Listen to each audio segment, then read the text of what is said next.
Oh, Well, no. they'll get in here. They'll get in here shortly. Up there he There's is. one. Yep. Oh, there they are. Hi Shares guys. and muted and all What's that. up?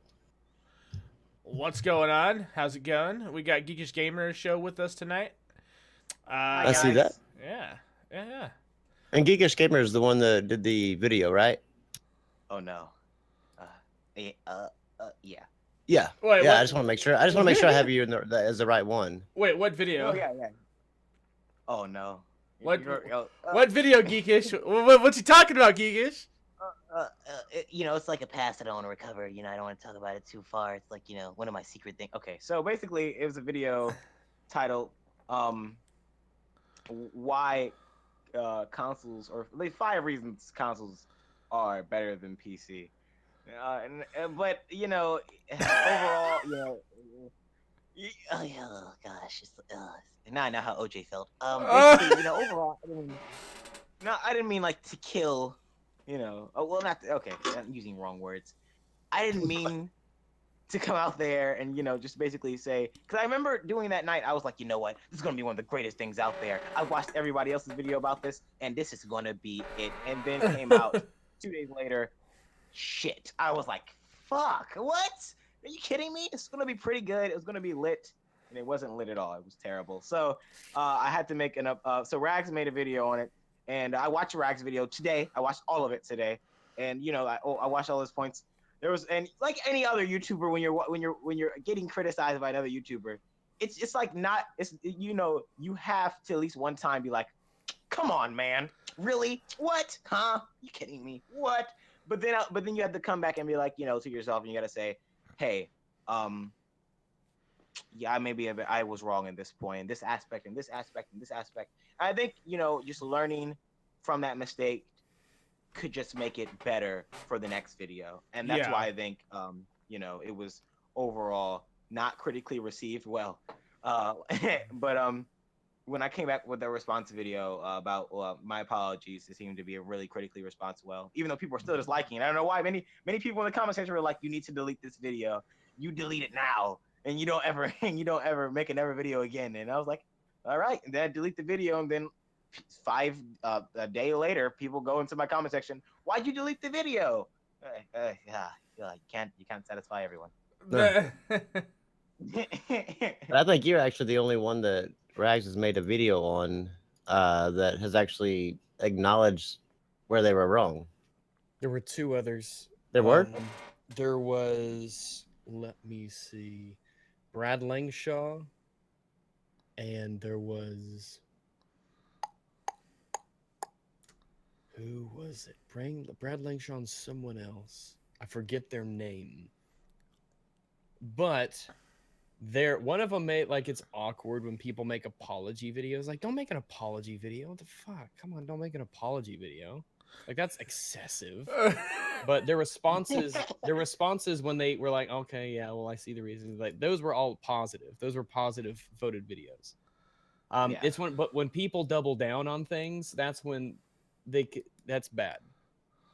When people like double down. So the NoobTube gamers and the Punky Jays and all that, when you double down on it, that's when things go south for you. And I heard about those. I heard about because since you have, like, your subscriber count is going by really fast, like Flash, and I saw it, and since I'm not in the range, I'm more like in the underground studio YouTuber trying to make a come up to be Eminem. So while watching the NoobTuber and some other people as well, you did stuff on.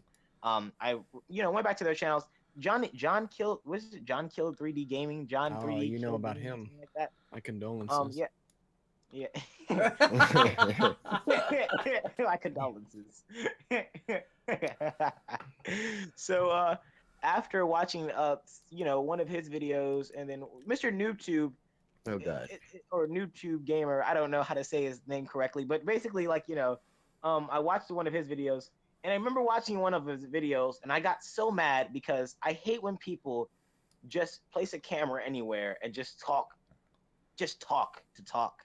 I hate that so much, because not like you didn't, You didn't like, say, you know what, let me do this in a nice fashion way. Let me put something in the background. No, like I was watching this video, it's like literally he just like was like, you know what, let me record in my kitchen. There we go. In my Yeah. kitchen, set up right there. I'm like, come on, man.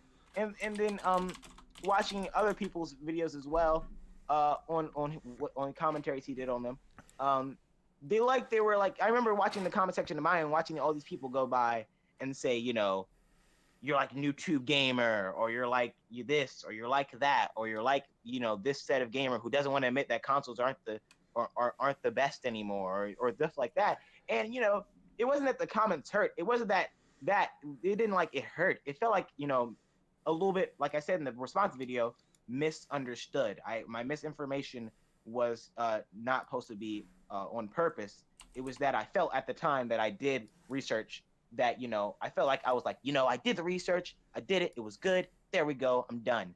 And it's like I didn't do enough. That was the point about it. I mean, it takes a person to feel like, maybe you did enough, but it takes a real person to say that, I didn't do enough. I didn't do it. I didn't do enough. And I will admit that I didn't really do enough research. And for the next video, I think I'm going to do, 5 misconceptions console gamers have about PC gamers. So learn from that experience a little bit more, go back on that track right there.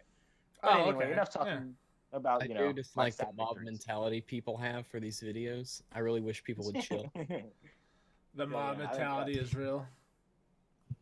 I had to delete that though. I had to delete that. Misinformation could not be, like many of you said, like it was misinformational, and you can't be. And my whole channel is about spreading great information. I was based off of Angry Joe, and I like Angry Joe, and I love Angry Joe so much. And after watching his Elder Scrolls review, I was like, I really want to give something to back. I really want to do something for the people, and I was like, I want to make a channel that covers gaming and pop culture in a way where it doesn't seem like you're trying to shove it down people's throats. Like some media just shove it down your throats, while others just like some kind of smooth. And I want to be the smooth part, the creamy on the cherry on the top. So I decided to do that. And when you're making misinformation, it doesn't get fun anymore. When you're like you're literally making misinformation, or by accident, but on purpose. I don't see like some people do it on purpose. Yeah. Some people do it on purpose. But the thing about them doing it on purpose that makes me like, a little bit weary or mad is because you do it on purpose knowing that you fucked up. Knowing that basically, you basically just want the views, you want this. And most of my videos have been like, just like 30 views, 60 views. There's a lot of very hollow channels out there. You're like John Kill 3D, and there's the JTechs and the crap gamers and things like that. And they have varying degrees of popularity based on who they are and how long they've been doing it. But it must be a very meaningless sort of existence for those people. Especially if you go to those channels and their viewership is just trash. Like, there's not even maybe 10 to 20 views on some of their videos, and it's like the only time they're active is when Rags is like roasting these guys. Like I know a lot of these channels are just have hate subs. Like NoobTube Gamer, I know but most of his subs are probably hate subs based on the video count and what videos he does and what views he gets. I mean, no one watches him to enjoy him. No one. People just watch him for certain things. They just want to be notified whenever he makes a video, and they hope it's something stupid that they can cringe at. I know John Kill 3D is the same way. If you just look at their sub to views and then what videos get those views, you could tell. In these cultish gaming communities or something, you want to stray far, far away from too. These PlayStation Legion gamers and whatever the Xbox crowd's doing. You want to stay far, far away from these groups. They're bad for you. They really aren't interested in like your idea in gaming. Like they could care less. As long as you are repping a brand, they want something to do with you. And if you rep a brand and you're successful, they would love you. They want to be around you. They want to kiss your ass. They want to polish your balls. They want to deep throat you. Like, seriously. No, I'm not kidding, dude. They worship the ground you walk on. Like, these people are like that. If you are good at what you do and you grow, and there's very few of them out there that do it as it is, and you rep one particular brand, they will try everything in their books to get you on their side. And that's just how they are. you have John Kill 3D, for instance. I mean, you obviously know what kind of a person he is and how just ludicrous of a human being he is.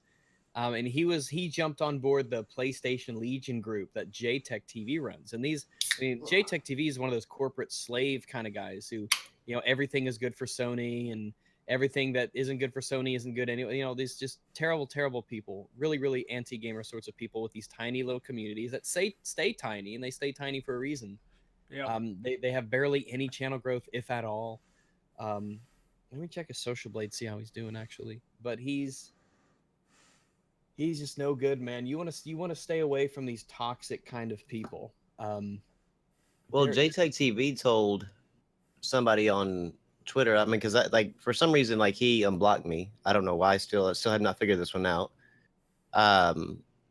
But he unblocked me, and I saw a conversation between him and somebody with like I think it's Jay Bari, but they were all kind of conversing. And he told somebody that if they own another platform other than just a PlayStation, like if they own an Xbox One or a Nintendo or a PC, as long as they own anything other than just a PS4, they're not allowed to be part of the Legion. Yeah, it's insane how these people are. It really is insane. For instance, you can see John Kill 3D. He's just this little nobody channel. He's got 441 subs, right? But here's the thing. His in the last 30 days, he's gotten 236 of them. And that was when he joined up with this channel, and they got a sub to this guy, and so he's getting that little bitty minuscule growth from these tiny channels. I think so it's interesting. I think out of everything, with a lot of YouTubers, well, not a lot of YouTubers, but basically like some of these people who just talk about the superiority and like this type of account or this or like just saying maybe even in PC or stuff like that. It's all about I really I've always been like the type of person to say why can't we just if there's a problem, you have to think of a solution to a problem. You can't just cause the solution by making more problems. It doesn't work that way. It's never worked that way. It has never worked that way throughout history.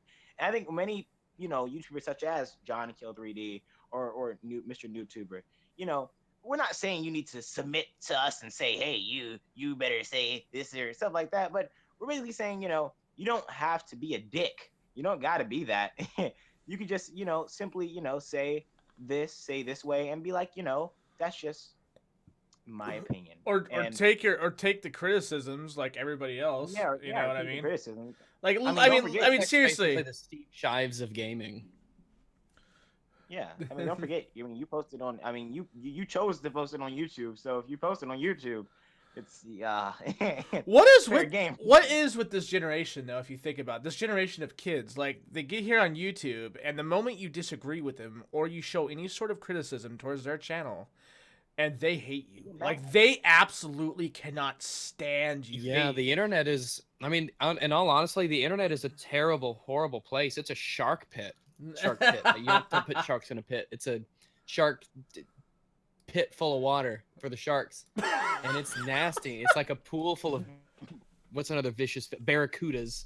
It's like a barracuda infested pool behind a crack house. It's a place where you can get Rags, what's better, a blowjob or a rim job?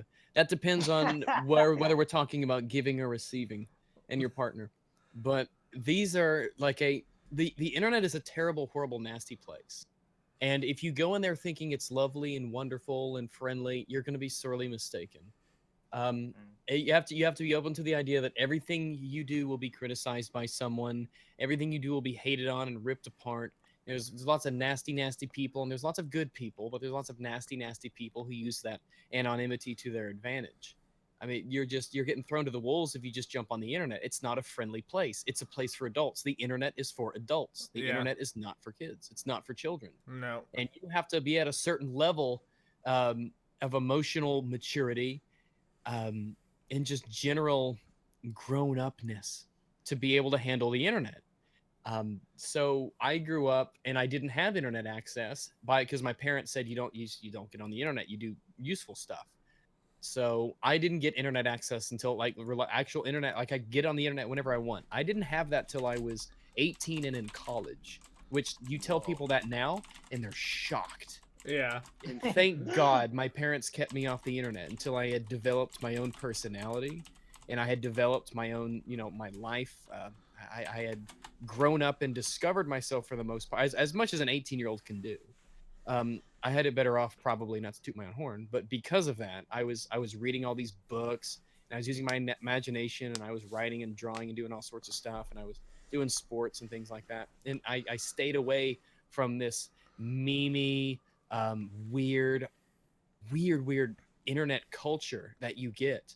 And I can look at my sisters who have much more open access to the internet and things like that, and I could see the differences. They're not all necessarily negative, but I could see with the way that they interact with people and the way that they speak that there is definitely a difference between the way that I act and the way that my much younger sisters act. And I think a lot of that has to do is when you have kids and you get them on the internet and you expose them to everything on the internet. And as they're developing, that can affect them. Not necessarily in a bad way, but it can affect him in a bad way. And I mean, if I have kids, they're not getting on the internet until they're 18. Like that's not for you. It's not about ruining them. It's not about, them seeing boobies and everything. It's you need to discover who you are. You need to develop your own personality, and you don't need to be affected by all these memes and shit posts and things like that. You need to you need to grow up and be a legitimate you before you get on there and get lost in this culture of everybody. Yep. It's nice that you say that because I remember that when I was a kid, because I'm 16 now, but I remember when I was a kid, I was never the kid with oh, you played Call of Duty last night? Is that Did the you do real that? Blair White in the chat? Yeah. That's the real Blair White in the chat. Yeah, Why is she here? I just hit her up on Twitter, sir. Really? Blair White. Interesting. Blair White. Why am I so Blair drunk? White is a YouTuber. She's a YouTuber. She's a lovely YouTuber. She is A good one, too. she's best friends with Onision, Ha! and they get along together. Top swimmingly. kick. And I probably know. I'm surprised I haven't run into her through Jeff Holiday. I was on Jeff's Discord, and we were looking at videos and doing verbal shit posting on those. We were looking at Gale Cord, Church of Gale videos. We were watching all sorts of stuff. It was lovely, and he just got Vermintide, so we'll go through that later. Another game I'm getting into, Vermintide. I'm back into Nice. Vermintide. Well, Blair, if you want in here, let me know. Yeah, we'd love to have you in here. I haven't watched too many. I haven't watched too many videos from those circles. I don't follow them too much. I actually don't watch that many YouTube. I don't actually spend all that much time on YouTube, as weird as it seems. That's why, it wasn't that long ago until I learned about what's his name, Keemstar and all that. Like iDubbbz, I don't know who iDubbbz is. I don't know who Vsauce is. I don't know who all these things are. I'm not a big YouTube watcher. Right. Who are those? For the most part, I don't keep up with like pop culture YouTube stuff, and the circles I follow for anti-SJW stuff is fairly limited-ish, but I'm pretty particular with my tastes. Well, I stuff I do. did kind of tell her that we were talking about rim jobs, so We're talking about what now? we were talking about rim jobs earlier. That's when I hit her Rim jobs? up. Oh, Rim that's jobs what- and okay, blow I'll- jobs, sir. Yeah. Let me put Hashtag rim job. I'll write that down in my note of advice. If I need to get to Blair White, I need to talk about rim jobs and blow jobs. But that's a very deep question. A lot of people aren't into rim jobs, which is extremely understandable. I understand it. I understand the plight of people who might be interested in. But I'll tell you, the first person you have any sort of rimming experience with, much like alcohol, if it's really bad, then it might turn you off from everything else rim related for the rest of your life. Like if you're like, yeah, That's not understandable. I'm gonna give this chick, I'm gonna give this guy a rim job, and you get back there, if you get down there, and you're like, shit, they don't take care of themselves, do they? That's gonna obviously turn you off from everything. You gotta take care of that backyard just like you do with the front yard. Gosh, what's wrong? I mean, normally, like when you have anal sex with someone, like your waist is down there and their waist is down there, and you don't have to be like, your face is up in it. So Yeah. it's a thing. Find you a girl who doesn't poop. Find you a girl who doesn't poop. I like to think that really attractive girls don't poop and they only have to pee twice a week. So I'm gonna. That's the fantasy that I have. Please don't ruin that for me. I imagine that's how furries might feel when they see the real life picture of somebody that they're role playing with. It's like the illusion's gone. Who are you? Be gone from my sight. Greater than 3. Yiff me harder, baby daddy. PLS. I've literally Asterisk, never asterisk. pooped. I live a life of glamour. I live a life of glamour. She's one of the bourgeoisie. She's not one of the proletariat like me. Some of us poor people, you see, Blair, us poor people have to poop. We can't afford the expensive food that you just absorb in entirety. We have to poop. Some of us have to. She some of us eats have you to live with the mitosis, fact that we like. excrete. Oh man. yeah, we have to talk about Nintendo. We have to talk about the Switch. We have to talk about hashtag Nintendo Switch presentation. We have to talk about the Nintendo Switch and how shitty that presentation was. Spoiler alert as to how I feel about it. But go ahead. Well, I'm Go ahead, thinking Scott, that go ahead. when it comes to the Switch, like the next time that Nintendo does a conference, I'm scheduling like a root canal or a colonoscopy or something like that during that time, because I think those would be more interesting. I guarantee you your first colonoscopy will be very interesting. I've already had one, yeah. Yeah, it was quite odd. I haven't had one yet, but I'm certain that it would be quite the experience.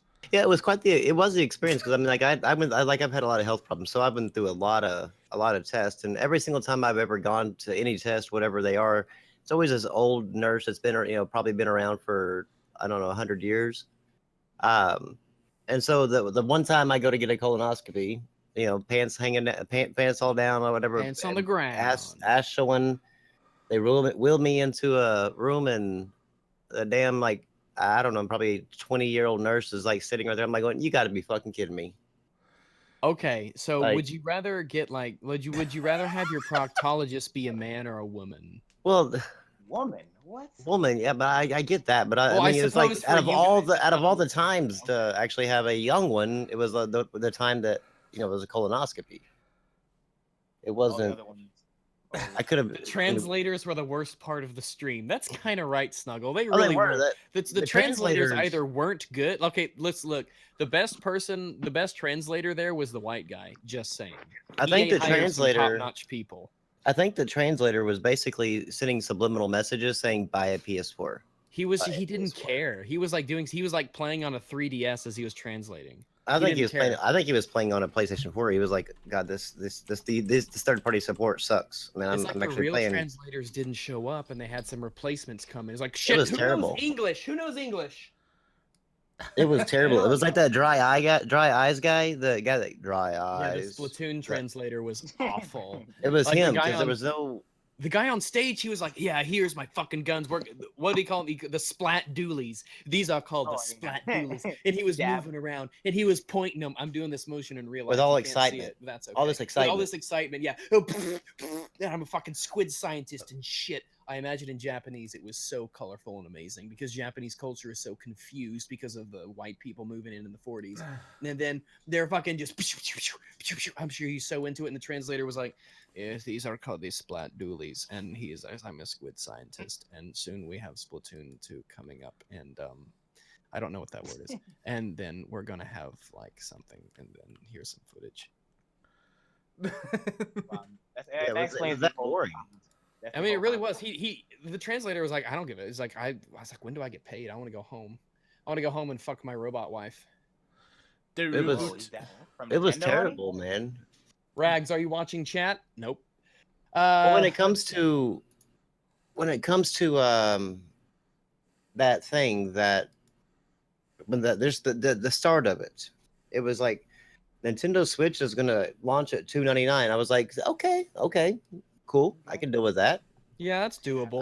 Nintendo Switch is gonna be I forgot what else they.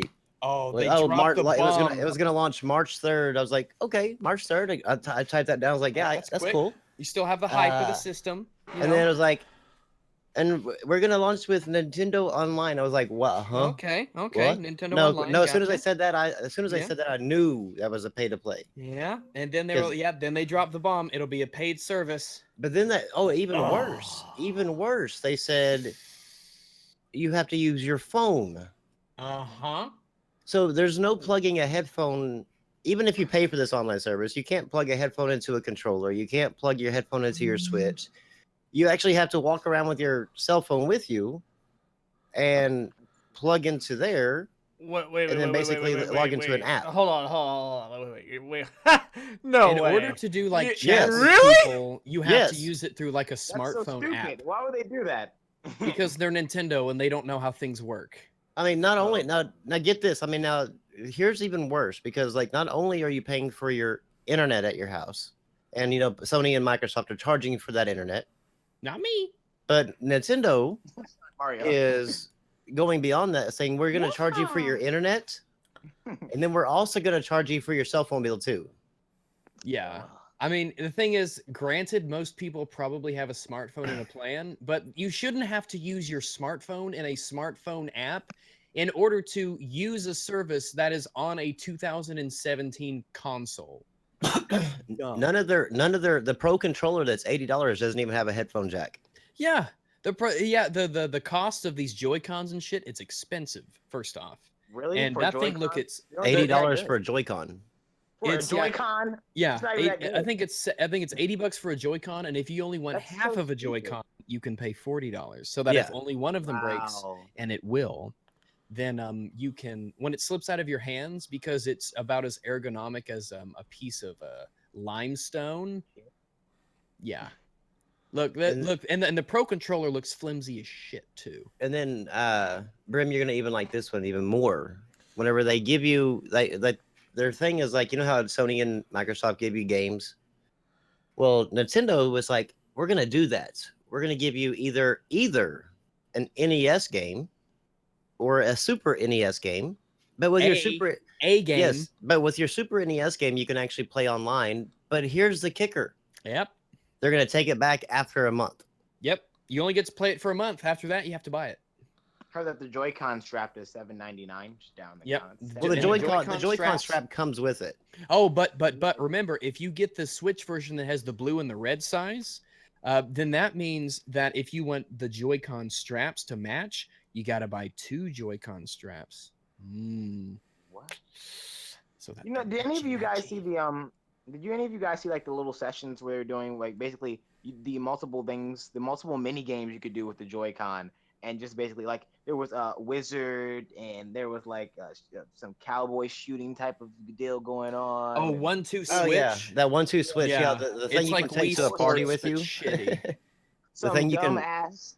What the hell was that? Like I felt like that basically the whole time I was watching it, like they could have been spending like a lot more time into just like a little bit more than just the wizard shit and Yeah, just this all is these like a other super things gimmicky. that are more- I said this Yeah. earlier today that they showed people saying that you can take this to a party, and I'm just envisioning, like going to like even a New Year's Eve party, and we're all drinking and like having a good time, and then some fucker shows up with a Switch and wants to like turn the music off and play 1-2 switch. Like you're kicking that motherfucker out. Like Get that the dude fuck is out not of allowed here. back at any party. Yeah, like it's like he- it's like what the hell? It's like fuck. We're having a party. We're social. We're talking to people. We're not getting playing laid. 1-2 We're switch. drinking. We're not playing not 1-2 being cowboy. weird. We're obviously It's high getting noon. we are consuming date rape drugs to get laid. Come on, people, what's wrong with you? Ugh. Exactly. You know how Switch to hard it that. is to Don't play switch to 1-2 Nintendo. switch and Switch slip to that. roofies into drinks at the same time? Easy, actually, because it's a great distraction. You're like, never mind. On second thought, go ahead and bring the Switch. And I mean, I like the idea. I mean, it's like you could tell, like they kind of have this idea, is like look at the other player, not at the screen. So it's like social. It's like, yeah, that's. I mean, sort of, yeah, but that's not like the thing of like you don't. It's a part. If you wanted to do a party thing, then where is Super Smash Brothers? Where is Mario Party? Exactly, Fill in the come blank. on. What number we're on? Where are all these games? Where's Castlevania? Where is Where's Metroid? Prime? Yeah. Where is Mario Kart? Where are all these amazing games? After Exactly. how terribly the Wii U did, I have no idea what Nintendo was thinking, not bringing out all the big guns for this launch. Because I guarantee you that, yeah, a lot of people will buy the Switch for one stupid game, Zelda. But Exactly. imagine So the amount of sales that you can get if you had a Metroid Prime and you had a fucking Castlevania, if you had a Star Fox, if you had a Super Smash Bros, if you had all this stuff ready at launch to go. Now they wouldn't have it. They wouldn't have it They're all ready at rushing, launch like because they've people been can only rushing, like spend so much. you've been so planned for this. Why are you like? I feel like they could make better. I know they got Mario Odyssey, it reminds me of Sunshine, and then we have you know, some other games come like Harvest Moon, Zelda Breath yeah. of the Wild, and I feel that they could like spend a lot more time into, you know, re-innovating the classic Nintendo and putting like, you know, some new things in there, things that people actually want to see. Like, Yeah. I know I want to see Mario, and I do want to see the Zelda. But Yeah, there's but so many you more things like you expect to named. see. But this is what Black Bond was saying, because me and Fringy, we were watching the stream live and I recorded it. I don't know if I'll post it or not. I may make a second shitpost channel. But if you have Mario, people expect you to have Mario. Having Mario is not like a huge deal. People expect that of Nintendo, to have an opening Mario game. So having Yeah, it that's open there right in the front is like, okay, yeah, we know. What else do you have? They teased off a lot of stuff, and most of the stuff doesn't have a release date. They brought out No More Heroes, except No More Heroes doesn't have a name. There's no footage for it, just like there was no footage for FIFA. There's Oh no no, the footage and there's FIFA, no release date to all this stuff. the FIFA. Wait a minute, the FIFA is actually going to be the PS3 360 version ported over. Oh, joy. Awesome. The Mario game is going to be coming out fall of 2017. Splatoon 2 is going to be coming out summer of 2017. What's it called? Skyrim, I think, is fall of 2017. Um, And we know from experience how much it is, how much that means. and Arms, that game Arms, where Arms. you're basically punching it with slinky arms or whatever. That's a gimmicky game, but they're Yeah. charging $60 for it. They better have some they're wow. So you guys, okay, so there's more to okay, so we have the games, there's the games as well, but then also they have, which is my main concern, the battery life. The battery life is suspected to be like, you know, 3 hours And for remember, that's playtime. calculated at like energy saving mode, the light Yeah, dimmed yeah, as much battery as saving and possible. Well, they said it says 2.5 to 6 hours. It all depends on depending on the But game at and what setting. Depending on the 6 game and what hours? depending on the game and what settings I guess you have it on or whatever. Yeah. But Best case um, scenario, you'll get like 3 hours with Zelda. Yeah, that's basically, yeah, I think that's the best case that's probably scenario. that's probably that's Running probably what I at would be 40 thinking. GPU running at 40% clock speed. I mean, you have a game that's like a portable device, but I mean, you have like this is like a full blast game right here. And when you're powering a game like this, it's going to take some energy. You know, you're going to use some energy with this type of console going on here. Not to say that, you know, basically, I feel like they could have put a little bit more. They can do what they can do, but I feel like, you know, if they would have tried a little bit more harder, they could have, you know, at least made it 4. I feel like 4, maybe just asking too much. 5 would have been like a little bit more good time.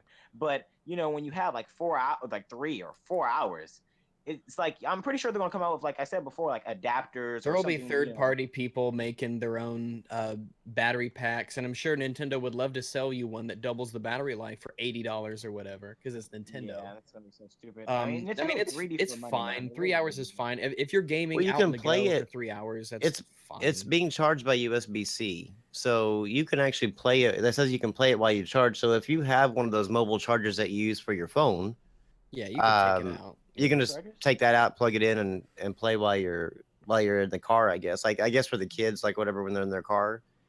But shit, I mean, that could get expensive for me on a road trip. Yeah. Like, shit, like, damn. Well, the thing is with the Switch 2 is that a lot of these games, like I have no interest in some of these games, which is a shame because they trotted out this Fire Emblem game, but from what Black Bond was saying, it's a Dynasty Warrior game, which instantly makes me not care about it at all. Like They didn't I even really show the Fire Yeah. Emblem game. Well, yeah, they just teased it, and he told me it was going to be a Fire Emblem that was like, But like how does he Dynasty know? Warriors. I don't know. That's I what think. he told me. Well, But he's. they I also don't know. showed it's a really cool too. The Octopath Traveler looked really cool. That game looked really awesome. It was that 8-bit game or like 16-bit or whatever, but it was like in this weird 3D kind of style, and it looked really, really cool, right? But again, no release date on that. It was like all these games are kind of like in this nebulous cloud of we'll get to them later, right? Because on release we get what, 2 games, 1-2 Switch and Zelda. Well, I think there's actually no. You don't even get 1-2 Switch. You get that Arms and Zelda, but people are saying there's 5 games, but I think the other 3 games are going Wow, to be. 5 games. I think they're going to be Just Dance 2017, Rayman Legends, and another Ubisoft. Oh, Steep, I think. Steep. Ugh, Oh, okay. That's not bad. I mean, Hmm. we got to remember, like with the Wii U, they started out with the exact same like Ubisoft titles, third And party look how the support Wii like U- this, and then like within the first year, third party was gone. Yeah, they mentioned all these companies that said that they were dedicated to making third-party games. Yeah, but that doesn't mean anything. This stuff doesn't mean Well, what's anything. the stuff that if you notice the people that they announced, like they announced Sega, and Sega basically came out and was like, yes, we are going to make Switch games. Thank you, and walked off. Yeah, Then you had like they announced Bethesda, but they didn't announce Bethesda. They just announced Skyrim. yeah, And my thought is that they paid Bethesda just to get Skyrim on there, just so that way they could garner some more, yeah. hopefully get Bethesda's some like, we could support. sell Skyrim again. But I don't think you'll see another Bethesda For game the fourth on time? the Switch. Yeah, that would be tough for them to make whatever game is next from Bethesda to run on that thing. And then you have Fallout 5, probably. Ubisoft, but we all know Ubisoft will always support like with Just Dance. I mean, hell, they'll make Just Dance for PS2 if they would allow Yeah. it. Um, Yeah, Dev is The saying in rest the of chat, them, I mean- lazy ports. It'll be if anything, Bethesda will just make lazy ports for those poor Switch owners to pretend they're real gamers. but I mean, You who's heard it like here I don't. first. Bite I've me. never even thought about like. I know that they need third party support Your vibrator's but- on. when it comes to know. like. I guess for when it comes to people that are like just Nintendo console owners, like if there's still those people out there. But Yeah, Fallout 3 and Fallout New Vegas on the Switch. I'm just thinking like. I would rather them just lower the price of their consoles to like say 99 or 199 Make it a and super just give me like a Nintendo only console, just give me like Nintendo games because I mean I can justify spending like $100 and getting a few games a year for my Nintendo console. But charging like right now like they're charging $299 with 2 games at launch, maybe $60 games at each one. Then you have the online.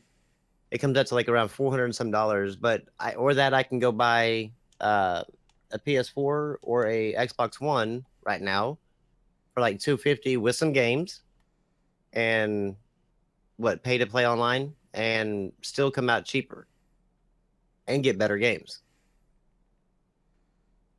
I mean, if they Nintendo has enough games in their arsenal and enough IPs in their arsenal to where they could make a dedicated Nintendo machine. They just have to give it the support that it deserves. They have enough stuff to keep games coming out and coming out and coming out. And they could get enough, and they don't have to go crazy with games. But I mean, the games don't even have to be amazing. I mean, when you saw the footage for the Switch, I mean, the graphics looked like shit, of course, but it was colorful and it was bright and there's a bunch of unique styles to it. So it didn't look bad. It didn't look awful. I mean, No. you could tell when it was blown up, it just looked like shit. But that's okay. You can look past that because they have that uniqueness to the games. But there was just, I mean, the games weren't there. And I went into this conference thinking that I might actually possibly buy a console if it's Nintendo, so I can get my Nintendo games, if I can get my Super Smash Brothers and Metroid and all that stuff. It's like I'm not opposed to buying this thing. But at the end of the press conference, I'm like, oh, okay, never mind then. You're like, that's not happening. Like that's not happening. Hell no, that's not happening. It's like Well, man, none of these games. I don't care. I pre-ordered this one Switch. Yeah, we know. Oh, I was actually gonna do 5 of them.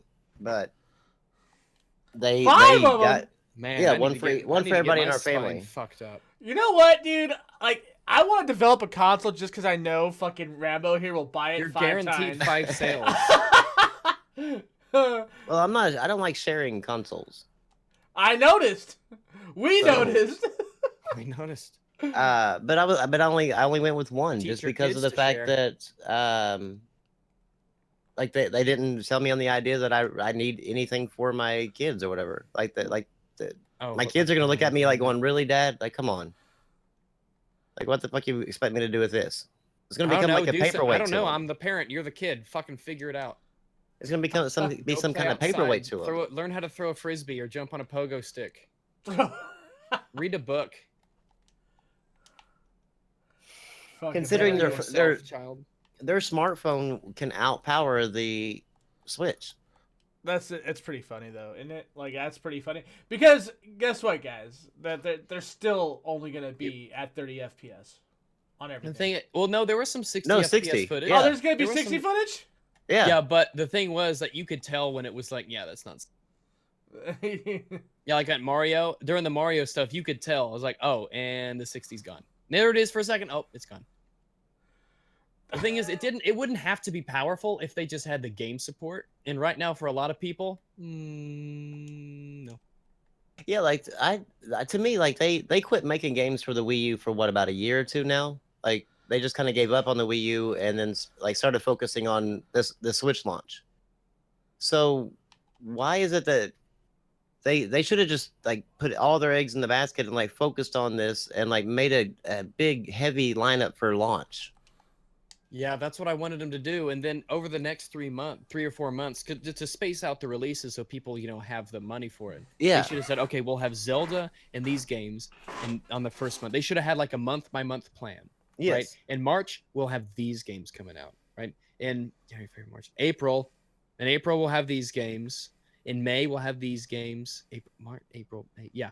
And then June, we'll have these games.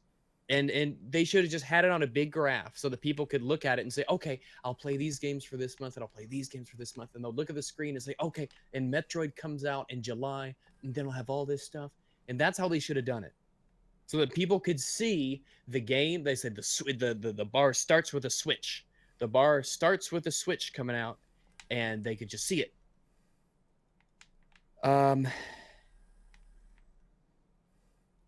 Geekish gamer shows have a problem. I think he was joining mobile. Can I go to? He says when he joins, it says your role does not have permission to access this channel. Oh, did he end up getting disconnected or something? Yeah. Oh, okay. Oh, we have to pull him up, Yeah. but I don't know where he's Not at. down there. Yeah, he's not down there. Here, let me give him supporter real quick. Well, no, I can't do that because he's not 18. Pre-supporter, right? Yeah. Okay. Yep. So he should be able to hop on now.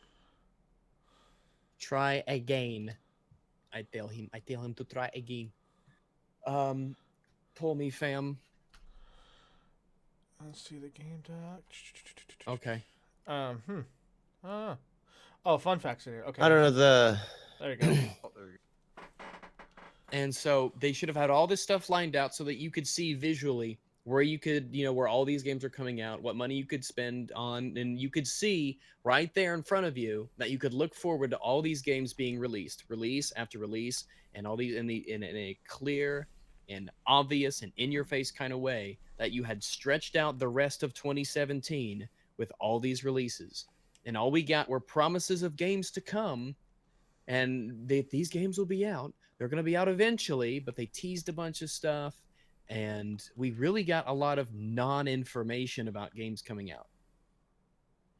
Just like, oh, Shin Megami Tensei, oh, it'll be whatever. Oh, Xenoblade 2, yeah, that'll be some.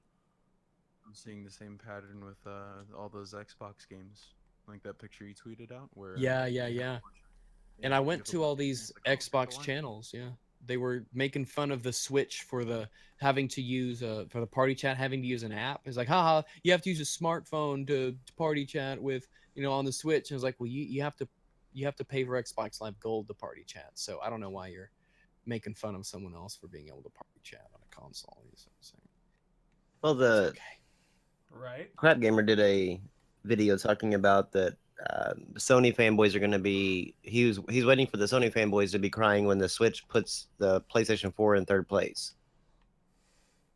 I Someone guess for asked- the NPDs. But I'm like going, when would that be? Like, someone If asked that's- me 1080p 1000 FPS or 16K at 60 FPS. I don't know what 16K looks like, so I couldn't tell you. well, 16K would be like going outside and then making the outside look even more outside. Yeah. It is like really unreal. I couldn't begin to tell you. I don't know what 4K looks like. So You're like, am I living in the fake world or is this the real world that I'm looking at? Like, Yeah, that would. is this the 16K, 16K. I don't think that you'd ever actually play the game. You would just be stuck on the like intro, like going, "Damn, It's like wow. I can Press touch these start. people." Oh my See, god. I'm a frame junkie because I've had 4K, and when I got 144 hertz, I melted. I mean, it just feels good to play a game at such a high refresh rate. And now that Linus just showed off that 240 hertz monitor that's coming out, like I'm already saving money for it. It doesn't like frames don't bother me. Like I've been playing like in 30 FPS on the PS4, and I'm not upset. Be like that when I was on Xbox One, where there's like nothing 60 FPS until Master Chief Collection came out. Right around the time YouTube started supporting 60 FPS, like videos got more common, and then I saw it and I was like, whoa, why is it smoother than when I had it on 360? They're like, yeah, it's a higher frame rate, and I was like really? And like, yeah, and I asked one of my PC friends, I was like, hey, like, why is this like this? And he's like, yeah, 60 FPS, we've had this for years now. And I was like, oh really? And that's the day that I started saving for a PC so I could have higher than 60 FPS games. Or at the time it was just that. Then I learned that there were even higher refresh rates. yeah. See me, I'd rather have fun games than higher refresh rate. Welcome back, sir. You can have, You can have both. Yes, you can have both, but you can't like I can go to PC and PC only, but I'm not gonna get to play like Uncharted 4, Last of Us 2. Yet. Well, I mean, we say yeah. We have no, I mean, because they're not gonna add PS4 games to PS Now until for Yet. years. Yeah. And I'm not waiting 6 years to be able to play a game. Yeah, third person action game. Man, I can't miss that. I don't want to miss it. third-person action games on PC. Fun fact, turn up your Well, mic. People on sure. the chat are saying they can't hear you. Well, I mean, sure. Here, There's I'll turn them Sorry up. about that. Yeah. well, sure. There's those games on PC, but just because they're third person action doesn't mean they're just as good. All The right. narrative Well, the narrative of it's the revolutionary, I understand. the I've never narrative seen of anything them like it. the narrative of them sometimes aren't as good as the narrative of what Naughty Dog puts out. Indeed, this is amazing. I'll tell you one thing: Last of Us, probably the most overrated game of all time. Not I gonna think. lie. I mean, that's your What? thought. What? I honestly no. Look, I liked Last of Us, but not as much as what It was every okay. other It was Sony okay. fan will make Yeah. that game out to be. Honestly, It was okay. I never got I around to love beating the- it because I I love couldn't it. be. I couldn't be bothered to. But I it love was, The Last It of was Us. okay. It was okay. It's based off of Uncharted, like a little bit. Like it's the story, it's literally like based. Well, from- that doesn't like, make me want to play Uncharted. no. I I know. know, but, I know what you. I know what you got to talk about. You're talking about the spores, right? Yeah. Yeah. Yeah. I know about that. In fact, I've got a few theories of that myself right now, but we won't get into that. Maybe we'll do something later down the line about that theory. But no, it was an okay game. It was all right. I thought the story was pretty I never. wrenching. You know, I'll admit that was my first time I ever got sad about a character.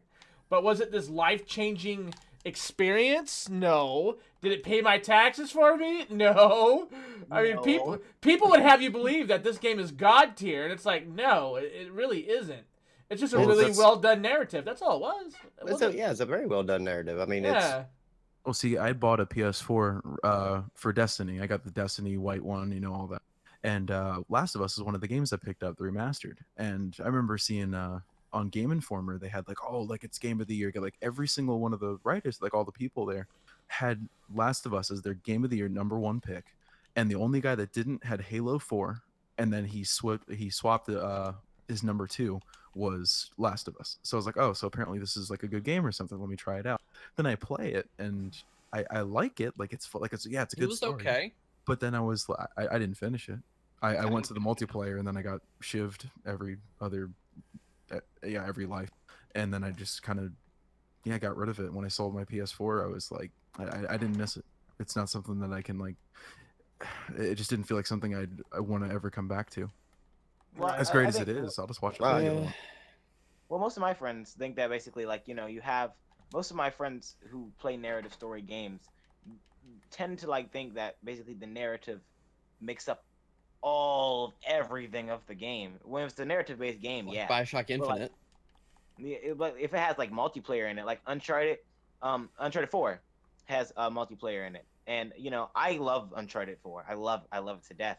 But like some of my friends would be like, man, Uncharted 4, that's game of the year right there, man. And I agree too, but for other reasons. But some of my friends think because the narrative makes up the story alone. When that could be somewhat the case, but I think you have to look at all aspects of everything, including the multiplayer. I don't ever pay attention to multiplayer. Like multiplayer to me, Scrub. multiplayer to me, like I've never bought games so I could play listening to somebody else fucking talk to me. You can mute them. Well, then I'm literally playing like the same fucking game over and over, like every 3 to 5 minutes I'm playing the same fucking game, You play same with your fucking friends. level. So then, what's the single player version? It's The single player. Well, the point. single player, like you start out like at the beginning of the story, then you progress throughout different levels. Then like the levels change, the story continues. The And maps multiplayer, Vermintide. the maps aren't the same. It's like Left 4 Dead, Vermintide. There's a lot Yeah, of games well, you the can play. We maps- can progress through different maps and Well, stories. granted, yeah, I don't like you can. Don't bring rocks into this, but I'm you not. know, Well, no, do I mean have- you can. like, I'm not saying, I'm not why not saying play you with your can't- friends? I'm not saying you can't get that on PC, but I can. No, this isn't anything with PC. I Doesn't I have to didn't do with mention. PC. Did you mention PC? I didn't mention PC. I didn't. Is Vermintide even on console? Yeah, it Yeah, is. And I wouldn't know. And I tweeted Fat Shark today because Fat Shark was right on it when I said good job, Fat Shark, because the DLC for Vermintide, you don't if I could I bought the DLC because I was really impressed by what I saw because I was invited and I can join games of people who are playing the DLC. I just can't start games myself. So When I looked bought at it after playing Vermintide, it. when I looked at Vermintide, it didn't look like something that I would be interested in. So I never looked at it. So It's like a better Left 4 Dead, really. Yeah. I see Left 4 Dead. the- I didn't really enjoy Left 4 Dead. Well, yeah. Well, fuck you It's- too. But But To me, I don't really care about Left 4 Dead. I just found it a boring game. But So the thing is with that, but Fat Shark, I don't think they've replied to me when I asked them why is there not cross-platform on Vermintide. This is like the perfect game for Vermintide. Like this is the perfect game for crossplay. Vermintide is because it's all cooperative. There's nothing competitive about it. You're all working towards a goal. You all want to take every opportunity to help each other. And yeah, at the end it shows who killed the most of this and who did that, and who did this. But that's just that's friendly competition in the most generous sense of the word and the term. But I've played it. I've got a PS4 controller right next to me here, and I've played it on. I've played it with a controller, and I've done okay. Obviously, not as good as a mouse and keyboard, but I've done okay. And I would want to be able to expand the player base by that much of an amount, so that But see, when they it could have co- cross-platform play. when it comes to like the co-op, I can deal with co-op because like if you're dealing like if me and you are playing a game co-op, you're not constantly like suck it, Dunking on you 'cause I'm using motherfucker. mouse and keyboard. Yeah. You stupid motherfucker! Eat my Oh. eat my ass, whatever. Like it's not it's not the what I fucked games your can you hear mother. the opposing team? Huh? What games can you hear the opposing team's voice chat? You can whenever like first of all like whenever you go to like Call of Duty like during the kill cam you can. What? Wait, voice chat is Something enabled like on a short kill period of cams for time, the though. enemy teams? In some of the Call of it's- Duty games, yes, like they- whenever they kill you, if they can say something and as soon as you watch the kill cam, you can actually hear some of the, like you get a snippet of what they're saying. Like But it is- becomes that's- open. Is that offensive Okay. to you Well, that you would? It's not offensive Wow. to me. It's not offensive to Well, me why at don't all. you shit talk them back? It's just Why don't you fucking kick their annoying. ass and shit talk them back. It has nothing to do with about what they say. It's not Tell about them what you talking. would do to their mother. Call of It has Duty nothing to do with that. Call of Duty It's has more. Call of Duty has a mute set. Like there's a feature you can go and you can auto Yes, mute. I get this, but like I said earlier, if I mute every single person in the thing, then I'm Except your friends, of playing. course. Well, quite honestly, You don't have friends, like I a got lot it. of a lot of my friends that actually play also do that, like shit talking to the other people or yelling at motherfucker, where you're supposed to be over here, blanking me. I got shot, motherfucker. I'm over here, you pay motherfucker sniper. Like Two I options. don't want to hear that shit. There's two options. You can either mute your friends, or you Or could get get good. better friends. Or there's a third option. Just play single player Completely games. deny yourself multiplayer games. I don't in even the give a age shit about of multiplayer games. Alright. Like Well, there's don't so well, many single players. it's just weird you'd say like that it's the same map, it's the same rotation. Well, you can't But then deny It yourself is. multiplayer because but you feel the other story players is not the same. It's talking the a lot same of shit. story over and over again. It's not I the know you same and Bram story talk over and over about again. Call of Duty. The whole It purpose is. of a story is How like is it not? progression.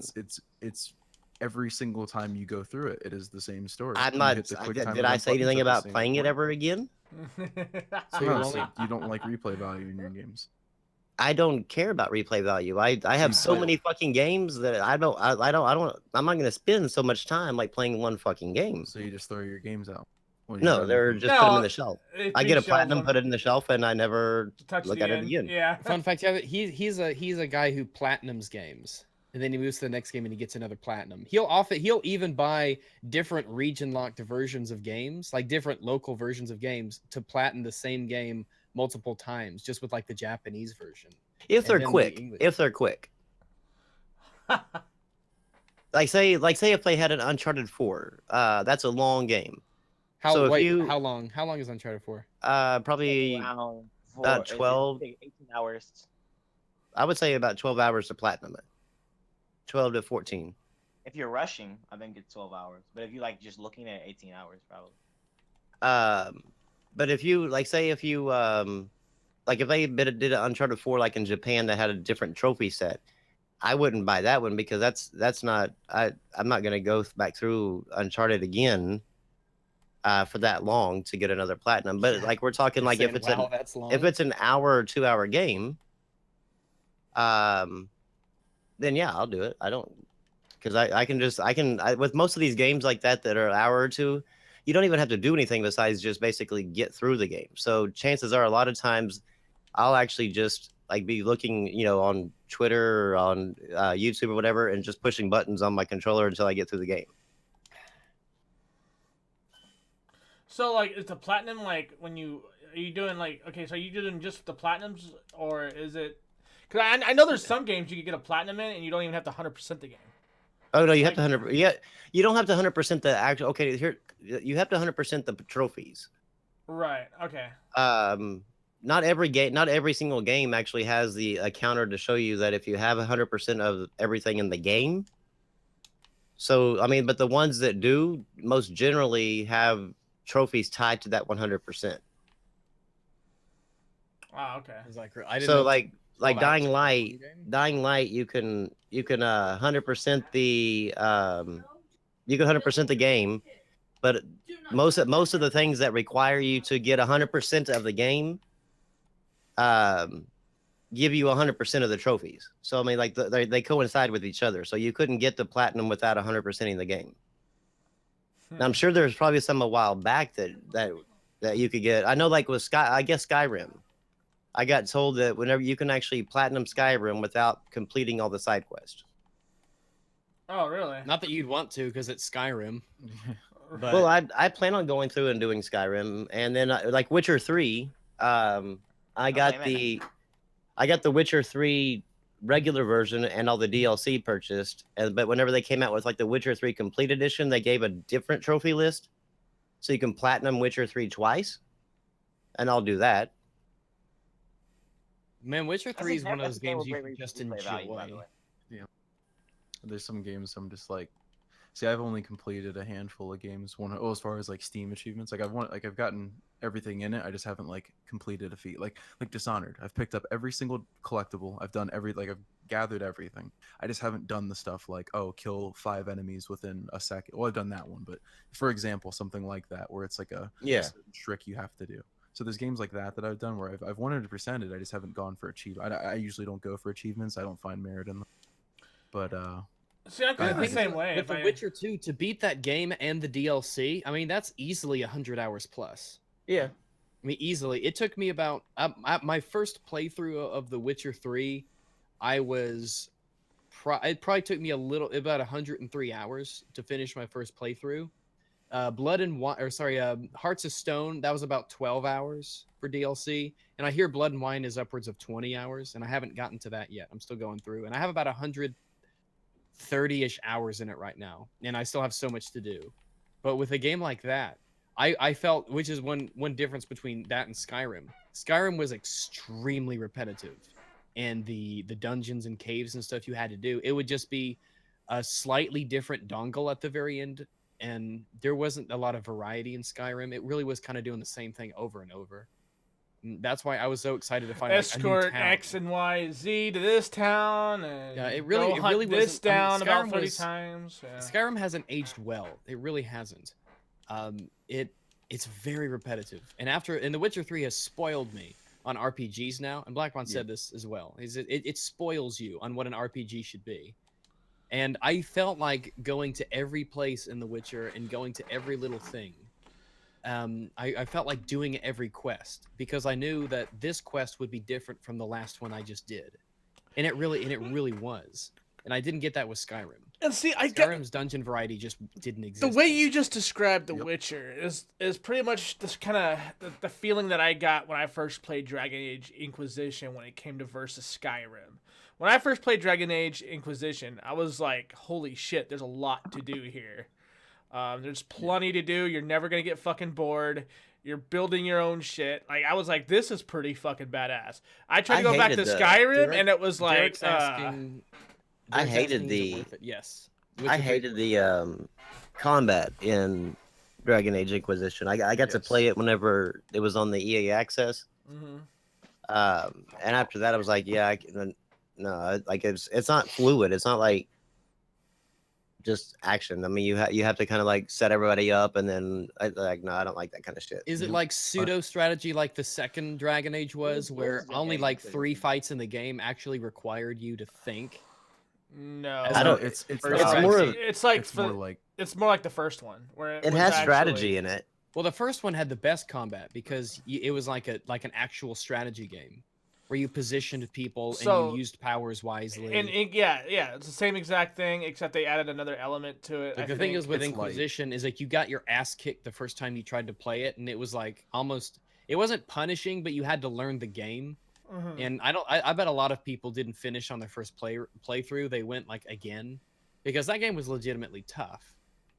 And that's why I liked it so much. The first Dragon Age was amazingly good. It's fantastically, amazingly good. I heard 2 was terrible. I heard 2 was terrible. 2 wasn't bad, but the problem with 2 is that if they had renamed it something else and it was a different game and it was $40 instead of $60, it would have been really good. But the problem was they decided to take Dragon Age and then make the sequel be not really anything like the first in terms of how it played out. And it's the fact that it followed up on a game that wasn't really... I mean, it was a step down from its prequel. Kind of like how I think Mass Effect 2 was. And how BioShock Infinite was. Like, these are you're losing features, you're losing mechanics. The game is being streamlined when that's just a fancy industry buzzword for we're taking things away from you and making it easier. Yeah. Like the first Mass Effect is without a doubt the hardest because you can't just charge in there with your assault rifle and shoot everybody in the noggin. And in the first, the first and second BioShocks are so different from Infinite because Infinite is basically Call of Duty. Where there would be an arena, there'd be like well, the only thing good about Infinite was the art of Columbia and the story, because the gameplay was shit. Because they took something that was amazing about BioShock 1 that they improved upon in BioShock 2, and then they're just like, fuck that shit, and they threw it all out. Well, it's the exact out, and they could have found a way to do to try to make things scary in a wide open environment, because you don't need dark hallways, tight corners. That's not the only way to do horror. And there are a few places in BioShock that we're still able to keep that scary feel. Yeah, the first BioShock, if someone called BioShock 1 a horror game, I'd be like, yeah, fair enough. Yeah. And then with 2, it got a little more action. Well, playing as a Big Daddy, obviously the action's going to be a little more... Yeah, it's going to be a little more action-oriented. But with Infinite, if you see They like the just trailers and all gutted the it. stuff they had for it, They there was so much. gutted it If you look clean. at what's the guys with like the big, they wear like the big brass helmets. Not the guys with the big Handyman? arms. No, yeah, not them. The other ones. The The ones Boys that of Silence? Boys of Silent. Yes. Where were they? They were in one mission. Yeah, through the one entire- mission at the end. You encountered them once. That's it. There's like 5 of them. In the remember the reveal mission that they showed where you go into the bar and everything? That wasn't in the full game either. That was Yeah, completely none of that. non-existent. And The Skyrail? combining powers with Elizabeth, that wasn't in the game either. Yeah, the That sky rails going like you would be able to take the rails to different places. They took that out and they made the rails a way to hop around the arena that you fought in. Yeah, it really was just like an arena of people you fought, and then you Yeah. kill everyone there, then move on to the next bloodbath, then you move on to the next fucking slaughterhouse, and that's how it worked. Instead of what we were originally shown, which was this was a living, breathing city, and what we got instead was it was a living, breathing city for the first 30 minutes, and then all shit broke loose, and it was just slaughterhouse after slaughterhouse. Arenas. It Yeah. reminded me a lot of like the fast-paced run and gun. It made me think of something like It was like Doom more almost in a something way, along- just worse in yeah, every like way. that, or even like Bulletstorm or something. Because there's a lot of games in that time that were like, oh, let's run Vanquish or something. A lot of games that were like, let's run as fast as we can, shoot everybody up, beat them down. Using some type of like movement system to get around. Movement Yeah. systems were huge then. That's why Titanfall did so good right after with Yeah. wall running. And with Infinite, remember they took out being able to carry multiple guns at once, because I don't count 2 as multiple. Come on. Yeah. Because you built up this big arsenal, but big arse. But you had this massive variety of guns at one point that you could use. But it wasn't just the guns; it was the ammo types for the guns too. So it was basically like 4 guns in one. Yeah. Like the harpoon gun in Bioshock 2 was a harpoon, but you could also use it to like set traps, and you could put proximity mines and different types of mines, and you had different types of bullets and different types of buckshot and things like that. That you would use for different enemies. So like you'd save the electric buckshot for big daddies because it would have the stun effect and all that. They Oh, yeah. gutted that. You could only have 2 weapons at once. So basically you could have the carbine and something else, and then you would shoot everything in the face. There were no different ammo types. There were only like 3. There were really only 3 plasmids because the rest were just clones of one another. Yeah.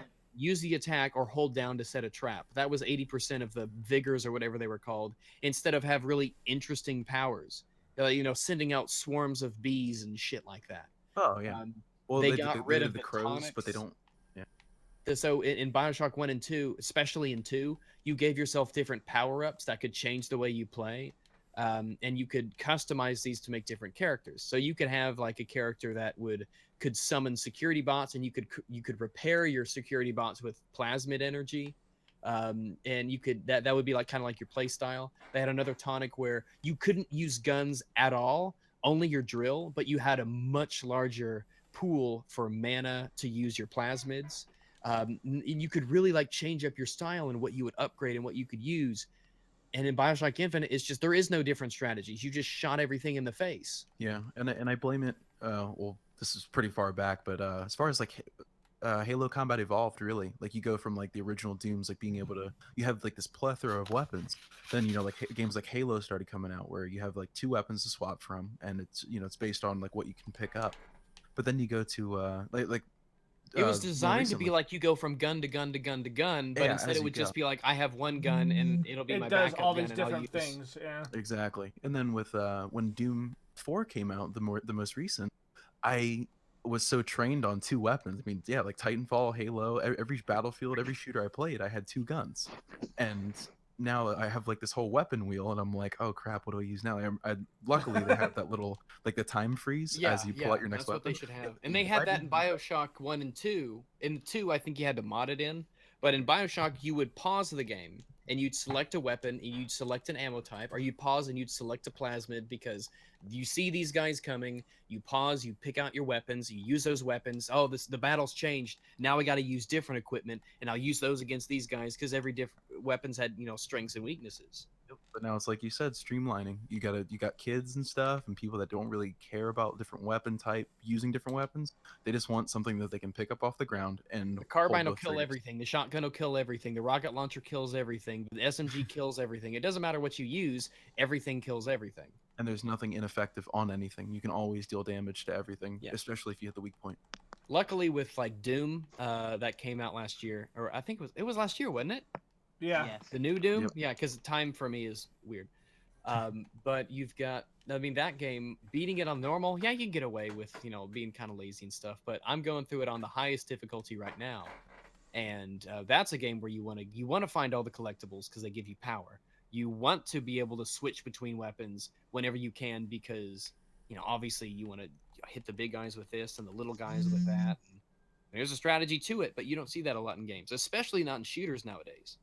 In Titanfall 2, even though everything kills everything, you are constantly swapping weapons. You are constantly picking this up and picking that up, and that's one thing I like about it. Yep. I need to Oh, get that some- game. I still haven't gotten Titanfall Doom. 2? No, Doom. Yeah, I was about to say. I Yeah, gave it to you, Doom but is fucking it's have it. good. Like a lot of I people, got it. Don't worry. No, this is another like uncommon opinion, or what do you call it? I guess an opinion that not many people agree with. Is people are like, oh yeah, Doom's it's the best game ever, best soundtrack, and it's like, yeah, it's got a great soundtrack, but It was a good game. I like the game a lot. yeah, it's fun. I've played it through, loved it. I'm on my second playthrough now on the hardest difficulty. Yeah, it is hard. Yeah, it is hard, I it's don't tough. think that it's like, and because people are always like, oh, like games don't innovate, they don't bring anything new to the table. It's like, well, then what is Doom for? Like, it's Yeah, I mean, it it's just the does same things four really enemies. well. You It can just do does it good. things. Yeah, all shooters are shooters, but I mean, that's a pretty big area. I mean, Titanfall 2 and Left 4 Dead 2 are both first-person shooters, but they're kind of different in enough ways to make them different. Go ahead and keep talking, guys. I will be right back. Okay. But Doom was really, really good. I really like it. Looked beautifully. It looked beautiful. It ran really well. There's definitely a lot of thought that goes into how you approach the fights at the higher difficulties. Oh yeah. Looking for collectibles is worth it at higher difficulties because you need that strength. You want to get the upgrades as soon as you can. It Oh, really was definitely. good. So I thought if someone said it was game of the year, I'd be like, okay, that's fair enough. If Doom I wants to would be accept game it of as game of the year though. yeah, Yeah, like as far as 2016, I can't think of anything that would compete. Titanfall's good, but it's not a game of the Wait, year compete good. with It's what? just it's just a good shooter. Doom 4. Doom 4. Okay, yeah.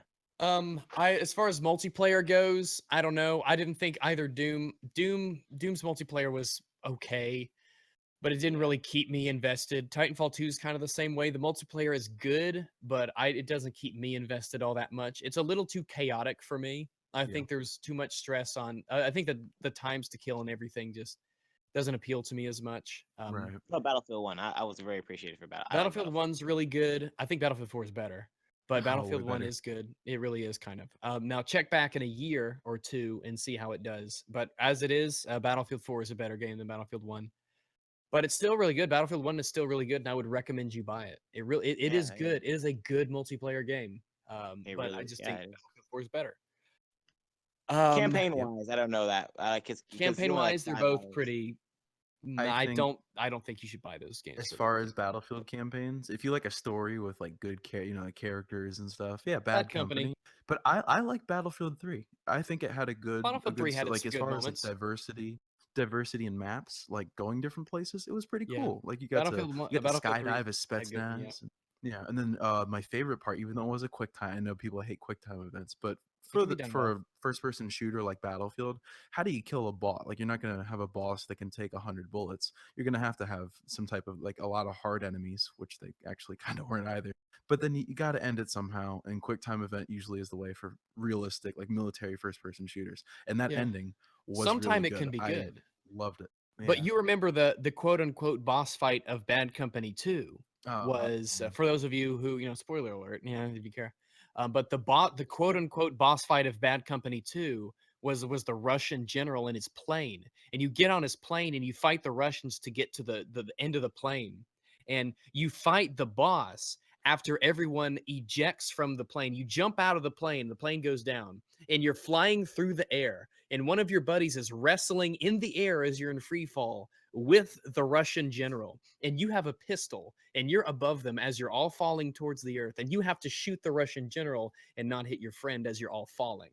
And that was cool as shit. And that's how you do it, And with Battlefield 3, like as much fun as it was to mash A to smash the dude's face in with a brick, they could have done like a car shootout, like a chase scene or something. Yeah, something. Like through New York City, just have like me have a handgun, like trying to shoot out the Well, tires. remember the end of Call of Duty 4. The very end of Oh, Call of Duty yeah. 4, when everyone was like, "Oh, it's this is the end. This is finally the end of." And that game had great. I love the single player of COD 4, and Oh, yeah. everything is. Oh, there he is. There's Zakayev or whatever his name is, and he was there. And what's his name? Price. He slides you that pistol, and the Yeah. screen's blurry, and you hold it up, and you have to shoot him. It's like, Yeah. yeah, that's sweet. Of course, Modern you Warfare could. 2 kind of did that too with the knife. Yeah, and the knife was cool. I Yeah, that like was you just great. pull a knife out of your diaphragm, That was so spin good. it. He put just a slap in the just an extra Yeah. icing on Fucking the cake was the throw it at the spin. guy after you Spins pull it it and from your throws chest it. after he Oh, stabs you. Oh, that was that good. I will say the campaign for Modern Warfare 2 was pretty good. For Call of Duty standards. Yeah. But I will say the multiplayer was trash. But that moment, the ending for Modern Warfare 2's campaign was really good because they did a good job, even with the first Modern Warfare, at showing like the desperation of your situation. You've made it all this way. It's the final mission. You're finally at the general himself, and things are going shit. Oh, I hope are we gonna make it? Are we not gonna make it? How's it gonna end?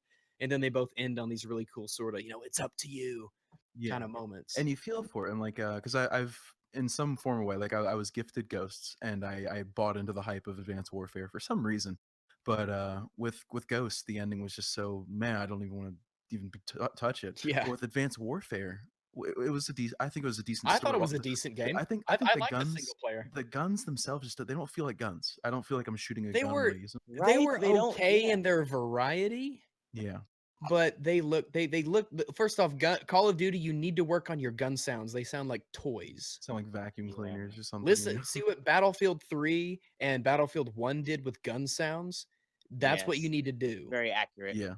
But at the end of Advanced Warfare, you like lose your arm, your prosthetic arm Yeah, is like all that's right. smashed up, Yeah, and then yeah. he hands you the knife, and you're just like, I'm gonna get that. Like you see him running Well, away, like you better you get had over here, motherfucker. you had to shoot people in hip fire and you couldn't reload. Right? Yeah, you had That's what it to was. Yeah, toss the that was weapon really away. cool. They need to have things like that change it up because you get stuck on this repetitious sort of this cycle and you don't even really notice it sometimes. I was playing Vermintide and it was a couple days ago, and one of the DLC maps was you go into this dwarven prison sort of thing in the mountains, right? Yeah. And there's a section of the map that you have to get through where there's 4 of you, and one of you has to carry the torch because it is literally pitch black, and you have to carry the torch so everybody else can see.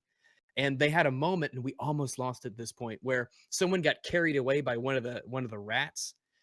They have a rat, and he carries you away basically, and he carried this guy away into the darkness. And we're like, shit. He couldn't see anything. We had to get the torch and try to fight the rats through to get back to him. It was really tense and cool because it was all about the torch. It's like, bring the torch so we can see. It was Yeah. really cool, and it's things like that in that mission in Call of Duty where you can't reload, where you take away something like sight or being able to put new bullets in your gun. You're so used to having that stuff, when it's taken away from you, it's just really cool. It feels like a different game. Yeah, it And, does. and there's a lot of games that they try different ways to innovate, I guess. Like, and this is a little bit of a stretch, but with Star Wars Battlefront, another game I bought into the hype too because I'm a huge Star Wars nerd. The base maps they're boring. They get old fast. It wears out. But with the DLC, I saw the Death Star. Best moment I've had in multiplayer gaming in the past few years was on the Death Star DLC. You start out by having to destroy a Imperial Star Destroyer to open up a hole in the blockade, and then you go to the next part of the missions, the next map, where a rebel transport lands on the Death Star. You have to get in, take control of R2-D2, and then wheel him out. And he has that's cool. little power ups and stuff. And if you can do that part, see if you fail, then it just switches side. But if you pass that part, you go to the final trench run. It selects 3 people randomly on your team to run the trench, and they have to hit all the checkpoints. Oh, that's cool. Once they get to the end, they fire the proton torpedoes and blow up the Death Star. My first round, I was lucky enough. I was by the first checkpoint. I was in just a regular X-wing. I hit the checkpoints and I was going. And I was kind of like taking my time, making sure not to hit. I can fly kind of decent, and I made it all the way to the end. I popped my shield. They're trying to shoot me with lasers, and I put the proton torpedo right into the core, and it was the coolest feeling in the world. I've never had that feeling in a multiplayer match. Like I blew up the Death Star. That was such a good thing, and that's the kind of stuff we need. We need different maps, and they have other stuff too. Like on Bespin, they have like a sabotage mission where you have to like fall back and extract at the end of it. Scarif, where it actually like follows the events of Rogue One. Like it's kind of like Rogue One. You have to escort a ship through, then you have to destroy like cargo container. There's a lot of stuff that they added with the DLC. It's a shame that the base game is so bland. Did any of you see Rogue One? I've seen it. I've seen Rogue One. It's all right. If Rogue One is Rogue One is like, imagine a bunch of people you don't give two fucks about getting things so that later people you do care about can blow up a thing. Except those movies were made 30 plus years ago. I like That's I what don't Rogue know. One was. I The like action Rogue in Rogue One was really good. The graphics really good. I mean, that's a movie. The last 30 minutes of Rogue One, oh, amazing. Loved it. That was a good Darth movie Vader for the scene, action. Darth Vader scene. Yeah, the Darth Vader scene at the end was fantastic. I'm glad they put that in. was Oh, fantastic. yeah. And they ended at an Everyone's- amazingly good point, right? I mean, you could Yep. jump right to A New Hope.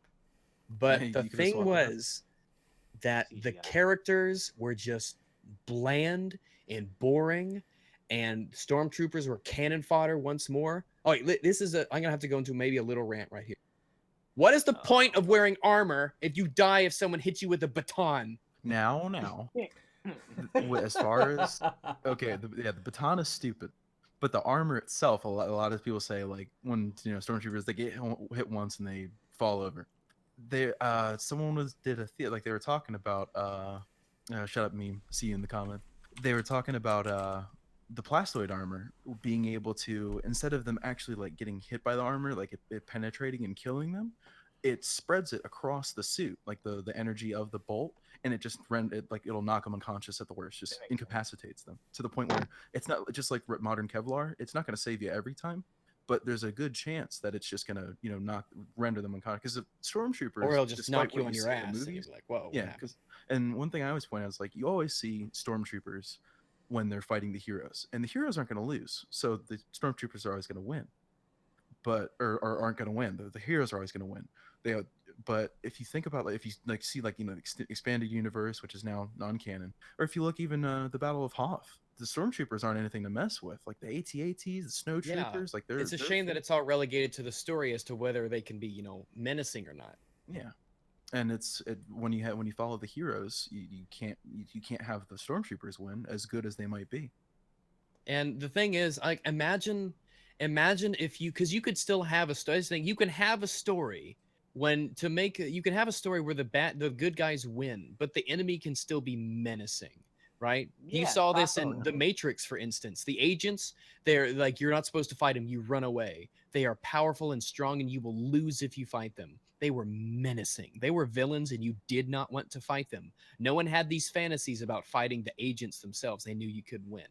Exactly. And when you have an enemy like the stormtroopers, who are supposed to be elite, well-trained, well-disciplined, the most deadly fighting force in the galaxy, imagine in that movie if every time they took a blaster bolt, it just stumbled them for a moment, or if it glanced off and they kept on fighting. Imagine how much more tense and how much more tense and suspenseful that movie would be if the heroes there was actually a sense of danger whenever the stormtroopers arrived, because they've made the stormtroopers into cannon fodder. So whenever they show up, you're like, no, they're just stormtroopers.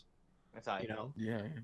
And that's lame. It's like, give me a reason to fear the Empire, because you Yeah, don't get that vibe from Star Wars anymore. It's like, oh, it's just the First Order. Oh, it's just the Empire. Like, no, it's not just the Empire. It's the fucking evil Empire. When they come, you should go running, because they're so menacing and evil, not just pew pew, I'm gonna hit you with this stick and you die.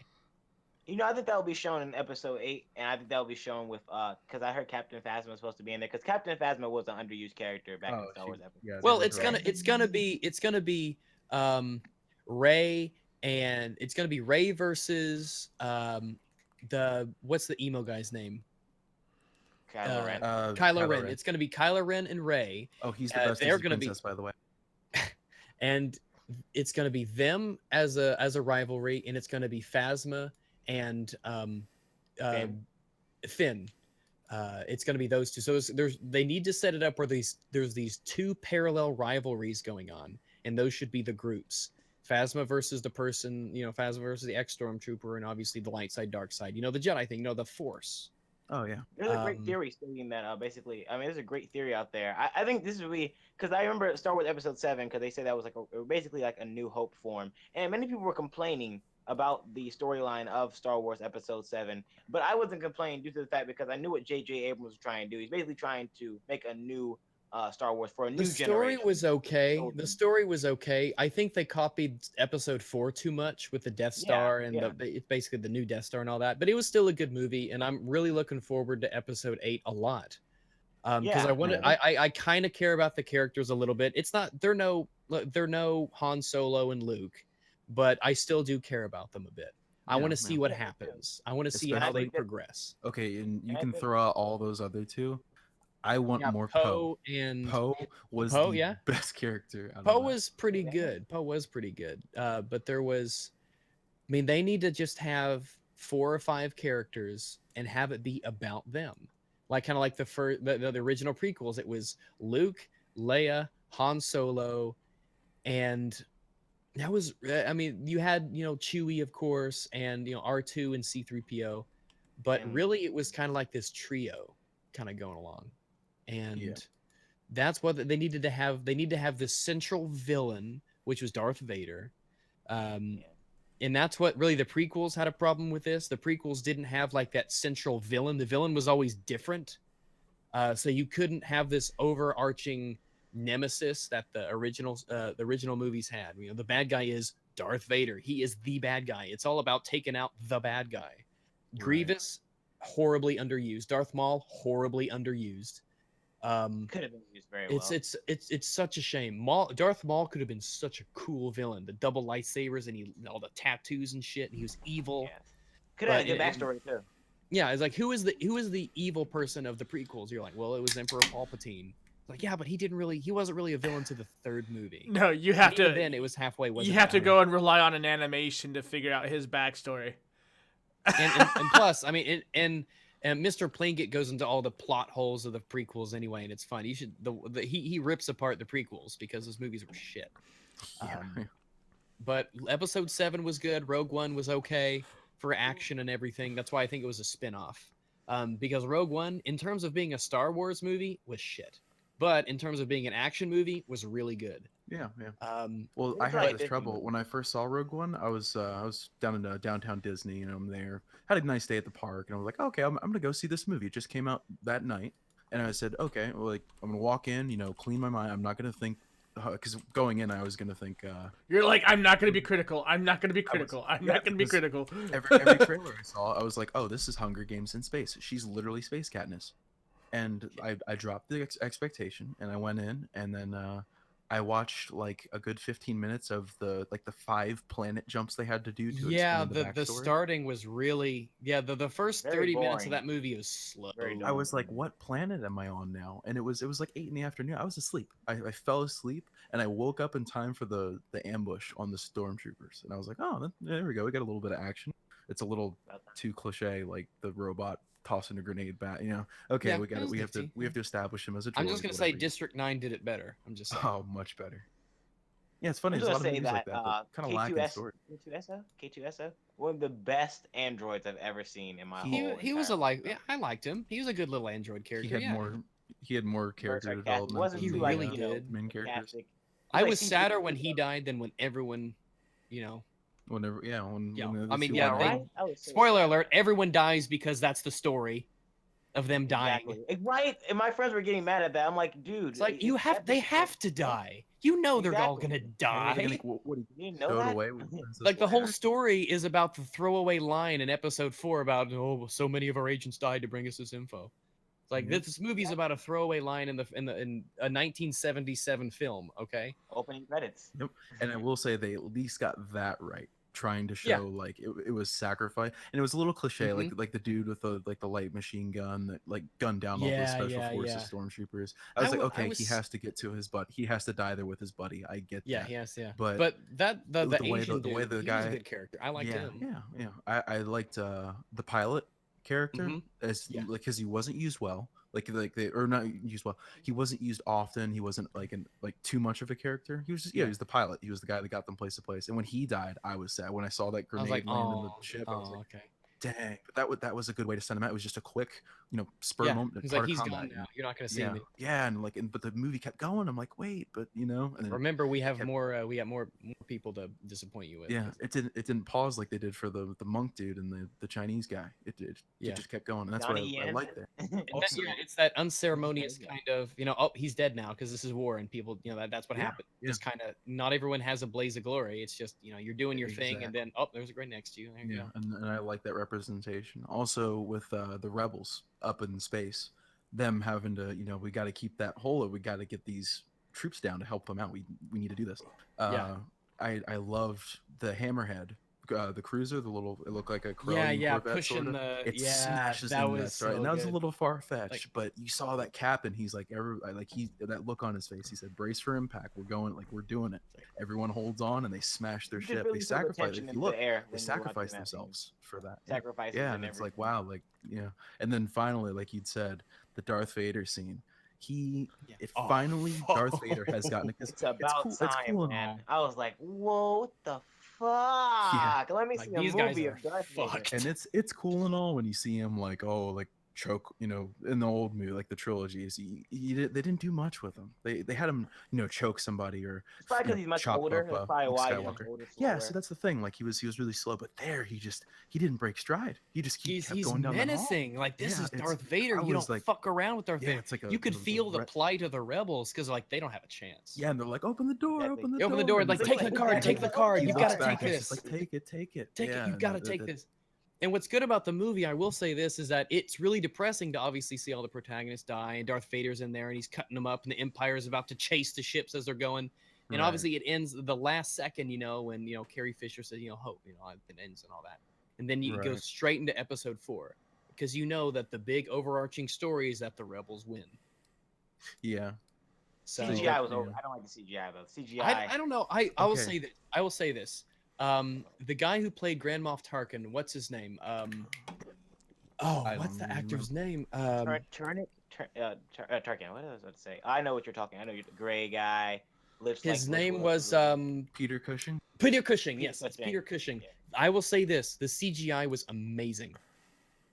Okay. It Coming didn't take from- it didn't take me out of it. I am coming Princess from an Leia out of it. Look coming too. from an artist, a draw fag, a person that pays attention to the kind of stuff like that. There were like one or two spots you can actually see like a little, like some twitching, like a little, like real, like as if it wasn't on a Disney budget, almost. Because it's when he's having the first time he shows up, the first conversation he's having there, that he's like talking, and then all of a sudden like you see like a Twitch. cheek, Yeah. like a I spat, watched like a little 2000 muscle for that. spasm.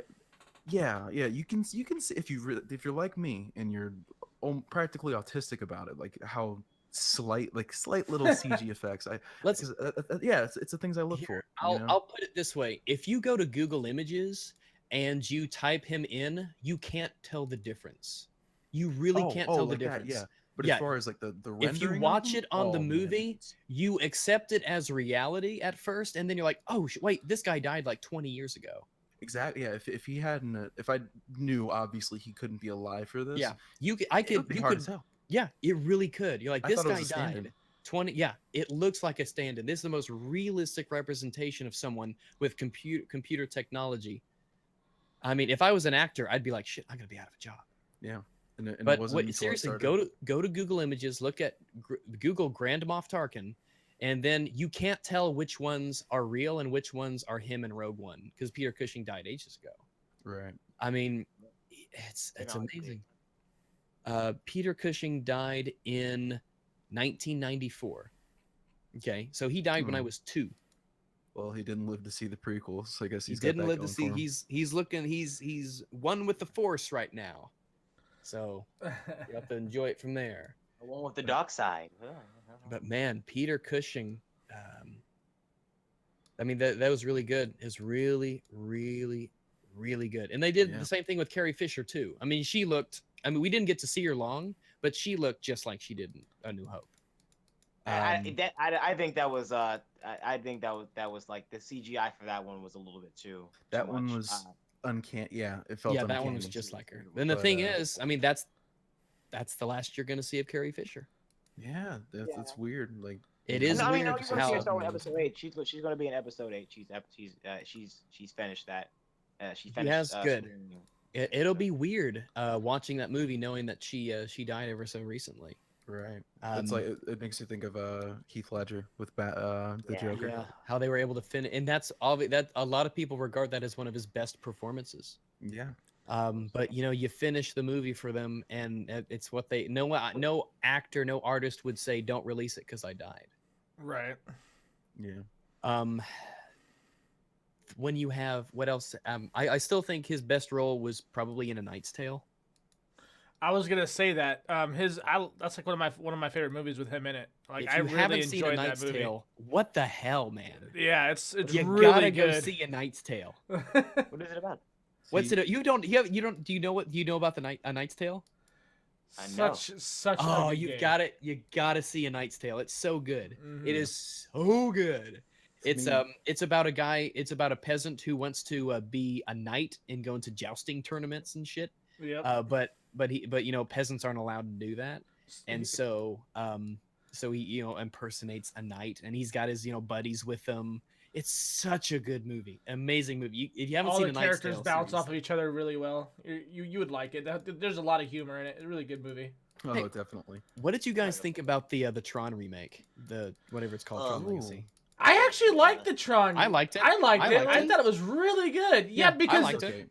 there's a reason why I liked it though. They paid homage to the original movie so much. They even talked about the Ripped off original Mass movie. Effect.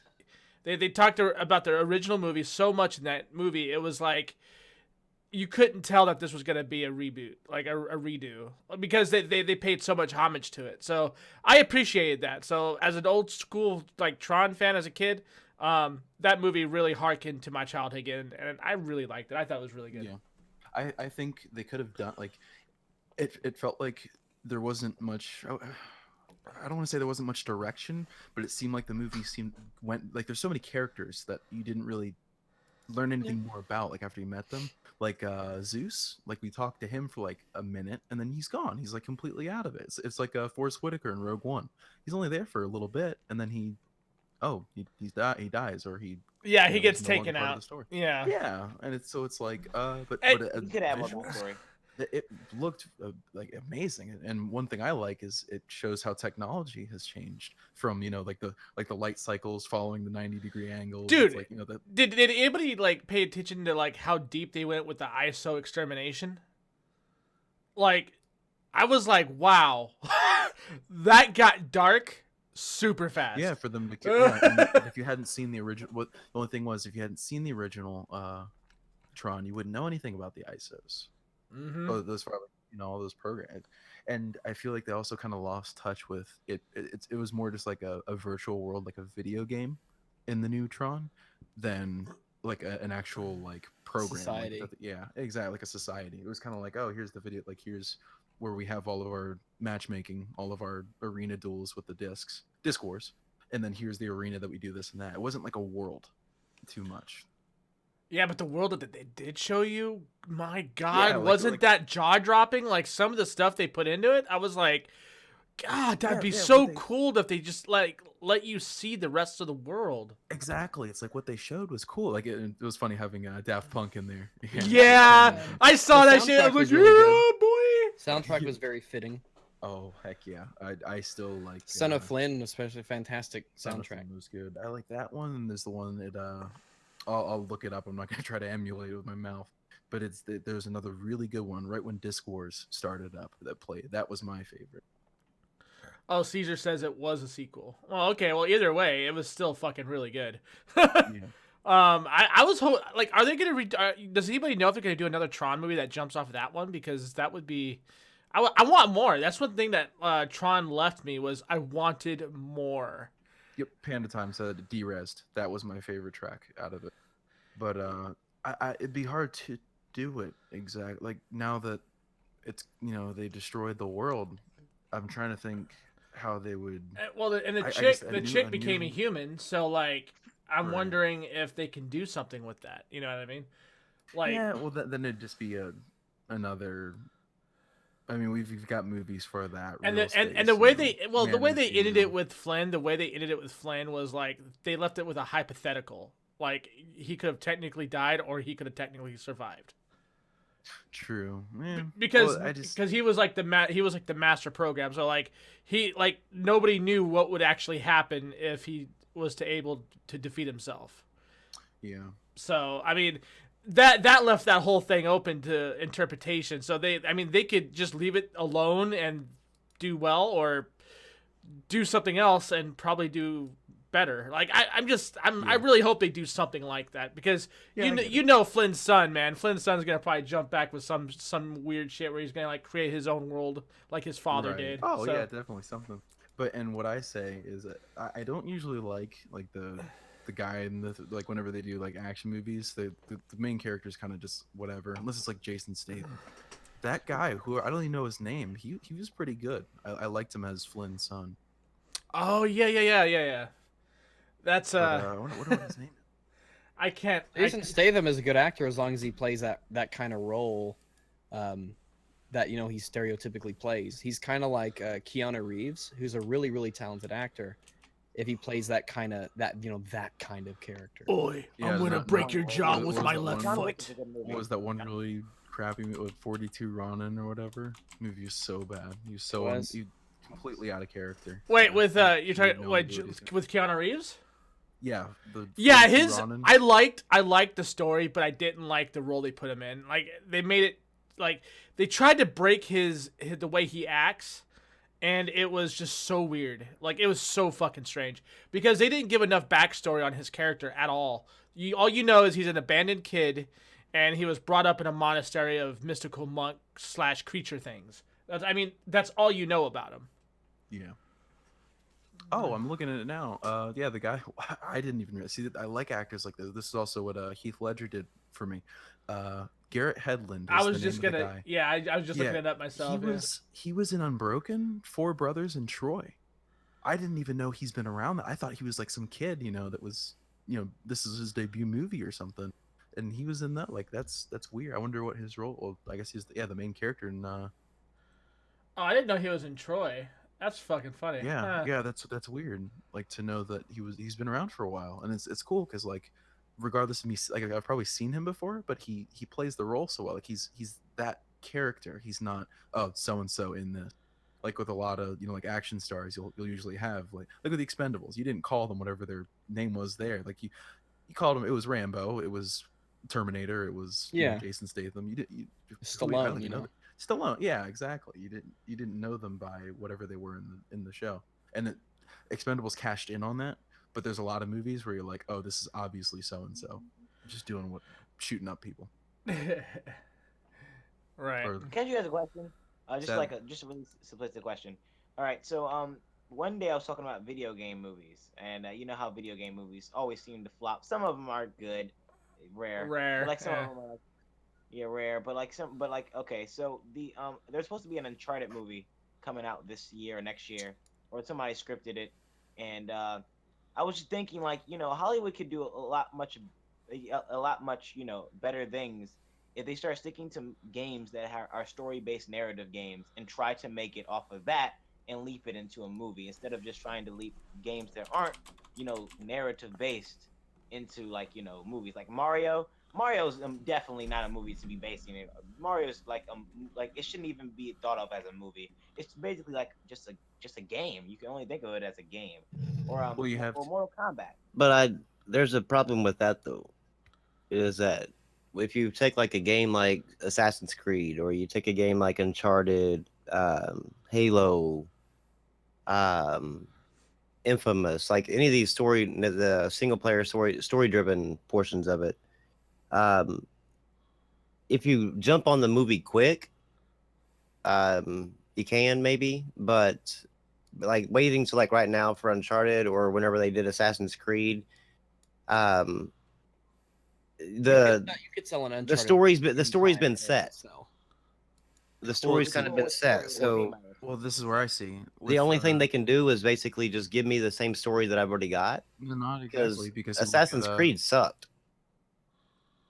Yeah, well, Assassin's Creed. Well, Yeah, it was terrible. what I see with that is you can't just give the same story when you have an entire universe built, like you said with Halo. Forward Unto Dawn, if you haven't seen it, well, That's rated really it's all highly. right. It wasn't. Yeah, like I loved it. I personally loved it, but I'm a Halo fanboy, so I've never really heard many opinions on it. Mhm. I liked it because it wasn't Master Chief the whole time. Like it wasn't Master Chief drops in somewhere, kills a bunch of Covenant, and leaves. It told a story about like ONI like some Navy cadets that were attacked by the Covenant. Like it tells their like it's mostly them. Chief comes in later on. You got to push the merchandise. You got to have people want to go see it. Got to have Chief in it, but he was more of a supporting role, if anything, to the main character. And that main character ended up like he shows up in Halo 4, older, captain of the UNSC Infinity. Well, I mean, I guess if with Uncharted, if they went with like a Chloe based story, no, don't do a story that's already been done. Just write a good story. And I wouldn't. I mean, I couldn't see them doing Nathan Drake and actually being successful. I could see that possible. I It think would they could be do a spinoff. Look, the reason that video games suck is because the developers and the people who make the video games, and because the fans who adore the video games aren't involved with making the movies. That's what I was thinking. Because the reason these things flop is because they don't. Because you have people who care about Hollywood them try to don't put make their them. spin on them because they don't care about it and they just want to make money and they're like, okay, well, Uncharted sold a whole bunch, so this ought to do good, so we're just gonna make something. Yeah, it's like someone who doesn't play the games. For my these movies don't correlate into what people expect. Like from the my game is about understanding, doing though, this, how come the Naughty- movie isn't about it? from my understanding, Naughty Dog is supposed to be involved with the movie. So I think that would be that has a better chance of succeeding than say the other ones that just basically let Hollywood like have free reign over an IP and just like just do whatever you want, just put a movie out. Well, I mean, you got to look at it this way. Like it's bad when some of the core actors are telling like Hollywood directors, "You're stupid. You don't know what you're doing. What are you doing?" Ryan Reynolds came in on an interview and was stating how in X-Men Origins he knew that was wrong, and he tried to tell them, "What are you thinking? This is wrong. What are you doing?" And I guess the directors tried to like pin it on him, and he said, so this isn't my bad." He's like, "I tried to tell you guys." And then he gets a movie with a proper Deadpool, a character that he adores, and he it's wants to outsold play. every And Marvel movie out. And he just adores the role, and the marketing was on point. They did But everything right. He had almost full creative input in with Deadpool. almost no budget though. But what I'm saying though is like that they allowed him to have input on it, creative freedom. So therefore, like because that was his love, that was his passion. That would be like say like me being a big Uncharted fan, being able to go and have creative input like on the Uncharted series if I was in that position, or like fun fact, you're saying he's a Halo fanboy, letting him go in there and being able to have creative input on the Halo series. But whenever these people make these movies, like Uncharted, like Assassin's Creed, I don't think they had anybody from Ubisoft helping out. Now I think what they did, or who had anyone played a game. Well, no, I think what they did is they saw the game, because I mean it was basically right off the game. They added some things that weren't in the game, like the being in the Animus, like where you like the dudes fighting like out, and it showed that, and rather than inside the actual game, the actual Animus world, which was weird. But I mean it pretty much followed that Assassin's Creed 1 to a T, like to where you were, because that's the one thing I hated about fucking Assassin's Creed 1 was that you were in and out of that Animus like 500 times. It was like, God, just let me actually play the damn story. I don't want to play as fucking Desmond. Yeah, Desmond's a piece of shit. Who gives a damn? I want to do things. I want to actually play. I was having fun being an assassin, and now you got me like running around where I can't even jump because like the guy's inside some sort of psych ward or something. I don't know. Like, get me back into the actual game. And that's exactly what Assassin's Creed movie did, is they took you out of the Animus so much. It was like, I don't care about the backstory, man. Just give me the Assassin's movie, the Assassin's movie. That's what I wanted to see. Yeah, give me the good part. They're gonna make a second one. They've already signed. They've already signed up for more. Enough, huh? Well, no, it wasn't even about Ubisoft selling doesn't care enough. about sales. It wasn't even about selling enough. It was they already had signed on for more than one, so they already had planned. So planned it's for more this. of a contract agreement that they have to honor. It kind of like started out. This franchise, I mean, the movie franchise might actually start out kind of like Assassin's Creed. Like the Assassin's Creed 1 did, like, okay, yeah, it's an okay game, it's an okay movie. But maybe Assassin's Creed 2, the movie, the next one's gonna be like the one that like everybody's like, oh shit, man, I can't wait for that next one. Because that's what the movie did. That's what the game did. I mean, they gotta. I mean, I haven't seen the movie. I heard it wasn't good, so I didn't go see it. It was. I mean, I've played a lot of the Assassin's Creed games. I can't say it was bad. I can just say it wasn't one that like you have to go see. Like it wasn't like, damn, that's a really good movie. I need to make sure people know to go and see it. I would recommend that you rent it when it comes to Redbox, or wait till it gets to Netflix. But I mean, it's one that you should see because it's like it seems like it's going to set up like the game. So I think that you might need to see it to make sure the story flows for you on the next one, because it looks like the way it looks is instead of like dealing with not Ezio, what's his name, Altair. Instead of dealing with Altair and then all of a sudden like bam, like Altair's just gone out of the picture and like you only hear about him in lore. It seems like they're gonna stick with this guy for a while.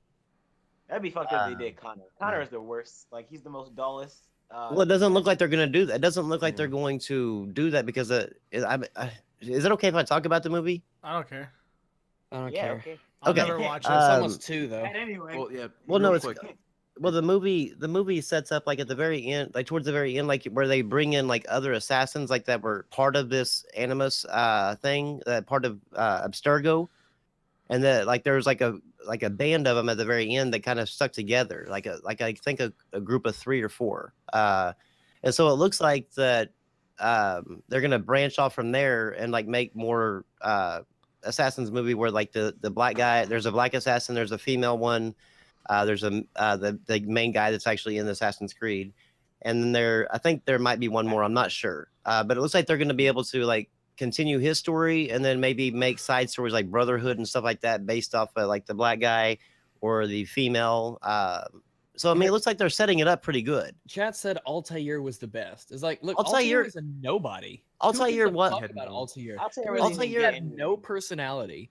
Altair just was like Altair was the ultimate like he's just good versus evil type thing. But they set him up with the climax and the ending to where he couldn't go anywhere.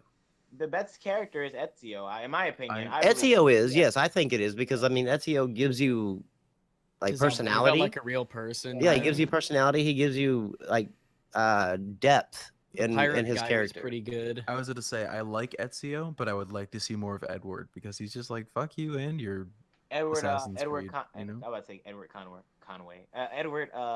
Kenny or Kennyham, or I forgot. Kenway or something. Kenway. Yeah, you're talking about the pirate guy, right? He's a pirate, you know. He's like, The only problem with the pirate guy, I mean, I love the story of the pirate guy, with Edward, but the game just kind of felt like it was like just. I got to the part on the boat the first time, and my interest sank. I liked the boat. Oh, I liked the boat like the first few times, but then once I realized that like my next mission was on the other side of the map, I was like, I had to go on the boat, and I flew. I was around the boat for a little bit, and I'm like, oh, I want to play Assassin's Creed. And even when you get on the most irritating thing, having to travel long distance. I started fast traveling all this shit because I was like, fuck this, man. I'm upgrade your boat and put these here and do that and gather these materials so your boat will have an extra poop deck and stuff like that. I'm like, I don't care. I want to play Assassin's Creed. I want to go in cities and it's like it was a cool idea. It was a cool idea, but it just wasn't.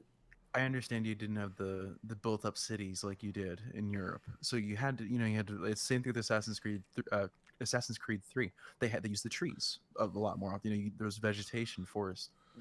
With Assassin's Creed, American. with Black Flag, you go around, and yeah, there's a few like towns and stuff like on Barbados and stuff, like little places you go in that you can kind of run around in. But the jungles, like the islands you go on for the story, it's like, Oh, okay, yeah. let me land on the beach. Every time it was, let me land on the beach, let me sneak through the bushes, let me whistle, knock out the guards, climb across a tree, and it's like a linear little trek through this island. There was nothing sandbox about any of them.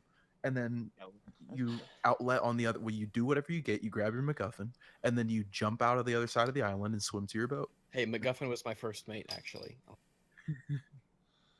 But the thing is, We with working- Assassin's Creed needs to. I'm glad they're taking a break so that they can find themselves Yeah, again. make this empire. Because after games come out like Dishonored, after games come out like even Splinter Cell and all that, which are better. I mean, for an assassination game, you'd think that the stealth element would be.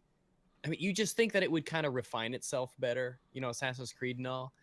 Give us a much bigger. Give us like Dishonored 2. I'm only like 9 or so hours into it, and I need to finish it because I really like it because it's really good.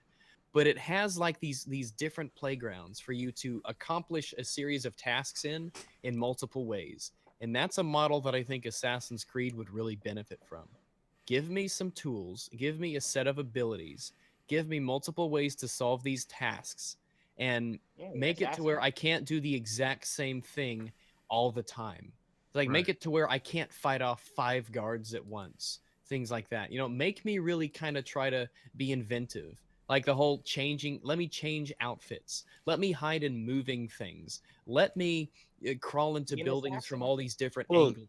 Unity kind of tried that.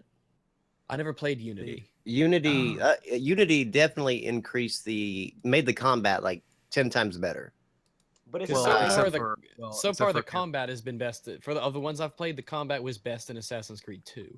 Well, if you okay, like what you were talking about as far as like being able to take the 5 guys on at once. I mean, if you went to like say Unity and when you got into combat, the difficulty with the enemies were so much greater. So I mean, it wasn't like you whenever like when when you got into a fight with 5, you were like, okay, big deal. It's not that big, not that hard. The different weapons in had like Unity- different windows of countering, like the hidden blades. Like the window of to be able to counterattack with the hidden blades was really small, but it was always an insta kill if you got it off right. Yeah, Right. Stuff like that. yeah, but in Unity they made it a little bit more difficult to I guess just take on everybody, and especially the harder guys. Like they made them like fucking frustrating. Yeah, but there are 3 trumps to that game. 3 trump cards you can always pull. If you can't pull one, you can pull the other 2.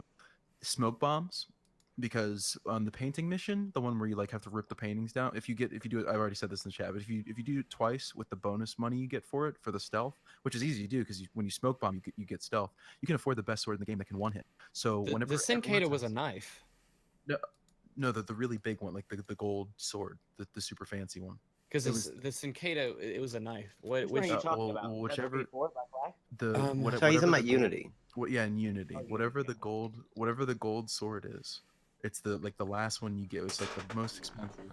Well, one yeah, of I them. mean, there's And, if you did that, yes. yeah, you could either But I smoke mean- bomb it, you could parry and one hit with that sword, and if you didn't do the Sword of kill Eden? animation, no, I'll look it up. I'd have to look it up. But just I in general, I mean, just in swear- general, they did increase the overall difficulty of the AI, which was and the actual abilities of the AI. Like they were a little bit smarter. Yeah. So I'm looking at it, and yes, it's called the Sincadius. That's it, and it's a. It looks cheap. Yeah, it's actually pretty cheap. It's less than the bonus for 2 missions, but But it was a one hit, and if you didn't do like when you like hit the button, like when you hit them, they're in like a down state kind of. Then you can do like the finish move. If you Yeah, didn't do the finish, first thing when I you Google could- it, the first thing that pops up is Sincada broke my game.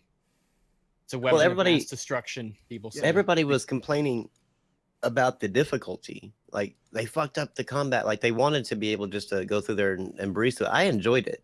I enjoyed the challenge. I mean, Yeah, obviously, in real life, though, that it was a not a great weapon in real life. It was. People think that the reason it was shaped like that was so that artists and weapon makers could put like etchings and designs on it as display pieces. Because as in terms of being an actual weapon, it's not designed particularly well. If you look at it, you're like, of course, it's not a very deadly weapon because of the way it's shaped and the thinness, and it just doesn't make any sense. It's too short to be a slicing weapon, but it tapers in a way that's silly for a stabbing weapon. So it's it's just, but there you go. I think the way to make like a really good Assassin's Creed game, I think if you like really want, I think this is why they're taking a time off, is that I think it's time to reinvent what it means to be an assassin, like really, because Assassin's Creed, the first one, I remember when I was a kid and I played it, it was like more stealth based. Yeah, it nees to be more stealth based. More sneaky sneak. It needs to be about more sneaking. Like, for instance, assassins don't have uniforms, Ubisoft. Yeah. That kind of is against the point. Yeah. Yeah. And I like, think you need to learn how to.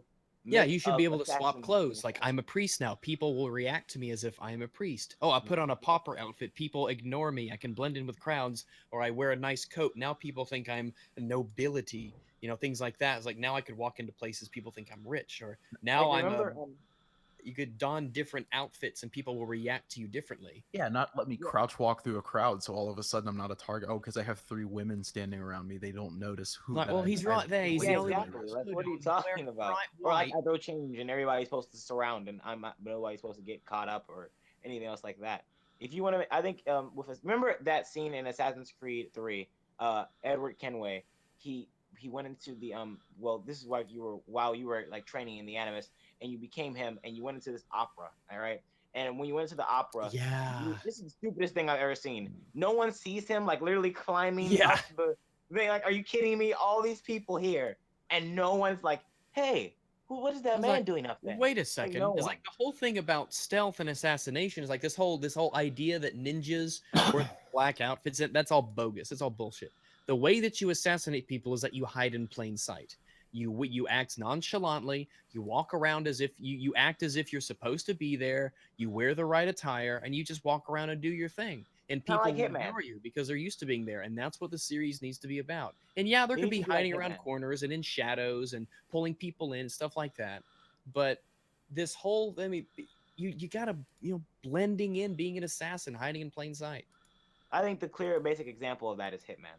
Hitman is like the clear basic example of how to change a costume, how to look like you're doing your thing in plain sight, and things like that. While you have Assassin's Creed, he's doing like real basic things an assassin would do right in somebody's face. Like, why don't you just show them your hidden blade? No, I'll tell you who did it. Hidden blades are incredibly silly as a weapon too, but I'll tell you what series was probably the best assassin series, and it's probably the most unloved. It was Tenchu. Anybody ever play Tenchu? Never even heard of it. That is my shoes are different. No, seriously, I only got 2 shoes. So. Old school they have wooden shoes. And that's where most of these games come from.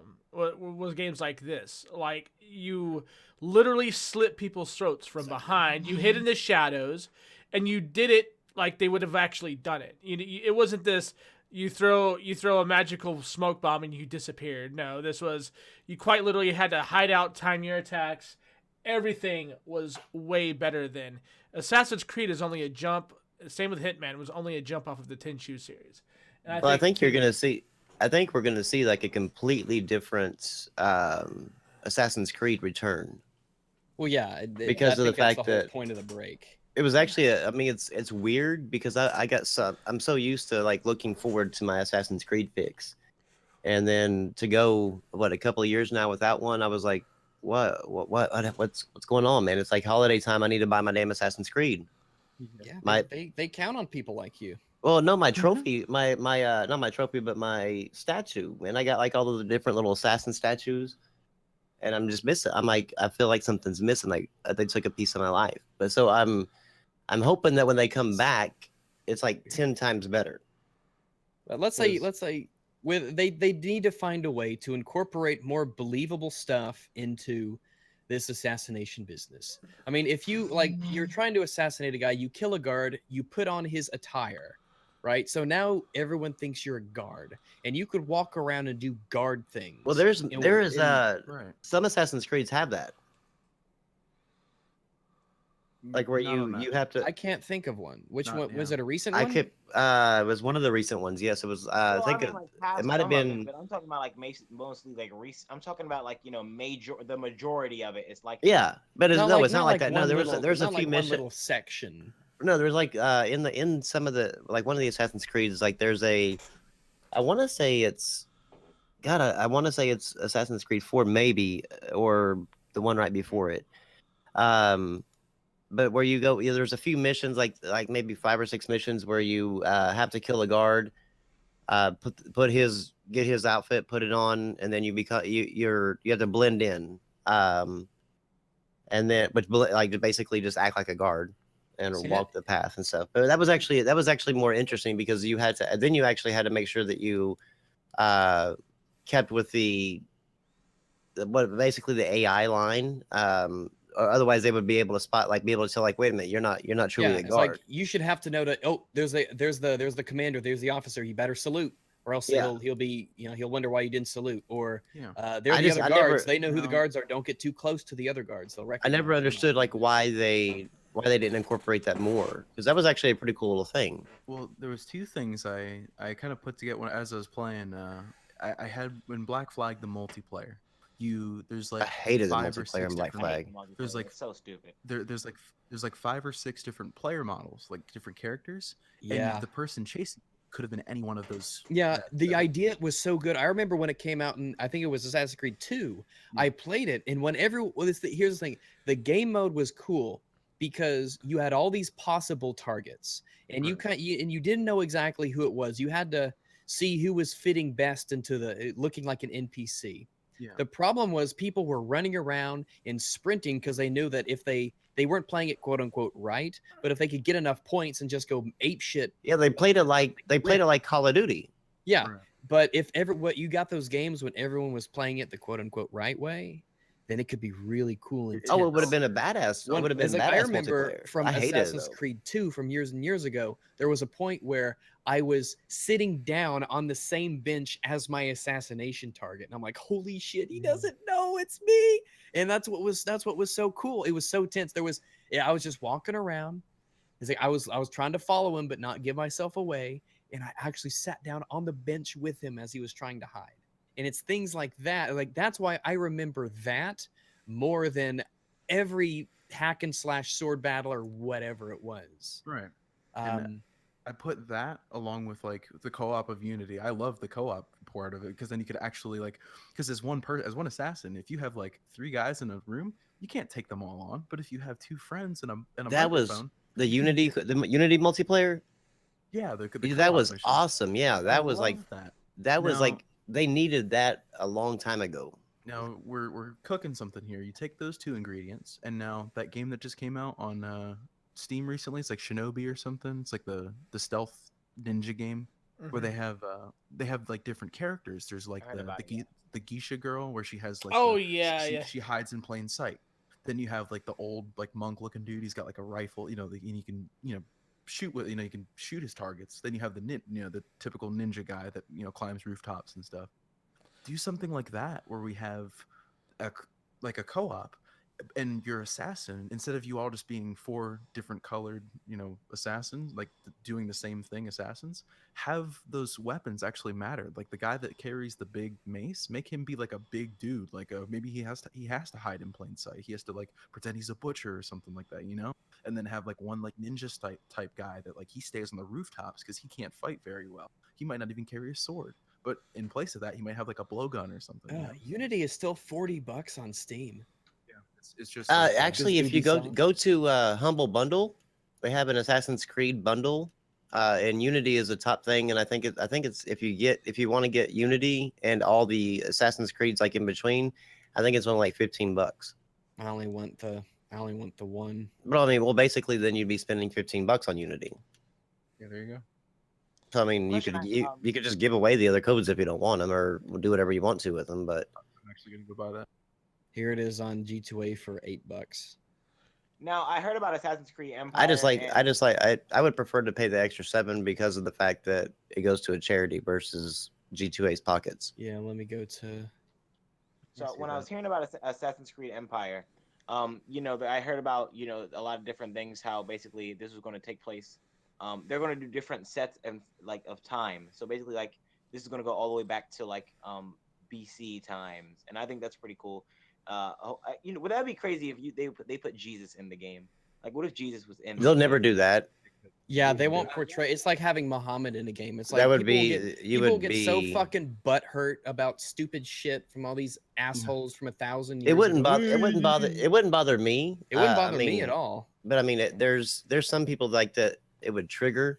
Yeah, Well, like this guy. Well, like the guy. Like I had a He's supposed to be conversation real with him person, so having him on in a history Twitter. game is like, actually, we don't actually know if he was Colin Moriarty or whatever his name is. Moriarty. Tweeted Colin. out. Well, he tweeted out. Moriarty. Jesus Christ, Nintendo, you're fucking charging for online. And then this guy with his Twitter handle. I don't know if y'all have seen him, but his name is Too Much Food. And so he was Colin like, just did a podcast where he defends. yeah, he Hey, replied. Well, he replied back to Colin. He was like, it's this type of stuff that offends me, Colin. And I was like, so I replied to him. I was like, well, which part offended you? I was legitimately trying to figure out. He was like, don't come at me with that stupid bullshit response. I'm like, what the fuck are you talking about? Like, what the fuck offended you? And he's like, if you're not down with the Lord Jesus Christ and Savior, then I'm like, oh God. Oh boy, here we go. I was like, first of all, I said, you being offended is your choice. I was like, you choose whether or not to be offended. He's trying to tell me it's a physiological response. And I'm like, it's not. I was like, you being offended is entirely you. And I was like, he should not have to change his wording to make you feel comfortable. Well, this is how I see it. There's two different. And I he don't said think- something like that. He kept talking back and forth. And I was like, I told him, I was like, basically it comes down to this. You either have two choices. You can follow him and deal with it, or you can unfollow him and be fine. I said, no matter what, it's like at the end of the day, it's just fuck Yeah, your feelings. if that shit 'Cause- offends you, then get off the internet. It's not for Yeah, you. I told him, I said, leave. the internet, I said, social media might not be for you if the word somebody using the word Jesus Christ offends you. Well, see, this is what I say. There's a No, I difference thought- between being offended and actually like going out of your way to say, "Whoa!" Like there's stuff that people will say. Well, if you're, let's say it's like yeah, 9/11 joke. Like for a while, they're like 9/11 jokes. They're pretty offensive. They can be offensive to people because it was. But that's why they're sensitive topic. funny. But that's I why mean, it's they're like funny. That's the thing. it's like what's it was what's offensive 3 to feet tall and has no friends? A Sandy Hook survivor. Come on. It's like it's super grim dark, and that's what makes it funny. It's so offensive and awful. But It but can I mean, in the offend you. just a thing. That's But yeah, like if you like, it would be different if this Too Much Food guy would have said to himself, well, that's offensive, and just moved on. Well, see, that's what I but- mean. Like he can. But be he went out of his way offended. to make sure that he let him know, and that he should Exactly. change his the way he says things to make him where he's uncomfortable. Yeah, that's what I mean. Like And at I'm like, that you point, can't like, you don't control have to- people's. Exactly. You shouldn't be able to like if you're offended by it, just block it, just ignore it. guys If there's are things that people offensive. say that's I get offended. Believe it or not, me, fun fact of all people, gets offended by things. And when Yeah, I just don't let things it bother offend me. I get over it. Or See, I don't get offended by say it anything. in person, or I'd say it. Well, something offends everyone. I really everyone's don't. I offended by don't. Yeah, well, you see, the thing is, you're lying. That's the thing. I have yet to come Whether or across not- it because it's I whether can or give a not- shit it's- less. It's whether or not we react to things, really. Exactly. It's more. Because But I mean, I everyone- don't know. Everyone gets I really don't something that know they don't what- like. What feeling that would have, because it doesn't like I don't ever get upset or triggered or anything, like any sort of response from what anybody says, because they're just words. Yeah, but that's literally Especially, isn't like, that really That's- isn't that's- true, that's is it? true. So It- That really isn't, is it? That's I don't inhuman. know what would be saying that. I mean, if you were like a robot, but it's not possible for a human being to not have emotional responses to meanings that are. I mean, if you, It's if like, I'm it's black not and you it's say not that, I get it. possible. It actually is. I mean, there's actually. I mean, I'm not saying that I am, but I mean, there's actually You just did. No, no, I just didn't. But there was You a really did, didn't you? Though. There's You really actually just an did. actual definite definition of a person without emotions. Who's that? It's called a It's like, you know, sociopath. Yeah, but that's like insane. Doesn't a I sociopath don't like think really do stuff insanity because is- of the emotion? No, not really. No, that's a person with that's a personality disorder manifesting itself in extreme antisocial attitudes, in behavior, and a lack of conscience. Whoa, Dr. Phil. Yeah. You can have emotions and be a sociopath. Yeah, you just show you don't. Well, it's like you. Well, that's Let's like me see. being black, and then somebody saying, "Hey, you're black. That means you like watermelon Kool-Aid." And I'm like, and, you know, it does ring a bell, but then I start thinking like, you know, I do like watermelon, I do like Kool-Aid, but still, don't think because, you know, I do like that. I mean, come on. I mean, who doesn't like watermelon? Who doesn't like? Oh my like, come God, on you now. guys! We have a black man in our call. What about the fried chicken? Dude, it's just like fried Wait, you're chicken and black? grape soda. Do you think I'm gonna Yeah, go I'm a week without fried chicken and grape soda? Oh damn. Yeah, man. really. Kidding me? That's the thing, like, I'll eat that people- stereotype. People are like, black people. And here I thought we had want standards. Fried chicken and watermelon. It's like, don't tell me black people don't like chicken and watermelon. Everyone I loves do get headaches black if I don't eat fried chicken watermelon and like, in watermelon. like a week. I do get headaches if I don't eat watermelon in a week. I'm just saying, like, I don't know why. Darkies are weird. I'm just saying, what's happened? I actually fucking installed Uplay. Yeah, I went to the Humble Bundle and I got everything. Woohoo! You have I cancer turned- on your computer. You're welcome. Hooray! Well, Well, now you I've got like Far Cries and stuff. They can So play Unity with me. Yeah, Unity. no, that'll probably be a single player thing for me. That's one of my zone out sorts of things. It was on the Right. Xbox. It was one of my zone out games. Are you sure you don't want to feel the cold steel of my cicadas as it penetrates you? Well, it's a Why'd you get so close to the mic? because it represents how close I'll be to you. Ooh, I like that one. So Hey, Ubisoft. hey. For Honor, pre-order now. No. What?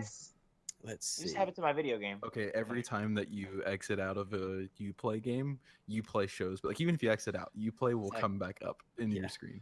It's like, Fuck you, come bro. on back. It's like, no.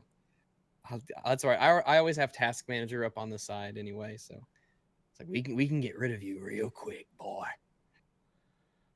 You just call We me boy don't- because I'm black. we- Okay. Correct. Yes. I keep forgetting that like Fun Fact is mixed and Metro's black. I Yeah, keep boy. forgetting that. Like a lot of these because I can't tell with a lot of people with their voice, and it's not Yeah, even it's 'cause something it's not even something I think about. Yeah, it's because I speak well. You ever meet those type of people that are like, you know, they're like so they want. I feel like they want people to be right. Like if you say one word, they'll be like, you're like, hey, what's up, man? What's up, boy? You just call me boy. What's wrong with you? What do you think we're living in? Did you just say you guys? I'm not a guy. I'm you assume my gender? agender fluid by pine. Well, no, I've had people like whenever I say you guys or whatever, and they're like, "Oh, but it's us people." I'm like, "What the fuck are you like? people. Like, what are you Talking talking about? Like, First off, like it's we people. Second off, like I've offended them, like talking about like they're part of like some sort of difference to me. I'm like, well, no, I'm just kind of like referring to a group of people, like y'all are actually talking. It's I kind don't of give like a shit like what with color people you with are. religion.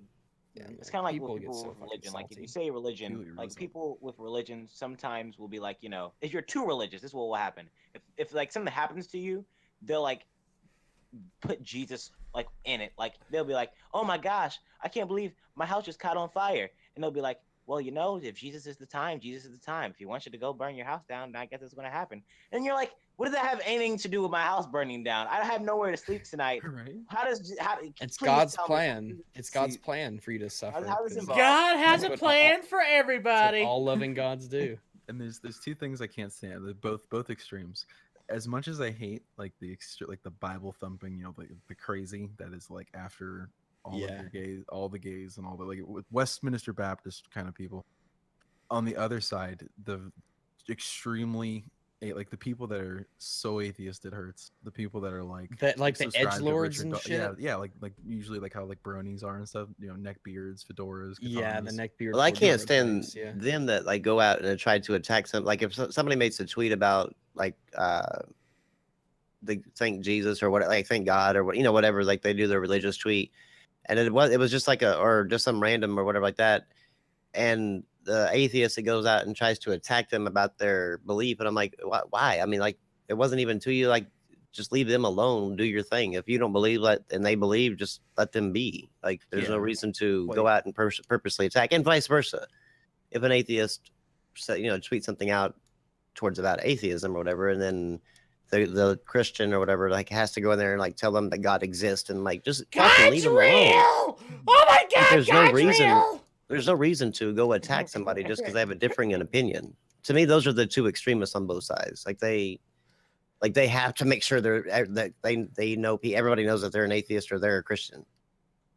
Well, they're always going to be the one person that always will like try to stump your belief. Like I remember when I was a kid, I loved Santa Claus, and Santa Claus was my favorite person around. I loved him more than my dad.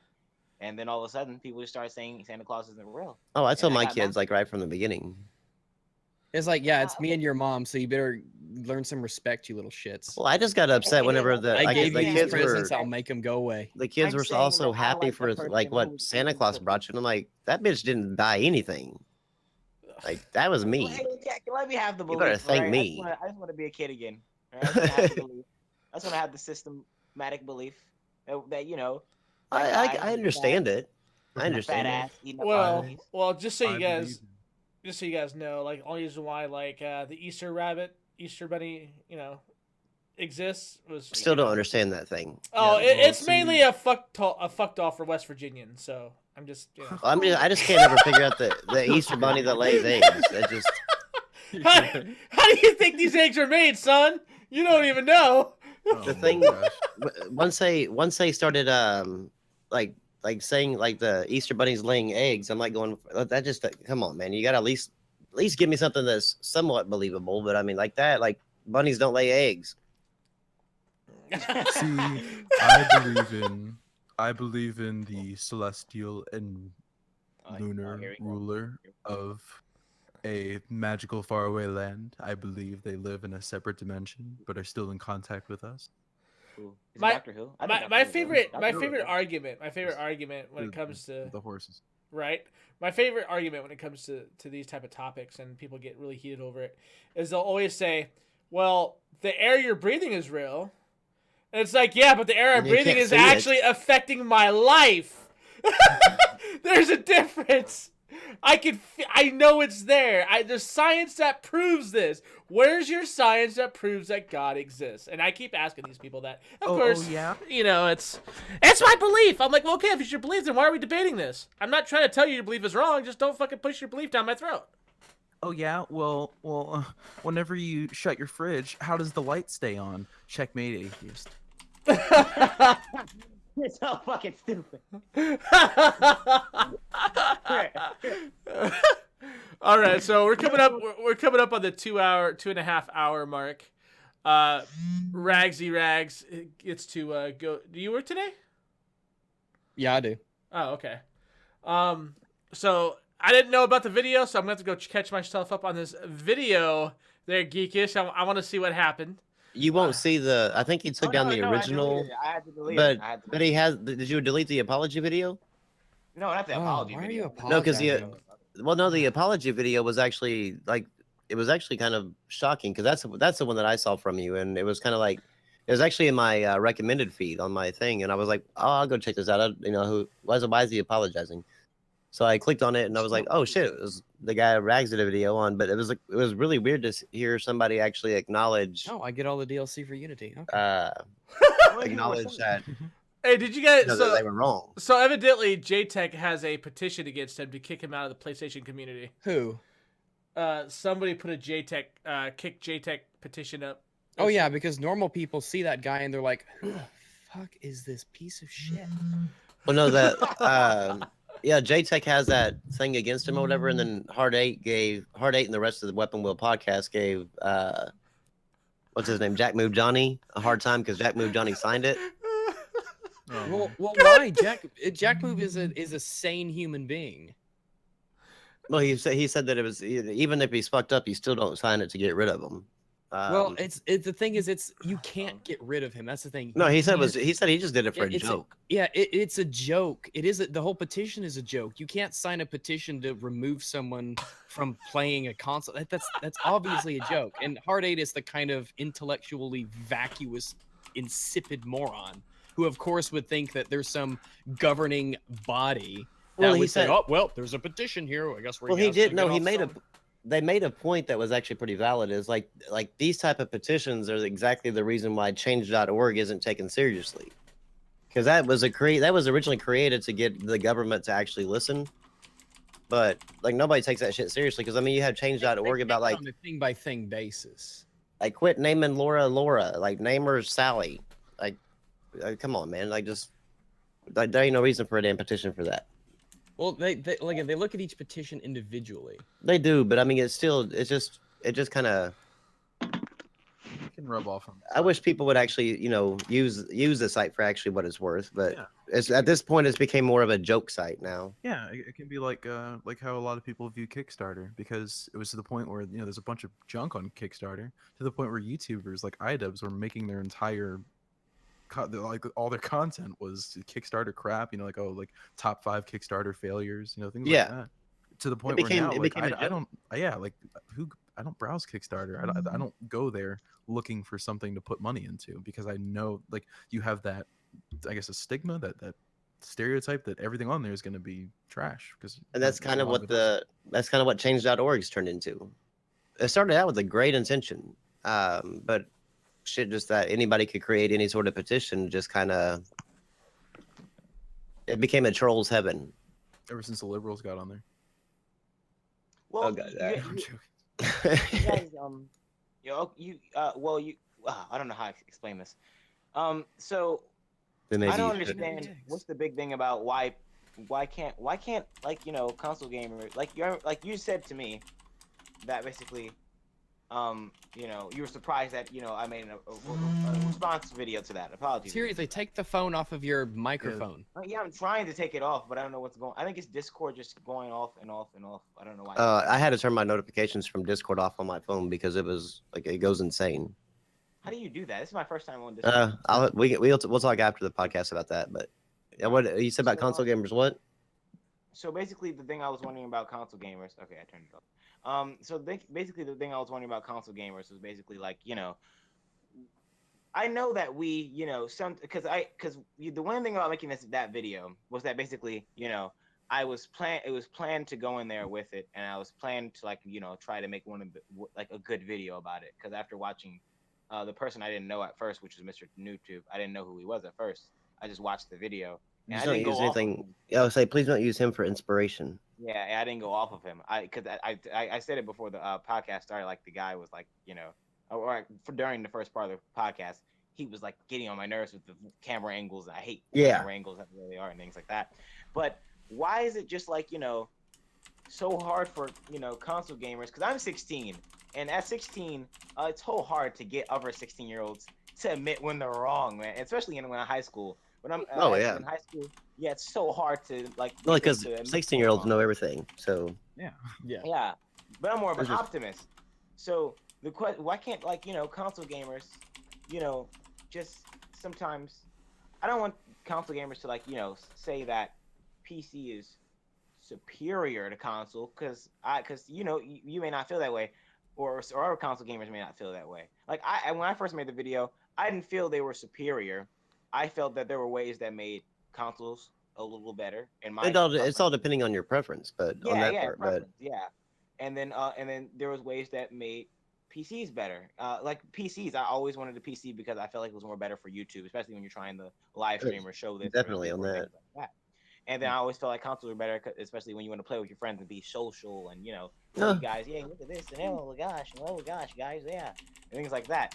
But and that's why I saw the reasons in being better. But why is it so hard for console gamers just to say, maybe? I still don't know. I couldn't tell you. I couldn't tell you why they segregate themselves this way and play themselves against one another. Within there, I'm speaking just from the outside looking in, trying to figure out like what they might be thinking. But you have console gamers, like I've seen some conversations where console gamers are just talking back and forth about a game, and you'll have one PC asshole that comes in there like, that game's not 60 FPS, that's trash. Y'all are fucking trash. Y'all are peasants. And so their interactions with the PC guys, the limited interactions that they have with them are usually the ones that are like the assholes, like they don't even they probably don't even own a PC, but yet want to just talk like just do that stupid shit. So whenever they make the video, we're playing the guessing game. Well, yeah, but when they make the video, my favorite games to play. Some of them are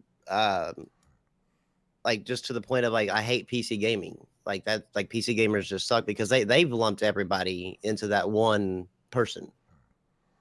Kind of like how like the whole like racism and everything else starts. It's like you've had like one bad run with a black person, and all of a sudden you hate all black people. Yeah. But He stole my shoes. But I think that Sorry. I think it comes to One of I my think house it comes to stole only that. the left shoes. Who does that? I think it comes to that, and then the majority of them like seem to think that since I hold this opinion, like I've got 30, I've been gaming for like what 30 years now, and so longer than 30 years actually. So I feel like if I made a video, like some of these people are like, well, I've been gaming for 20 years, so I know what I'm talking about, and they don't, and so that when somebody challenges that, they're not used to somebody challenging it, because when you hang around with like just console gamers, or if you're a PC gamer and you just hang out with PC gamers, you're gonna get a lot of the same feedback. Like, yeah, you're right. Yeah, you're If you're right. on PlayStation and you only play with people who are on PlayStation, of course everyone's gonna say, "Yeah, Uncharted 4 is the best game ever." You know, it's the game of the year. Well, And then yeah, you 'cause open it up it's to play just with your Xbox circle and of- PC guys are like, "No, it's not." It's like, It's your circle. what? It's your circle of friends. I mean, and so when somebody like Rags or something like that comes and challenges it, they're not used to being challenged, so they're just automatically, their defense is like, "Fuck you, I'm right." I The just amount of ask all these who people. block me on Twitter just after one all I do is just mention them or quote a tweet or anything. It's just instant block. I am blocked by so many people. It is insane how many people I'm blocked by. Now That's I so don't funny, know. 'cause right I can't. after you got... Oh, sorry, go. I just can't speak for everybody that blocks you, because I've been blocked by some of the same people that I don't even fucking talk to. They just like seem to like look at your follow list or whatever and like, okay, block all 10,000 people. But there's sometimes I guess people don't understand like mute actually is a thing. I have, But like, because when you quote, it's almost instantaneous, and you can ask Brimstone this. It's almost instantaneous. As soon as I get the notification that you quoted one of my tweets, there's like 100 notifications afterwards calling me a scum and a piece of shit, and you stupid motherfucker. Your mom's a bitch, and I'm like, what? Like what? So they might block you in order to maybe keep those people's interactions like down. A lot of these are just normal replies. But I would imagine that some of those people, a lot of those people that block you, like especially like JTech, just like, oh shit, block because you're not pro PlayStation. Well, with JTech, it's like he blocked me because obviously because of the videos, because the DMCA's he lied on me. It was all that, but he blocked. He used some sort of a block bot, I think, because it was like a meme at one point. People would send me images of them blocked by JTech. They're like, who is this? I've never talked to this person. I've never interacted with this person in any way. And it was the same thing with Jed Whittaker. Nobody knew who he was. It's like, who is he? And how come he blocked me? Like, who is this guy? And then I made the video and everyone's like, oh, he blocked me and I haven't even talked to him. It's like he wouldn't even answer my first question, and it wasn't even like it wasn't aggressive or anything at all. I just wanted clarification on something he tweeted, and he blocked me. But No conversation at all. Now I also noticed, like with JTech, if you made a video on him, chances are some of your crowd that follows you, that watches you, went to his video and commented. Because I've learned with JTech, if you comment on his video, Stoppo with his comment section. Yeah, well, I mean, if you comment on his video, that's not like, oh my god, you're right. He not only blocks you on YouTube, but he finds you that if you have a Twitter, he'll block you there too. Because that's how I got blocked. I made a comment on one of his videos a long time ago, and I ended up being blocked everywhere. I was like, okay, well, no big deal. And then all of a sudden, like he just, I made a tweet saying that you can't take the PlayStation Legion or BGST seriously. You can't. And like all of a sudden, like right after that, I got this tweet from JTech. Hi. I'm like, hi. But like, then he hasn't blocked me again. But I don't know like what his motive is. There was a period of like 5 or 6 days where he had blocked me about as many times, but he would unblock me to send me a picture of like some Death Stranding thing, and then he would block me again so I couldn't reply, and he'd do that like 5 times in 5 days. So I don't know. I don't pay attention to it. I don't either. I just kind of. They're all just little nobodies. That's Yeah. so Now weird Oh, go ahead. Oh, now he's trying to like kick. He's saying that he's better than Jay Bari or whatever. He wants to like. He's like trying to compare his channel to Jay Bari's channel. Like it's like, God, the good Lord, it's like he's created like a civil war with Jay Bari. Yeah, I don't even know who that is. It's so weird OJ because, like, Bari is right after- he's actually a pretty cool PlayStation guy. Oh, side Well, note: Geek- Snopes just Scott- called James O'Keefe a domestic terrorist. Oh, that's funny. Yeah, Geek's got something. It's so weird because right after like the whole situation happened, right, because there's people in my comment section right after the video, because I kept having the video up at, like, it reached up to like 864 dislikes, and I was like, well, and I kept getting like comment after comment after comment, especially during high school when you're doing midterms and you get a comment, you're like, oh gosh, and basically what happened was, they kept saying rags, and I was like, the first time they said rags, somebody said rags, and I was like, what are they talking about, rags, huh? And then somebody came to another video of mine that had nothing to do with the associated video of the video I made before, and was like, so when are you going to respond back to rags? And I was like, who are they talking? Who's rags? And then while I was up, and then my last period class I was in, I was like, rags, YouTube rags. Type it in, see what pops up. Rags comes up. Watch the video. Hey, nice shot of me, by the way. I won't lie. That was a good shot. That was a good little. I don't know how you got that, but that was really good. I should have saw that coming. That was a really good shot right there. And that's a Cleveland Bear hat, by the way. Really good shot. Love it. Tim Dog on Twitter just said that Sony didn't even ship a AAA this holiday. What? Oh. They tried. I don't know what their determination is of a AAA. That's What do you mean weird. by? What do you mean? What does he mean by? Well, that? he's I saying don't- that he's saying the Last Guardian's on a AAA game. He said Sony. Look, Tim Dog's an Xbox fanboy, right? He's a Yeah. corporate slave. He said yes, they are in the middle of a drought since April. Lol. Sony didn't even ship a AAA this holiday, so I get why they are crying about GAF. I don't know what GAF is. GAF. NeoGaf? NeoGaf. I don't know. He spends so much time on NeoGaf, but he keeps saying it's a pro Sony site, but he spends like all his time there. So, Yeah. I think us as gamers can really get a place. I think us as gamers can, like, really. I think we can really grow and get somewhere. If, like, I don't want us to be the Martin Luther King, start the Martin Luther King of, like, gaming, but, like, I think we can all, like, if we all get together, like PCs and consoles, I'm pretty sure that we could make one of, like, the biggest franchises of like a system that can associate with consoles. Well, as like PC gamers, we have no problem with crossplay on anything really, because obviously in a competitive sense we're at a huge advantage. It would be a blowaway, but really it's for like cooperative games. I have no problem with crossplay. I want it because it's better for the games and it keeps it keeps communities bigger. So game companies and developers have Well, it reasons would to last keep longer. supporting games, and it would the games would have longer lives, bigger communities. So we don't have a problem with that. I don't know. I mean, Microsoft is totally down with the idea of crossplay. Sony's not. So I don't know I mean, Sony's being assholes again. So we'll see what. I don't know. I mean, I'm fine with a lot of, like I said, I'm fine with crossplay stuff. I would say most PC gamers probably are too. But I don't know. People make up these wars. It's like there's no like civil war in the PC community. Like the worst thing that we have is AMD versus Nvidia, and it's not even like a thing. So we just don't have this split in our community like console guys create for themselves. It's And there's because no reason for it. it's But because no, wait. it's because of You the. can. I was just gonna say it's because of the PC market, right? Like, with a PC gamer, if his system could run it, he's gonna be like, okay, I'll try that out. Like that's usually how it is, because not only that's one of the, probably the best parts about games being actually so much cheaper on PC. It's like, oh dude, I just got this game, it's fucking badass, and it's like, oh dude, what is it? Oh, it's on a Kickstarter. I never heard of it before.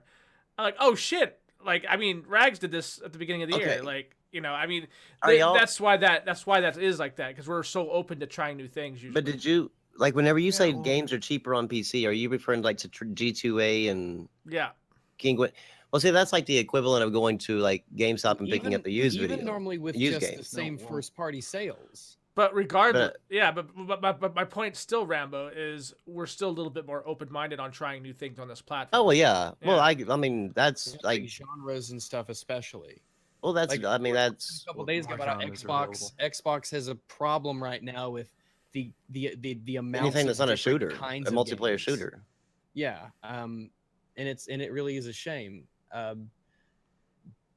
But I mean, these are made up wars, and I mean, when gamers fight against gamers, it's the companies who win, it's the corporations who win. Yeah, Well, now there is it's a, a really I big mean, echo chamber. You look at like I went over to what was it yeah I guess JTech, one of them's stream, and I just listened to them for a bit because yeah I don't want to be stuck in my own echo chamber with PC to the point where I just go full elitist, and I listen to some of the stuff they say, and it's not even like I just wonder like oh well, and it's like you hear like the stereotypical stuff that like the console peasant quotes whatever, but a lot of Right, it's real. Like they say it, they're like oh yeah well see they don't even have a party system built into their games. They have to use Discord, and it eats all their RAM, and they got to use Skype. Or no, they didn't say Discord. They said like Skype or something. It's like wow, Yeah. they don't even know what Discord is. Yeah, they have no idea. And the thing is, even if we didn't have them, I mean, Steam still has worked fine for me. I've never had any Yeah, problem. Oh, same. Unity's already downloaded. That's great. But I mean, I've never had any problems with Steam really, here and there, but it's pretty rare. I mean, I had problems with Xbox Live when I played on Xbox too. It's no Right. worse than Xbox Live is. no, I mean, But Discord is amazing. I mean, really, I've had no problems with connection issues. I can adjust volumes manually. I can do all this stuff with Discord, and it's always sitting here on my other monitor in the background. I mean, like when I go into Jeff Holiday's Discord, we'll watch something on Rabbit so that we can all see it. But Discord is takes care of all of our volume, so we could always change and edit the volumes for everything on Discord while we watch his screen on Rabbit. Yeah, see, it's just such a great system. It's just stuff like little things like that. Like I try to tell people because I used to be like that. Like I didn't know anything. Like I didn't Me know what too. I I didn't know was what the exact 60 same way. FPS was until the year before last. It was when Master Chief Collection came out was the day I found out that refresh rate matters. It was like, frame rate matters, and it's weird because like when Dying Light came out, I heard something about like 60 FPS on PS4, but I was an Xbox kid, and all my friends, my circle, my group, our Facebook group, we were like, oh well, yeah, well ours is fine. The 60 FPS doesn't make a difference. It's The just a resolution is gimmick. mostly the same, and I was like, okay, and I went along with it. I was misinformed, and then once I learned, I was just like, holy crap, like it's so much it makes such a big Yeah. difference when you actually see it. And then 60 to 144, like Oh I had man, a it's friend that such had a 144. huge. Oh, it's so crazy. Yeah, and for the I mean, people here that haven't seen ugh. 144 hertz yet, you have Oh no my idea what I'm God. talking about. You have no And clue when you until pot, and then see you it. slap G-Sync on top of it, and it's like literally just It's golden. just insanely amazing. It makes you feel good, like something in your brain feels good as you see that refresh. Because oh man, it's so. I mean, it's imagine it's such just good a feeling. level of smoothness that you have not seen before. But see, in like games. that's what like the people that like console guys, like to me, they should just stay in their lane and deal with like let's talk about the console games, let's have some talk about the fun we're having with the console, but don't Yeah. there's no reason No, to start no, I talking don't- about like I don't what think that at all. PC has, I what think PC that's why that's the opposite. Obi-Wan got knocked out in the first round of the CSAs, was because Obi-Wan is insane, right? He's nuts, and he is a corporate slave, but he is nothing but positivity. He doesn't attack other channels, as far as I know. He doesn't go after people. He doesn't, lie about the PS4 and the Xbox and the PC. He's like, oh, Nintendo's great. He's great. And he talks up Nintendo all big and everything. It's like there's not a negative bone in his body, as far as I know, unless I'm just missing something here. no like that like he I mean if he would like go away from the corporate slavery portion and just stick with like the same type of content he has, but just don't like agree with everything Nintendo does, Yeah. he would be like the ultimate, like what I'm referring to, like it's okay to, I mean, there's no problem with enjoying, playing on 30 FPS or whatever. And no PC guy would ever come to you. Well, I mean, there might be those like I said, those assholes. But there'd be no PC guy for the most part coming at you saying, you're a peasant, you suck, and it would be none of that. But It would don't be like Next Gen 720 or something, who makes a video shitting on the PC guys and then That's wonder what- why PC guys come after you. That's what makes a Exactly. PC guy do it. Yeah, it's like you can't instigate it and wonder why you're retaliated against. Exactly, and another thing, in what you said, remember, like staying in their lane. I don't think people should stay in their lane, because when you have people stay in their lane, like I said, like echo chambers, you have They these never people learn that- anything people should new. branch they don't out. learn- Yeah, yeah, exactly. People should branch out. yeah, like learning. But Like that's- when I asked that friend about 60 frames per second, the whole reason I'm even here now was because I had a PC friend, because I played like or not TF, like Gary's Mod, stuff like that, with source games on my laptop, and that's the only reason I even knew like any PC people, and I learned things from that side. And then the same thing now, like I still have all my console friends, so I hear news that I wouldn't hear in being in this group. Well, it's not. I mean, I'm not referring to like stay in your lane to where you don't entertain, like ever hearing about it something else. I'm saying like if you're going to like talk about like say PC, well, find some information about it. Like actually know what you're talking about. Don't just like Okay. hate on it just because you play on a console and they play on a PC. Yeah, that was the Um, thing. Was I never had any interaction with PC players, and I just went by what people had said, and they were saying things that were just blatantly false. Now that I know that, but at the time, people were like, "Yeah, PC's terrible. I mean, you always have to upgrade, and it's crashing every 5 seconds, and you can't get anything to work, and you have to know everything about it." And now I know that's just blatantly not true. But Yeah. at the time, I believed it because that's just what they said. Yeah, So, I mean- GTS, Google that shit. like to me, like the state, like these for instance, like the Xbox guys, they don't own a PlayStation. The ones that I'm referring to. But yet they spend all their time talking about how trash PlayStation is, like the games suck, the this and that. I'm like, obviously you don't know because you're just like just saying Clueless. stupid shit because it's PlayStation. That they're not staying in their lane. Now, if they wanted to like have an own an Xbox, but say like if PlayStation came out with like say, um, we're gonna charge $150 a year for online. Well, then they could come out and say, well, that's a terrible thing, because obviously it's a fact they can go on, but the staying in the lane, like they people spend too much time worrying about the opposite platform that you're not playing on, to the point to where you have no idea even what you're talking about because you don't play on it. You're not even involved with it. You have no knowledge on it. And that's where a lot of the arguments and a lot of the fights back and forth come from, and a lot of the misinformation gets spread because people like Next Gen talk about shit crashing. You have like Hard 8 making a video of his two games crashing on him. Yeah, PC sucks. And then all of a sudden, like he picks up a PS4 Pro, tweets out saying, well, I'm going back to where games work. Well, you didn't give a full picture. Sure, games crash, but I mean, games crash on PlayStation and Xbox as well. Yeah. But then he acted like that when on his video, like now I've got to go scour the internet looking for a fix. And I'm like, it's really not that difficult to find a fix. Yeah, if there is one. I'd say 95% of now I've never had any actual problems with my PC. Just something goes slightly out of line, and I'm like, this is actually odd. What the hell? But I mean, I couldn't even say what the worst thing that's ever happened to me was on PC, because it's just everything like normally if you just restart your computer, which is at worst a 3-minute delay, it fixes everything. You know, it's just like that's the reason why tech companies and everything, whenever you call the support, is like, well, did you turn it off and on again? There's a reason that they ask that, because that solves the majority of problems on a computer. That's what he said about the console. Is if he has a problem, then he has two fixes: either pull the game out, put it, or like uninstall the game or install it and then reinstall it, or turn your console up and turn it back on. I'm like going, but it's the same options you have with PC as well, and a lot of times that fixes your so-called problems. How dare you go at this with logic, sir? How dare you? Yeah. I mean, there's some games that just suck on PC, as far as like they did a terrible job at putting the game over, but that's not on the PC's fault. That's on the company's fault. And even the worst ports that I've played on PC, I'd still rather play the PC version. It's still better than the console version. Yeah. You look at the FPS and all this stuff and the resolution, it's still better than the console version. That's a lot. It spoils us in a way. Yeah. So when a console gamer says, "Oh, the ports suck," and it's like, no, we just have such a higher standard, and we're used to certain things that when we say a port sucks, like we'd still rather take the PC version. Yeah. It's just it should be better. It's like with Dishonored too. Everybody fed into the, oh man, this game. I bought it off the bat. Another game I kind of fan.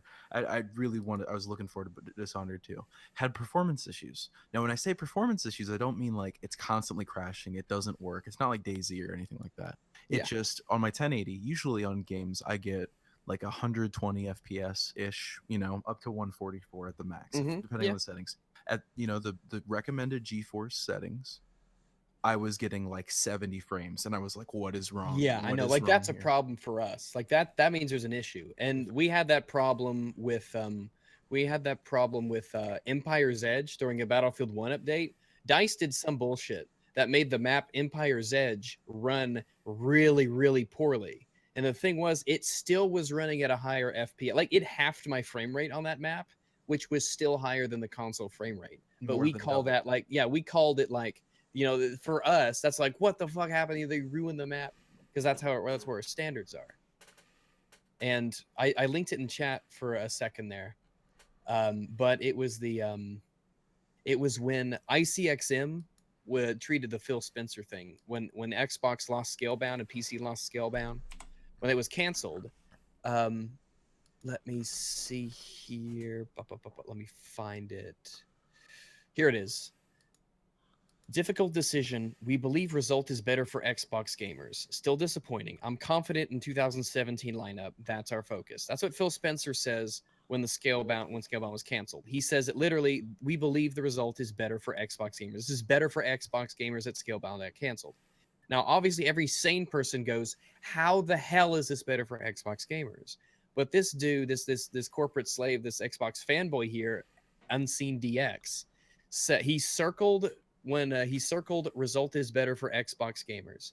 And he said, "This is the statement I'm most excited about. The funding will go towards something even better." Like, you're shitting me. P.S. It will go to something more shittier. I mean, it's It can't go to any. Can't go to anything else because the funding's gone. Right, the funding is gone. This game looked like it was damn near finished. All that funding is gone now. The only thing that money went to was to paying the employees who made it, and it's done. That game is no longer an investment. It is now just money in the garbage. It's a liability now. It's a liability, absolutely. And the thing, and it shook their faith in the community. It shook their faith in Microsoft, rightfully so. And people, I mean, it takes a proper corporate slave. That's why I say these people are a cult, man. This is obvious bad news and base in every sense of the word. But they find some way to try and spin this into a positive. It's like, the funding is going to go to something better. It's like, see, I'm so excited. He's like, Phil Spencer said it's better for us, so it's got to be. Man, what a load of garbage. We're sorry, guys. They would have been like really good back in the Nazi days. Yeah, absolutely. Spinning that because they'd have been like, it's like we don't need them. It's like, they're not any good. Like Hitler said so. Like shit. I mean, come on now. Everybody knows this. Like Hitler does nothing wrong. Thank you. Well, that would have been their attitude.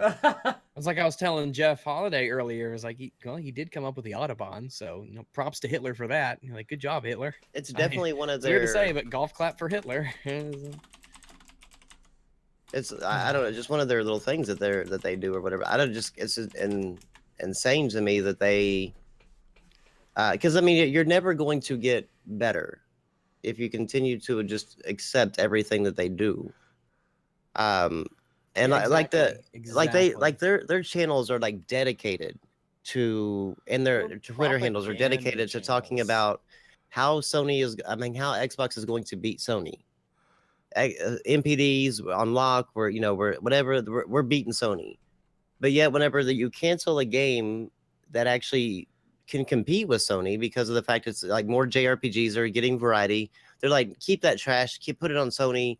Let them have that trash. I'm like going, how do you ever expect to beat a company if you can't even match the company? Yeah. It's like Tim Dog is talking about, the Sony's. It's like, look, Tim, you idiot.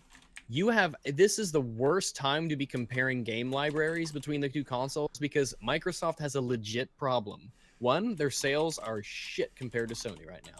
Two, you have a games problem. You need games. That's like that thing I tweeted out not too long ago where that guy on the February the 20th was talking about, all the best games are on PC, blah, blah, blah, blah, blah. And it's like, you can only play 4 of these. And the user scores are 7.4 and below. Well, here's another thing that they were doing is that I heard Dealer Gaming, because it was actually a multiplayer podcast with Zaire, Next Gen or whatever. And it was actually kind of odd because like that is like a normal Xbox crowd. Zaire was actually saying that Xbox needs to do better. A couple of guys, and his name is D. I don't know what the hell D badge or something like that. D. Yeah, but DEE. But he was on that podcast and he was like going, "Look, right now Sony is kicking our ass. Like we've got to we can't spin this shit and we got to quit the corporate slavery and actually call Microsoft out on their bullshit." Well, Dealer Gaming was like, "Oh no. Let me just squash this shit. How many big budget AAA titles as Sony putting out?" I was like, "Going okay," Who and the guy cares? was like, "Why are you caring about like a certain level? Like the point is they have more exclusives. Like They they're have putting out exclusives. games. They're They putting out have games. exclusives, Yeah, period. but he was like, they're putting out games. He's like, you might not like them, but that doesn't mean they're not games Yeah. and they're not worthy of being put in a list." Yeah, it's like get out of the mindset that just because you don't like it, that means it goes away. It's like you might not like Dota 2 and Counter-Strike Go, but that shit makes so much money that it make your head spin. It Like makes Dota 2, those League things of make more money Legends. than the console. Either console does, like compared to every game sold on Yeah, there. League of like all the biggest games in the world are PC games. I don't play MOBAs. I don't care for them. They're not my thing. They are But you're not going so to discredit big. them just But you because they're not. recognize, So but you big. yeah, you recognize their market value. You But have like- it's like you guys have you think in such small terms. It's like Uncharted 4, 8.7 million copies. It's like League of Legends, Dota. They are laughing at that. Well, like And that it- guy anywhere D- from a week too. D like mentioned, like on PlayStation you have like Gravity Rush 2, and Dealer was like, "Come on, that's not a big budget AAA blockbuster title." And I'm like, he's like, "Dude, it's scoring well on every review.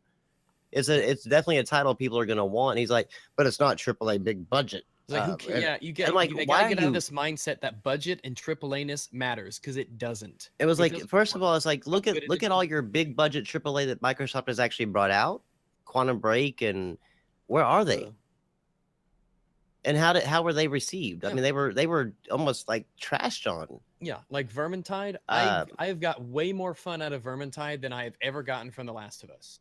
And one of those is a big old AAA mega game, and the other one's made by this like Fat Shark, and they're just they're just these little relatively nobodies. What was funny So- is that Dealer Gaming wanted to try to say that Gravity Rush 2 wasn't a AAA big budget, but Halo Wars 2 was a AAA. Yeah, I mean, I'm like, dude, that's an RTS. That's not a AAA. Just because Yeah. it has Halo in it doesn't make it AAA. exactly like But is it's like- Assassin's Creed It does China too, a you AAA liar. game? I mean, It can still be a fun game and still be whatever, but like Yeah. these people have this mindset that if it is not billions and billions of dollars to make it, or millions of dollars or whatever, Mhm. then it's trash automatically. And I'm like that. Like I've had tons of fun with like these AA titles and yeah, indie titles, and sometimes there's actually longer playtime on these games oh hell yeah, than I've there got is on some of these more, AAA titles. Let me go to my Steam now and see here. Let me check my recently played. Well, you have K. Just while you're doing that, K Mega. He was talking about how great Quantum Break was and whatever, and how long it was, and literally you can beat that game on hard in about 8 hours or maybe 6. All right, the last 3 games that I've played on Steam. All right, Vermintide, I have 54 hours on record. Dirty Bomb, 379 hours on record. That's Nexon. That's an indie game. That's a true indie game. Killing Floor 2, a true indie game. 422 hours. I mean, I wonder how long I have to view all recently played. Oh, can I go down? Arma 3, that's an indie game. 7 Days to Die, indie game. Daisy, indie game. Dishonored 2. So I have to go all the way to 1, 2, 3, 4, 5, 6. I only have to go down to the 7th recent game I've played, which is Dishonored 2, to get to like a quote unquote big budget game. I guess Arma 3 is over enough time, but that's still an indie game.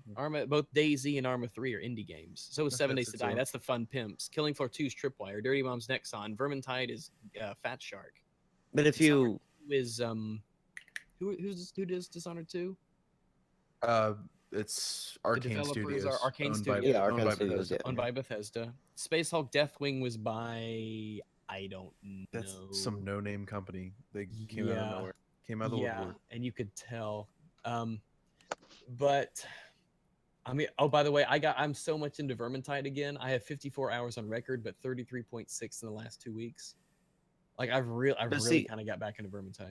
You like you're playing like some multiplayer and stuff there, which was understandable to have that type of hours in that. Mhm. But like Well, see almost me, all of these are multiplayer. well, yeah, but like with me, like if I'm playing a game, I don't give a shit about like on my list, like how many hours it shows, or I'm never looking at the hours that I'm putting into like a single player story. So if I'm playing a game and I don't really feel like turning it off and all that shit, I'll just leave it and get up and like go to the store with my wife and come back and start playing again. So some of my hours in some of these games are like really high, which there shouldn't be because it doesn't like it didn't actually take that long. But that's the reason why is because I'll just get up and walk away. However, K Mega was trying to say that Quantum Break takes about 20 to 30 hours to beat and to fully experience.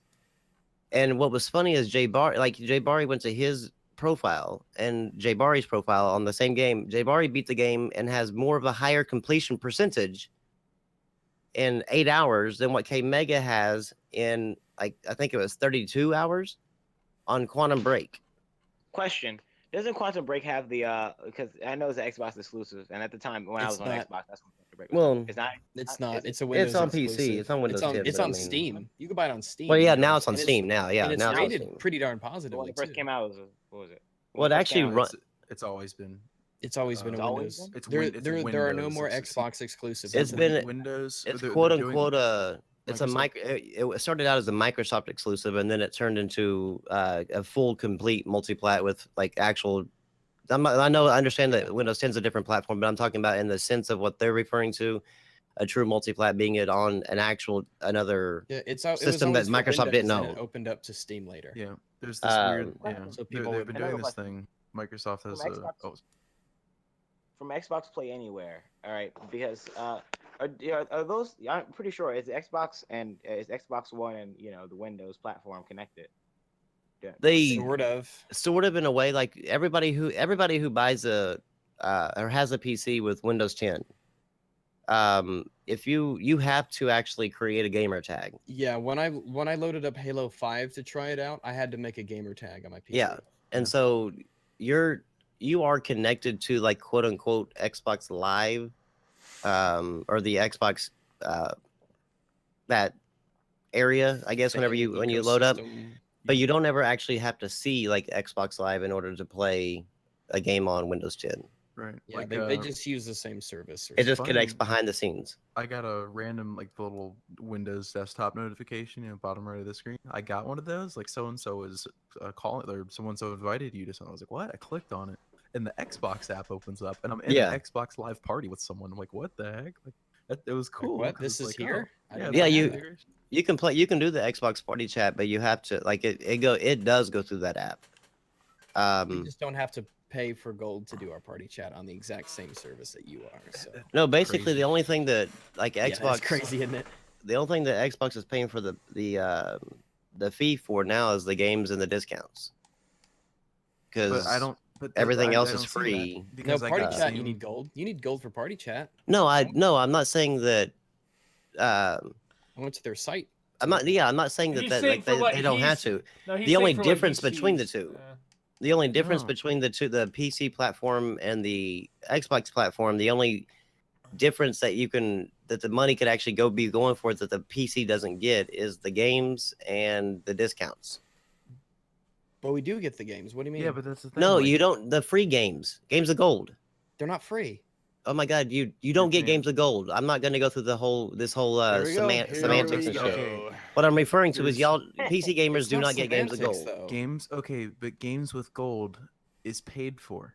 You're paying if you stop paying for your Xbox Live Gold subscription, you no longer have That's what he's the saying. recurring game. You don't. That's get, what you don't I'm get the saying. free- I'm That's- not yeah, arguing that's- that. I'm saying the only thing that Okay, the I got console confused. has, the only thing Yeah, the only I thing got the confused console, the only thing that's difference between the Xbox Live portion that between the console and the PC is the console section gets games of gold and discount and has to pay. there. Damn. Well, I get my free monthly Microsoft- games. Well, discounts from Microsoft. PC gets the game, like everything the console gets except games with gold and the discounts from the Windows. Obviously, you get discounts elsewhere. We're not going to go into all that. Specifically The Windows specific and Microsoft discounts, and the games with gold. That's the only thing that is different. So that's the only thing that separates those two programs, which is kind of. And I think what's really good is that if you get these communities talking to one another, I mean, I go to an Xbox player who only knows Xbox and say, by the way, as we're talking here, understand that this is free for me. Like I can walk away and it's fine. I'm not losing out on money or anything. Like we're both using the exact same service, talking to one another on the same infrastructure. We're just not paying for it, and you are. Wow, it's really fun. I mean, since I've been on, I have been on Xbox One and I have been on PS4, and I have been. I remember I told you I was on PC, but I was only in there for like 6 months, and because I remember you. I mean, I just heard you guys talk about Xbox, and I feel that the reason I went to PlayStation in the first place was because I felt that Xbox wasn't doing their job as when I was a kid playing on the 360, and they weren't doing their job as I see it now. What do you mean? Last year they had Quantum Break, like you guys said before, but Quantum Break putting out games was terrible. I mean, it was just terrible.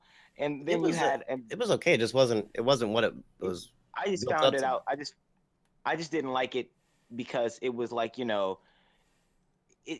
was like it's supposed to be like wasn't supposed to be like a TV show type of thing, and then you were watching it could affect the way the game is played, and after that it was the TV show portion was like the way you played affected the TV show portion.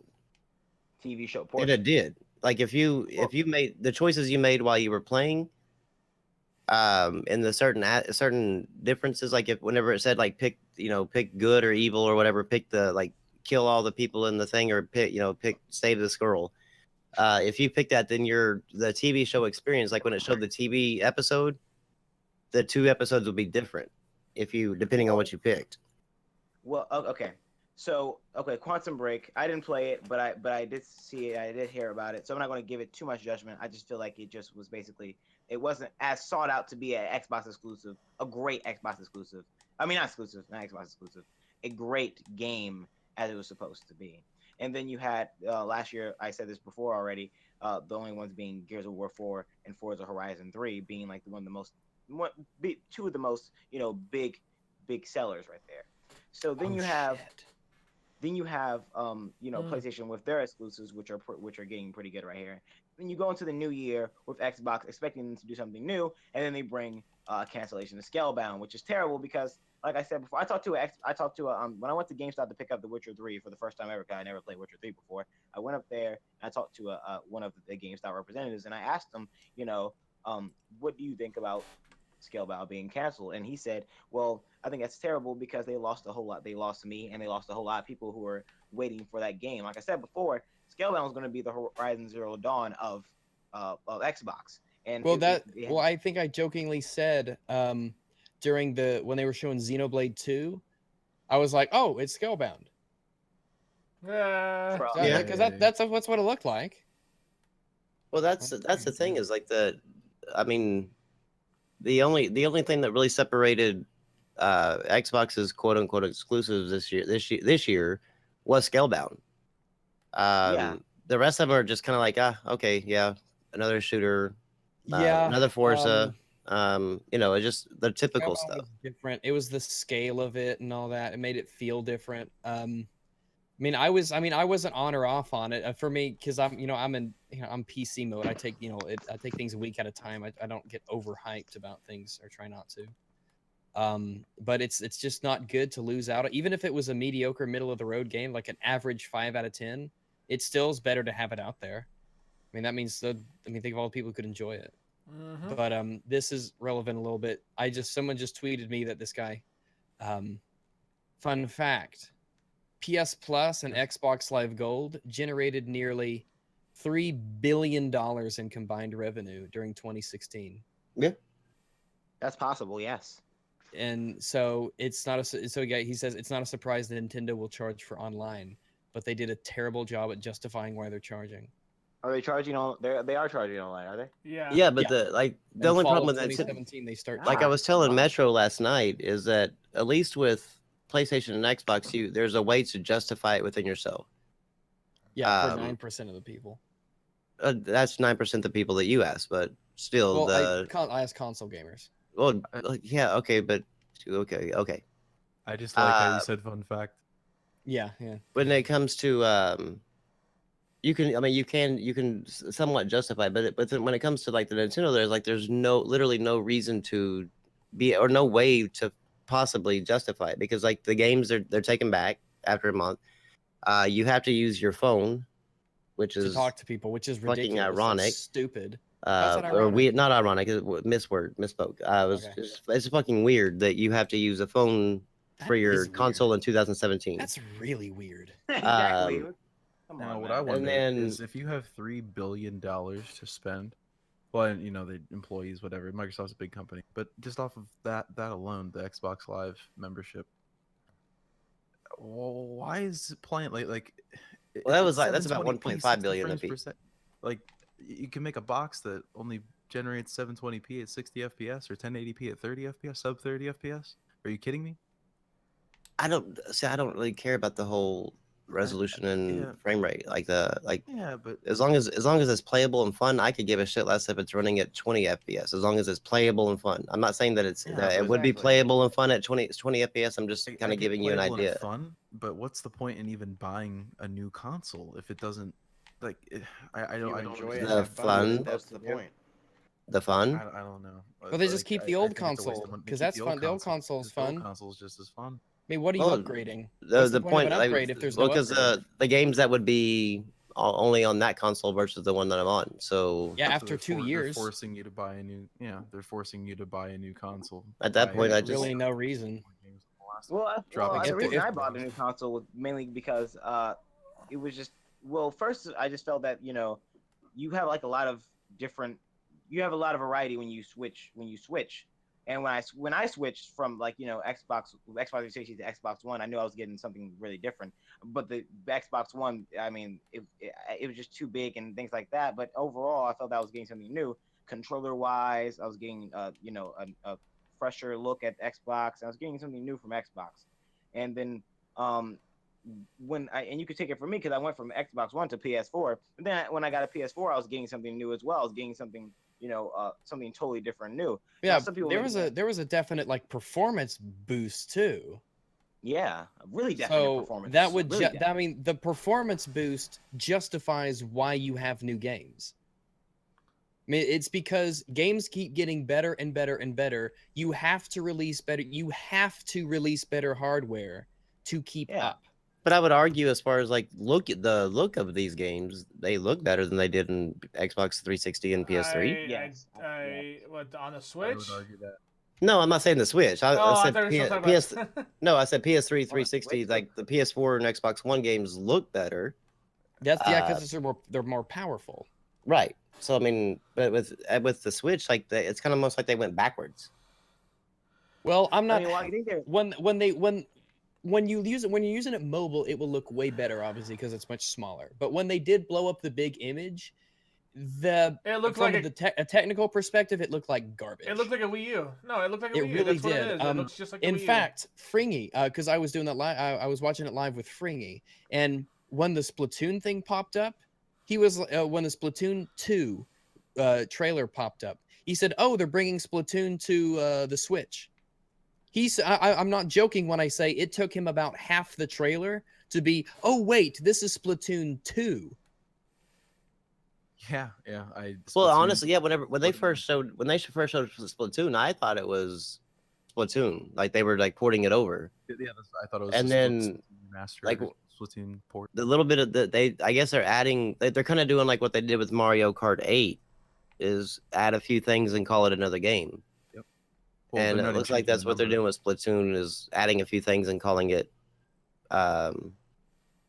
Splatoon 2. And So that's where I'm not seeing the reason to pay money those for guns, a whole they other look box really anymore. shitty. Like, especially like how often Especially people are not going off to have the to start bat. making the upgrade. I mean, you look at Xbox One, and then now there's Xbox One S, and then there's going to be Scorpio. It's not mandatory, but in order to keep these games, looking good for the people that do care about. Because there are a lot of people. It's not wrong to say that there's a lot of people that like how the games. I like how my Yeah, games I look. love When how look beautiful. over- I love beautiful games. Like when a game when I is look over legit gorgeous, then that's just nothing but a positive. when I look over a peak in Skyrim or something, and I can see like the mist in the valley below and stuff because this ENB pack I was able to install. Like, yeah, that's beautiful. Like that's good. That is one of the reasons I play games. I do like looks. Battlefront, one of the reasons I still play it, because Star The Wars looks graphics, good. yeah, they are great. Endor Yeah, for one. I know it's taboo Beautiful. to like graphics because people are like, oh well, the game should be fun first and foremost. Well, Yeah, well, it's the straw man that the game console should be gamers worth say playing. that PC gamers only care about graphics, Only and that's care about never ever graphics, been the case exactly. ever. Yeah, that's And then it's never like- ever been the case. So then when I see these new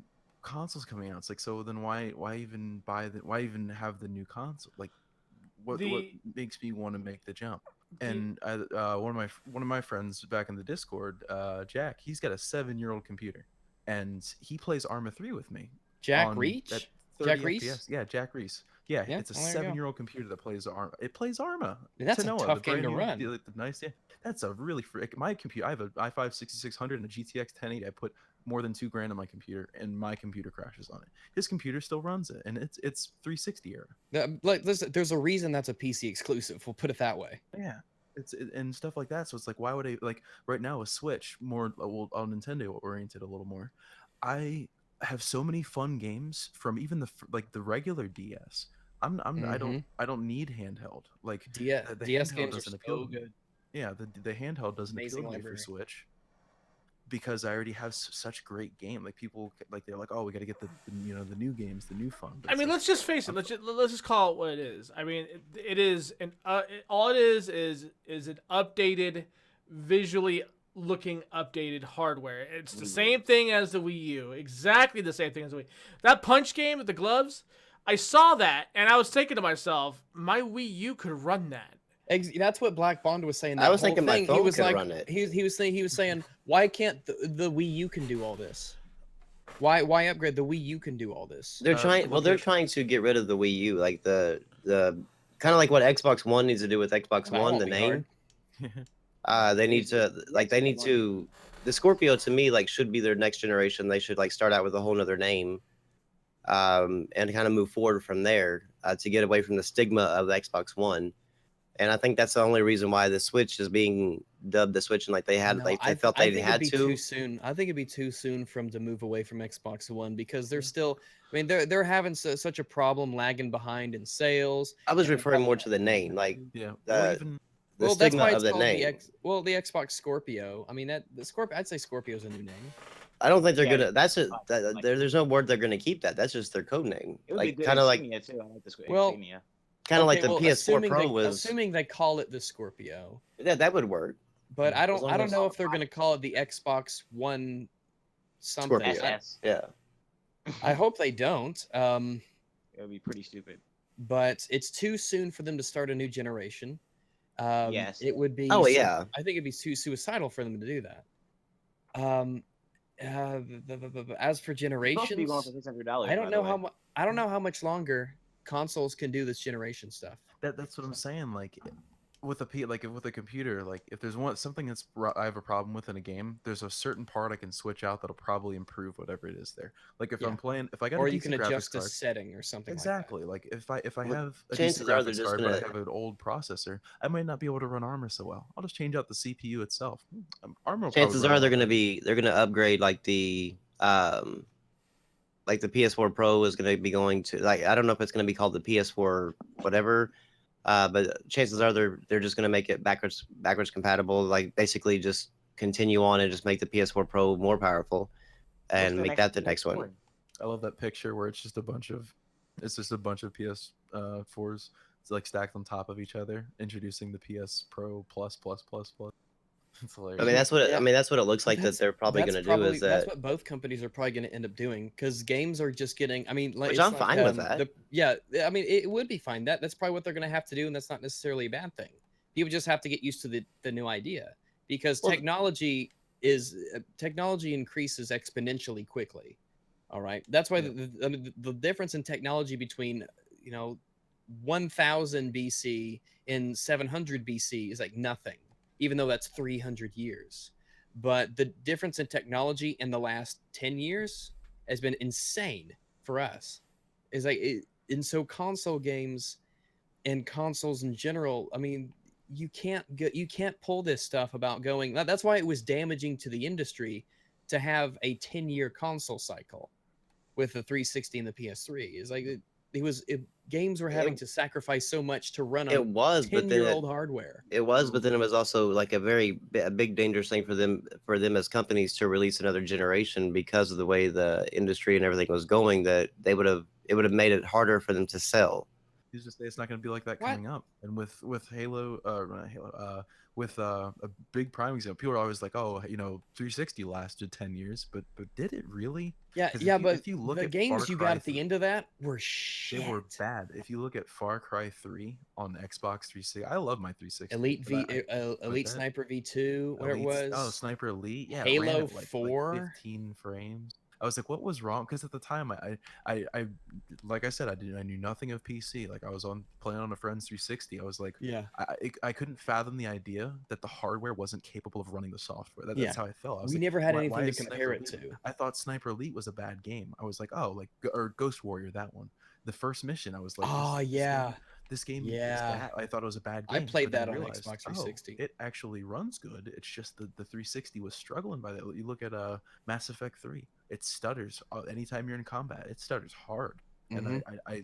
I didn't get into Mass Effect because I bought the little Mass Effect bundle, like the little 360 like N7 case, but I never finished it because it was like it But felt clunky. I was in the same boat. It was the performance of games that was one of the huge reasons that I swapped over to PC. Look at a game like Battlefield 3, for instance, on consoles. It was a joke, absolute joke with how it looked and how it ran. It was a joke, and Not to mention you player get count. enough people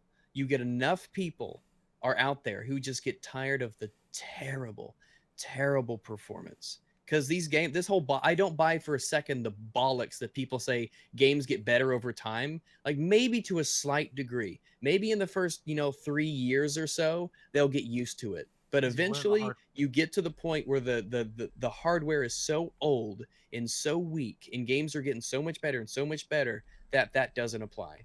Because nowadays, games like Sniper Elite V2, like I said, it ran like shit. The new, even the consoles struggle to play Fallout 4. yeah, and with the new the way that consoles are coming out, they're more and more like PCs like every day. You look at like Mhm. 90s and 80s consoles, they're completely different than the PC platform. But now they have almost entirely this like their architecture is very similar. So now you just have it's more of an underpowered computer than or it's like a slave game computer rather than like a Steam box or something, you know.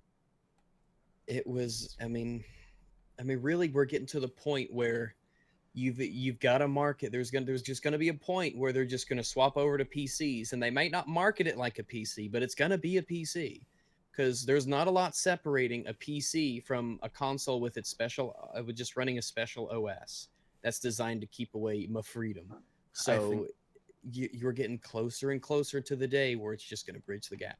I think Scorpio is going to be that well trying to like test the waters because Microsoft does that. You look at it like the DRM thing, like they'll test the waters.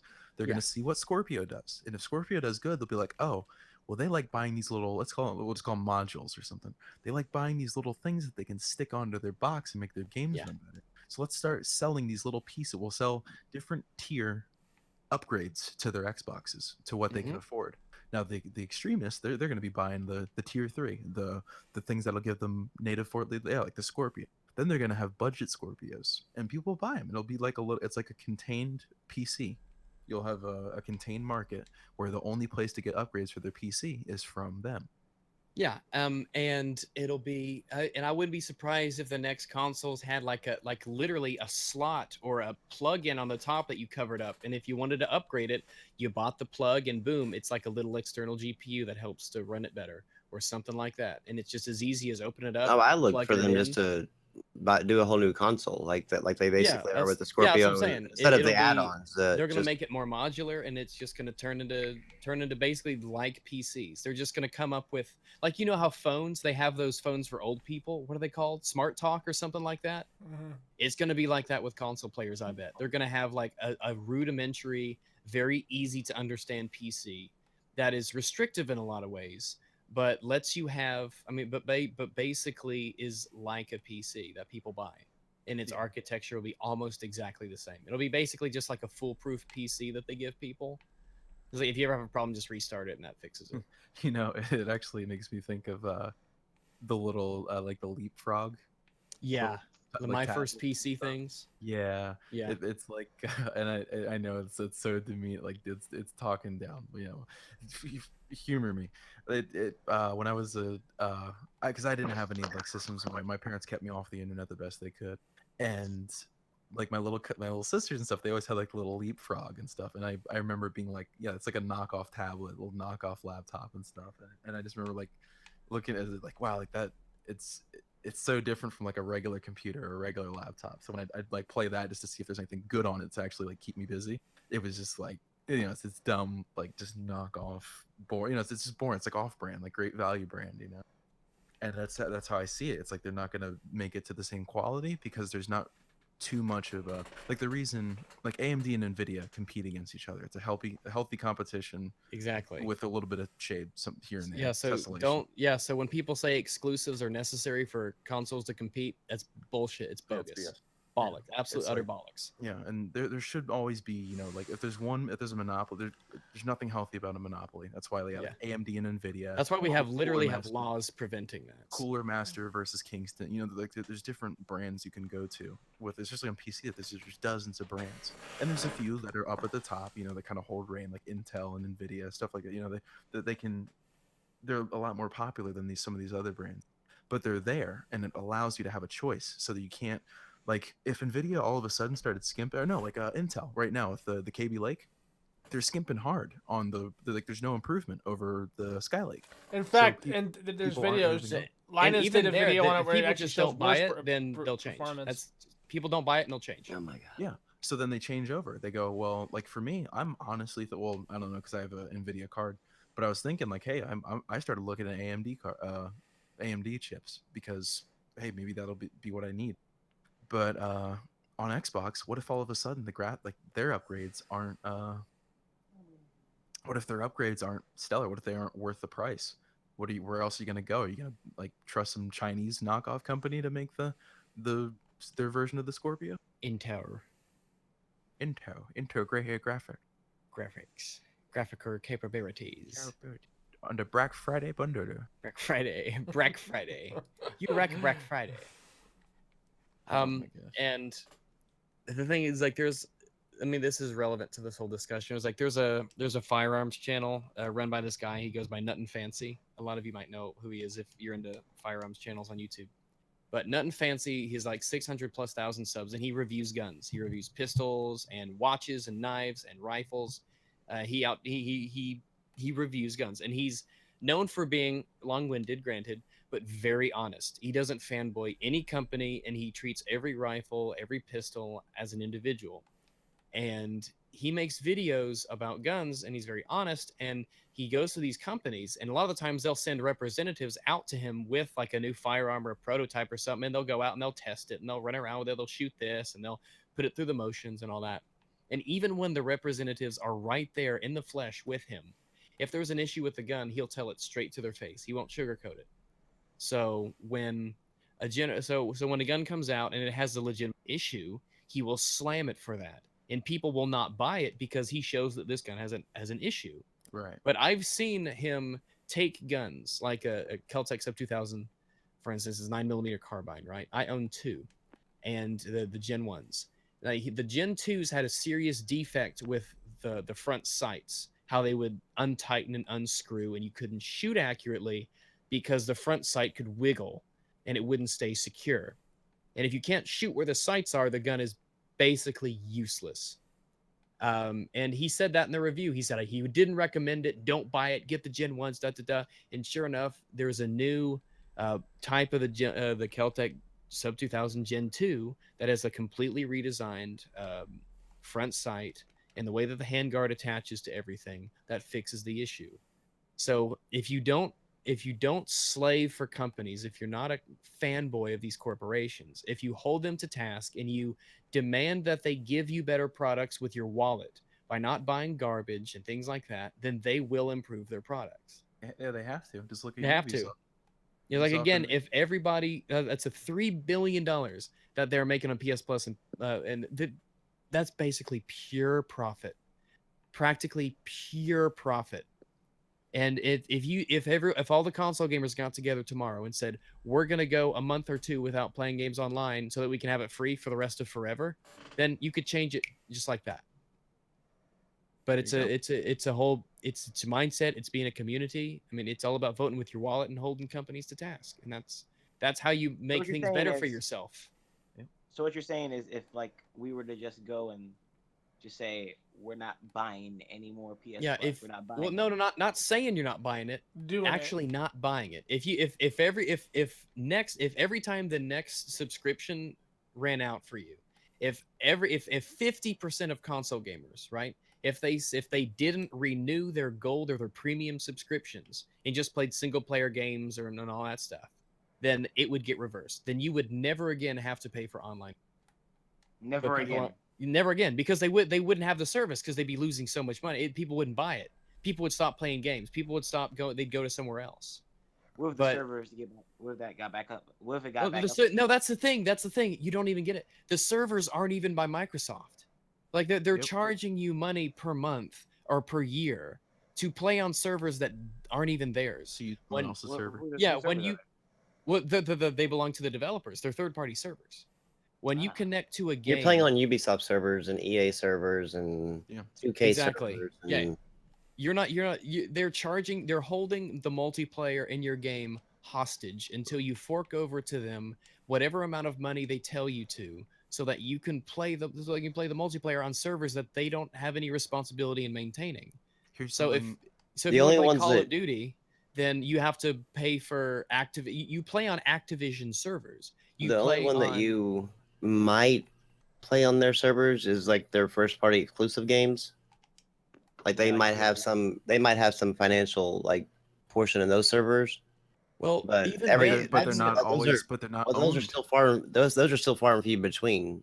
Well, they Yeah. are No, owned. but what I'm saying is, but, Owned, but often they're upkeep. not owned by with Microsoft on like their PC games that came out.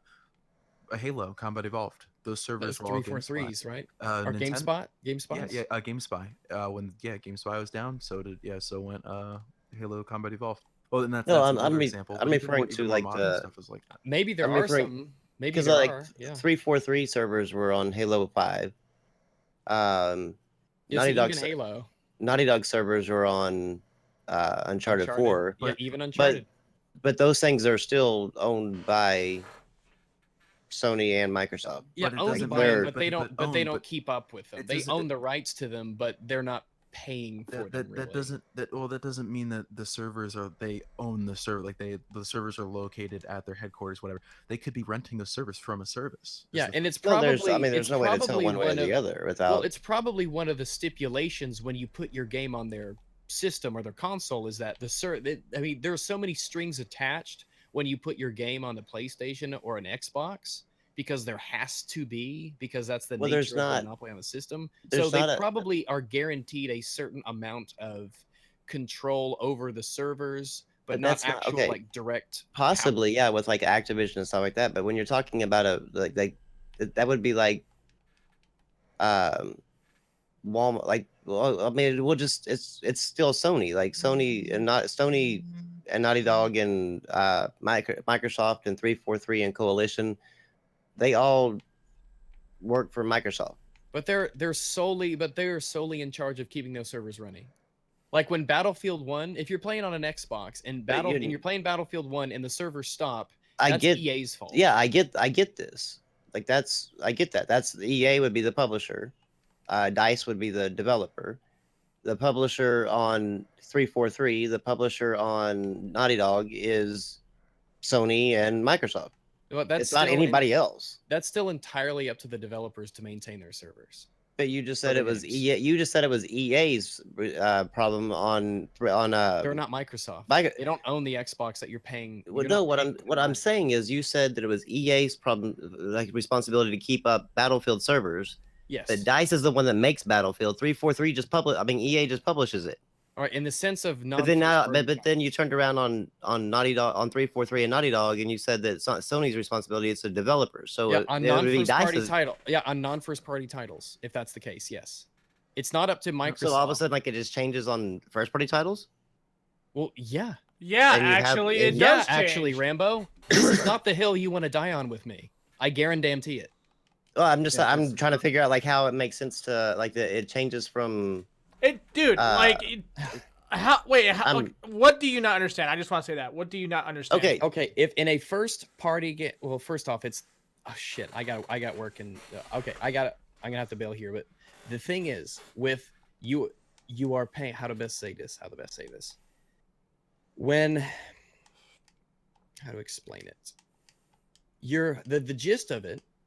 To wrap it all up, and to say this all in layman's terms, is that you are paying Microsoft and Sony for basically nothing. Because it is not their responsibility, either financially or if from a development standpoint or from an upkeep standpoint, to be the ones in charge of those servers. Those are with the people who make the games if they are first party, right? Now, for third party titles like Battlefield 1, EA will provide a level of infrastructure for developers, whereas Microsoft is the one who, instead of providing infrastructure, says, okay, because you have this game on our system, now you got to do all this, and you got to do all this, and you got to do all this. That's why when the Xbox One was released, remember how they promised those 300,000 plus 400,000, whatever it was, dedicated servers? Where are those? Those actually ended up being the Azure Windows Server service that they use for companies. Mm-hmm. By the So way. you're never Yeah. you're never going to see those in gaming. That's the thing. So if Nintendo, for instance, that's why the reveal that you had to pay for it was so shitty. Because if I came out and said, by the way, this thing that has always been free, we're going to charge for it now. Nintendo should have immediately followed that up with, but they're all dedicated servers maintained by us, and they will be up all the time. And they're going to be high quality servers that never go down, and everyone will be able to connect to them well, and they're going to be very efficient. Also, you get all of these. Also, you get all of this, and also you get all of this. But instead, they just said, "Oh, it'll be paid in the fall 2017." Switch, Wow. and then they went to And- somebody else. Microsoft, I just don't think Microsoft realized how expensive it is to maintain servers, because I mean, you look at even like hosts like renting a server from a server hoster. It's a Yeah, couple when I- dollars per slot. Like I'm paying Well, right yeah, now it depends for on the 10 game. Yeah, Arma slots. for yeah. for Gary's mod, the service I used to buy for that, it was $1 per slot. Yep. And that's no big deal when you have a community and they're all willing to pitch in. Or I was willing to do it by myself because I played it a lot, but it was about $1 per person. So for a good TTT game, that's 16, 24 max. I prefer 16 people total, but we normally did 24 people total. So that's $24 a month for a server, and it's easy to get people to pay for that. But if you're not the one, I mean, like it's like if Fun Fact was playing on the server with me, and I was the one paying for the server, but they were paying Fun Fact. Like the money was going to Fun Fact, who is getting all of the benefits from it, but not really any of the risk, and without any of the monetary loss. They just know, Fun Fact just knows, hey, people keep paying me for it, so why would I do anything? Yeah, there's no benefit. There's no service that Microsoft gives you that requires your subscription. There's no Yeah. if they stop getting the subscription, you wouldn't lose any. There's nothing for you to lose. They Yeah, can't. that's why like Steam and Origin and all that, you don't pay them to use the service because that's part of the game. You pay for that when you buy the game. When you pay $60 for Battlefield 1, part of that money goes to maintaining the servers and upkeep. The DLC Why goes to doesn't that go maintaining the for servers. Why doesn't that go for like Microsoft and Sony? Because you Because guys they will can pay make for money. it. Because they'll Because pay they for can it. make money on it and you guys pay for it. That's like I mean, it literally would make the sense if we only could buy a reason is game and because that you would be could. part of it. What? I mean, it would make sense if we could buy a game and then like after we buy a game, that game literally like digitally or just the game, maybe mostly likely digitally. But when we buy the game, that could go like towards like to the PlayStation Network or to the Well, Xbox. Well, if it did, then I would ask you this. First off, if you have, remember, this is Microsoft and Sony, between the two of them, made $3 billion with a B dollars in 2016. That's Have what you seen $3 billion worth of it? And these are profits. These are profits, right? This isn't income. These are profits, right? What have you seen $3 billion worth of improvements to Xbox Live and PlayStation Plus? Hell no. No, I have Hell not no. seen any Exactly. videos. Hell no. Blackbuster Critic would rip people apart when he did debates with people talking about. BBC. Oh yeah, BBC. He's the biggest inspiration for why I did YouTube. But he would rip people apart on this. He's like, if that's the case, because I'll take your conjecture and I'll run with it. Where are the improvements? How come they can still get hacked by a bunch of nobodies in the basement of some building in Ukraine or wherever on Christmas? How come the servers go down? How come all this stuff? You would think that with $3 billion with the B dollars between these two companies for just this alone in profit, they would be able to offer the most insanely efficient thing ever. But they don't, because from the very beginning, these have been. There's just no reason to pay. There's no reason to pay. And Well, But question they I have know is, that you will do it. PS3. It didn't. I'm pretty sure it didn't. PS3. It was used to free. have online for free. Well, what Yeah, it was happened? free. Well, they saw all the They- money Microsoft was making. Yeah. That's And now They saw all the Nintendo's money the same Microsoft way. was making. Just like how Nintendo was seeing that $3 billion with the B dollars that Sony and Microsoft are making, they're like, oh hell yeah, we want some of that. Well, I mean, the PSN actually has improved since the PS3, which is actually a positive. It's improved, believe but it. not They're free not, games a, and shitty. not I wouldn't say. that I'm not going to margin. say. I'm not Yeah. going to like. I can't. I couldn't I'm be sure able to they'll- yeah, quantify they'll like do what it. improvements like would be to the point of like that type of money, but it has improved versus the Yeah, it eventually gets the better PS over time. the PS3. I will say that I really enjoyed the Blades style that Xbox Live used to have, where you'd go left and right and it'd go to between the different sections, like Yes, I love social and all that. I did enjoy Haven't that. happened with that. Also, you could customize themes and all. I know that, but Yeah, that was pretty cool. the Haven't thing happened. is that Microsoft started it, and they imagine how shocked they were when they're like, "Holy shit, people are actually paying for this." But then Sony saw all the money that was being made, and they say, "Yeah, we want some of that." So they started doing it too, and then now it's eating with Nintendo, and it's not going to happen on PC because they tried it before on PC and it didn't work. That's why for Windows games. Live. Yeah, games with Windows Live, it died. It's not a thing anymore. And then you look at what was it, the paid mods for like Skyrim and stuff. That lasted what, 2 days, and is gone, right? Yep. So if a community meets these ridiculous things by not paying for it or with a loud enough outcry, then they'll stop. They'll go away. A company won't do it if it doesn't make them money. The Like, at the end majority the of day, it us all makes are. money. At the end of the day, the majority of us that are like in our circle don't. I mean, we're not like none of us are really like saying like fuck it. Like I'm not paying. I don't want to pay. Like it's just we're just like okay. Yeah, but it's like you, Geekish. You were like I assume this is your first time learning that these aren't first party servers.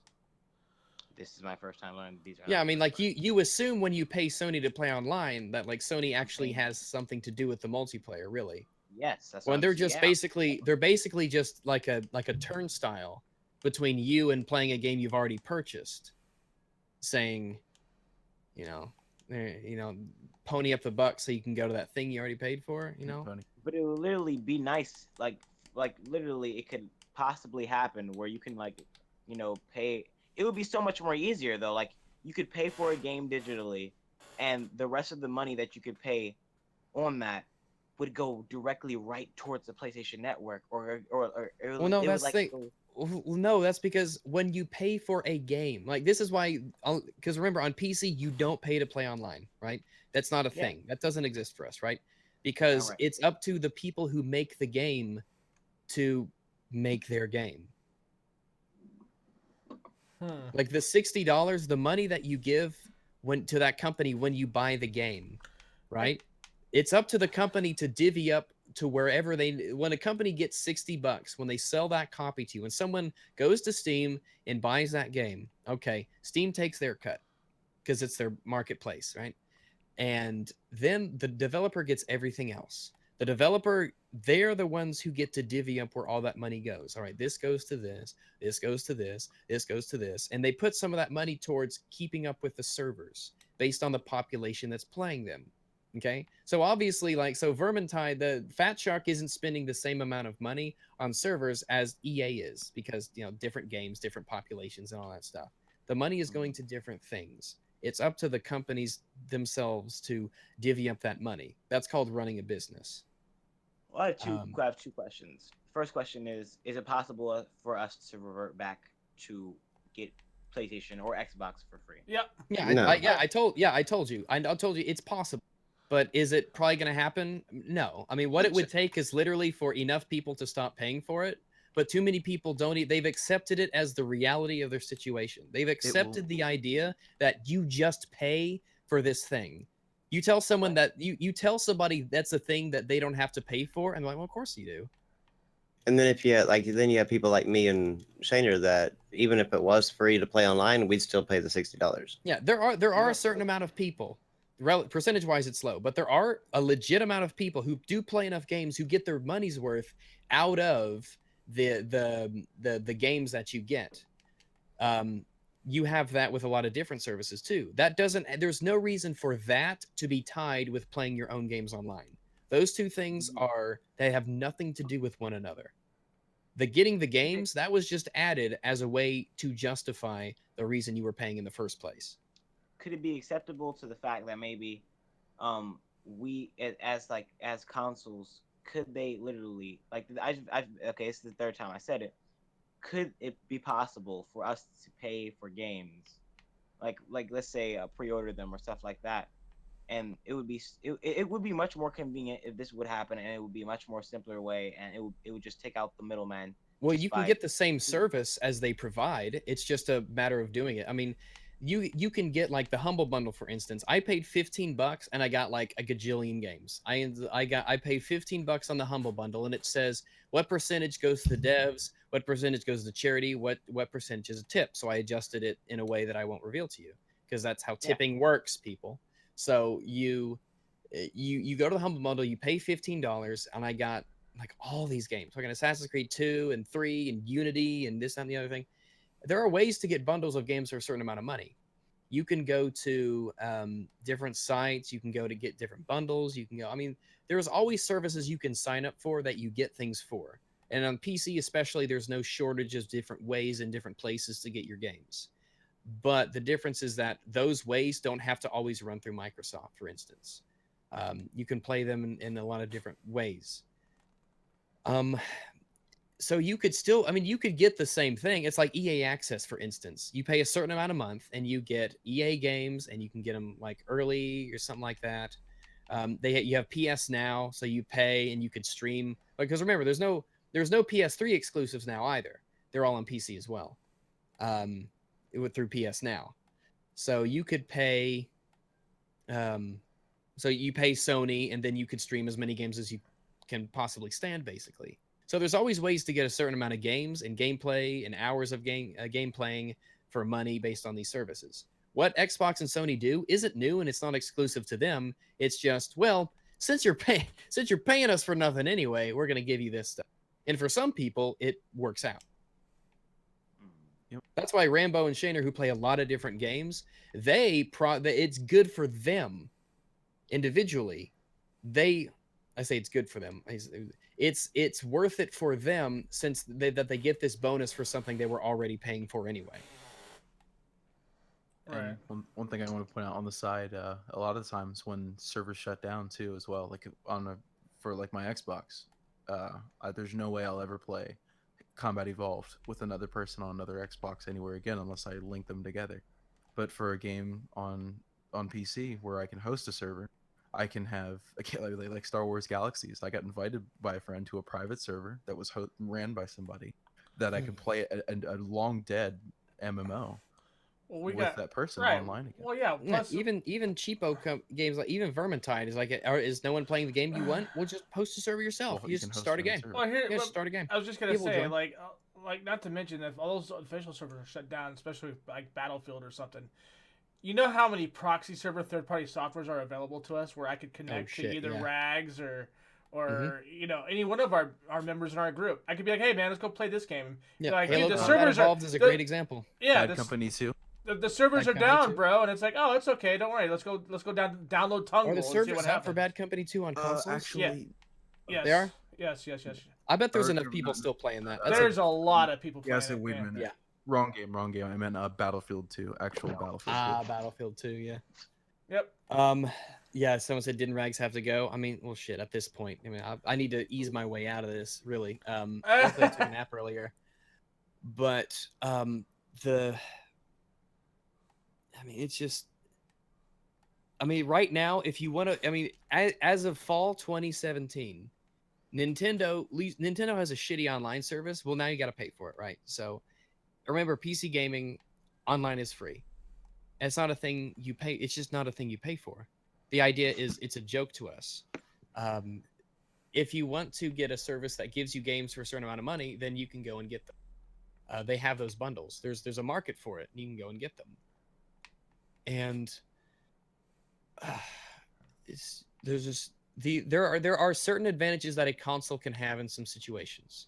If you live in a place, for instance, where there's no internet, then you want to get a console. Well, you want to get an old console. The newer ones, you gotta fucking shit. You want to. If someone asked me if someone said, Rags, I want to get a console, what should I get? I'd say get an Xbox 360 because it's got all the split screen games. It's got a very very large library. You can pick them up for super cheap. The games cost nothing. But I mean, I wouldn't recommend a new console personally, but that's just me. I'd say just get a PC. Other advantages are if your friends all play on consoles and playing with your friends is the most important thing to you, and it very well may be. And if you are incapable of making new friends, or if you want to do that, then get a console. If that's where all your friends are, and that's the most important thing, then do that. Yeah, I mean, one of the most hardest things I ever had to do was from transferring to PS4 to Xbox One was realizing that my friends were on Xbox, and I remember one of the most complex decisions I ever made at a GameStop was being there for almost 30 minutes trying to figure out should I get a PS4? I mean, it can be tough to leave friends behind that you play for. I still remember the times I played with friends on console, but there just gets to a point where I just had to move on. I just had to modernize. Yeah, let's say like coming from a guy that See you later in high school. had about 140, 150 friends on Xbox, I talked to almost, you know, like, Whoa. Damn, Rambo. So, but yeah, coming from with like 100, at least, yeah, about 150 people, a good 100 of them I knew. I talked to, you know, once a week, once every 2 weeks, 3 weeks. When I made the switch, I was like, yeah, like I'm gonna have to leave. I can't play these games with these guys anymore. But I feel like it's a better decision for myself. I'd rather move to something where I know I'm going to, you know, have these benefits. They'll understand. Like if they're your friends, they'll understand you. They'll be like, yeah, like I totally get it. And that's what were my closest friends, that Facebook group I was telling you about, the Xbox group. They were like, yeah, like we get it. Like if that's what you want to do, yeah, we can still keep in touch. I mean, look at that. You can be in an Xbox Live party on Windows 10 now. Like that's about as close as it gets until we get cross-platform. And it probably won't be long until Xbox and PC crossplay is standard feature. No, PS4 and PC. PS4 and PC. Sony right now is getting in the way of that. Sony doesn't like the idea of cross-platform. Well, okay, I don't understand like what you're referring to with that, because like you keep saying that they're in the way of like cross-platform, but they have like a ton of games between PC and PlayStation. No, when I say that, I mean that in like a very literal sense. Like they say no. They say no to Xbox, say no. PlayStation, and Xbox. They said no to Xbox and PlayStation playing together. Yeah, But they say yes yeah. to PC and PlayStation. But they don't have any plans. I For think There's a lot of games that it depends on the game, but a lot of games, yes, they're more open to PC players with them than they are with Xbox. Which players. doesn't really make sense. Yeah. So I could play with my boyfriend who was playing Final Fantasy 14 when he was on the PlayStation and I was on the PC. I know War Thunder does that too. Yeah, War Thunder does that. So I mean, that's not like they're like completely against cross-platform play. They're just complete. Yeah, they're with against PC, they're against PC, the they're more open, PlayStation and Xbox. Sony is just they're very strict about it's the same thing as with the Skyrim mods. It's not because they hate Skyrim they hate mods. It's because it's something to do with like their dev kit or something. They're very shaky about giving out stuff like resources, things that can alter and change the state of the games on their hardware. That's what I've heard, is that it's more of a like keeping their like running a tight ship, I guess. I mean, they already have security problems at the wazoo, so it's. I mean, Yeah. I can see Yeah. where that comes from. And they have some weird thing with their audio files, how they're some weird type of format or something like that. Yeah, something crazy. And they had something with they had a lower capacity, I believe, for mods, and they could only contain in-game assets, and that included scripts too. And also, let me see. I think there was another mod related thing. Because it's all just a disaster in that sense. But if you wanted modding, Xbox is more friendly to mods, which makes sense. Microsoft, that's the thing. Obviously, if modding's the most important thing to you, I mean, that's always a huge advantage of PC. Just make games better with Make your mods. games. Or even emulators. I mean, like if you're a fan of retro consoles, well, even some of them are newer. Like there's a PS3 emulator out. It works. I've used it. But because I never had PS3, I didn't even have PS3 friends. All my friends were Xbox 360. So I'm learning about exclusives they had that are pretty good, and I can play them on my computer. And like I said, I wouldn't be surprised if it was standard. It was just standard for games on Xbox and PC to where you just play together. And I think that would be that it's fantastic from a gamer's perspective.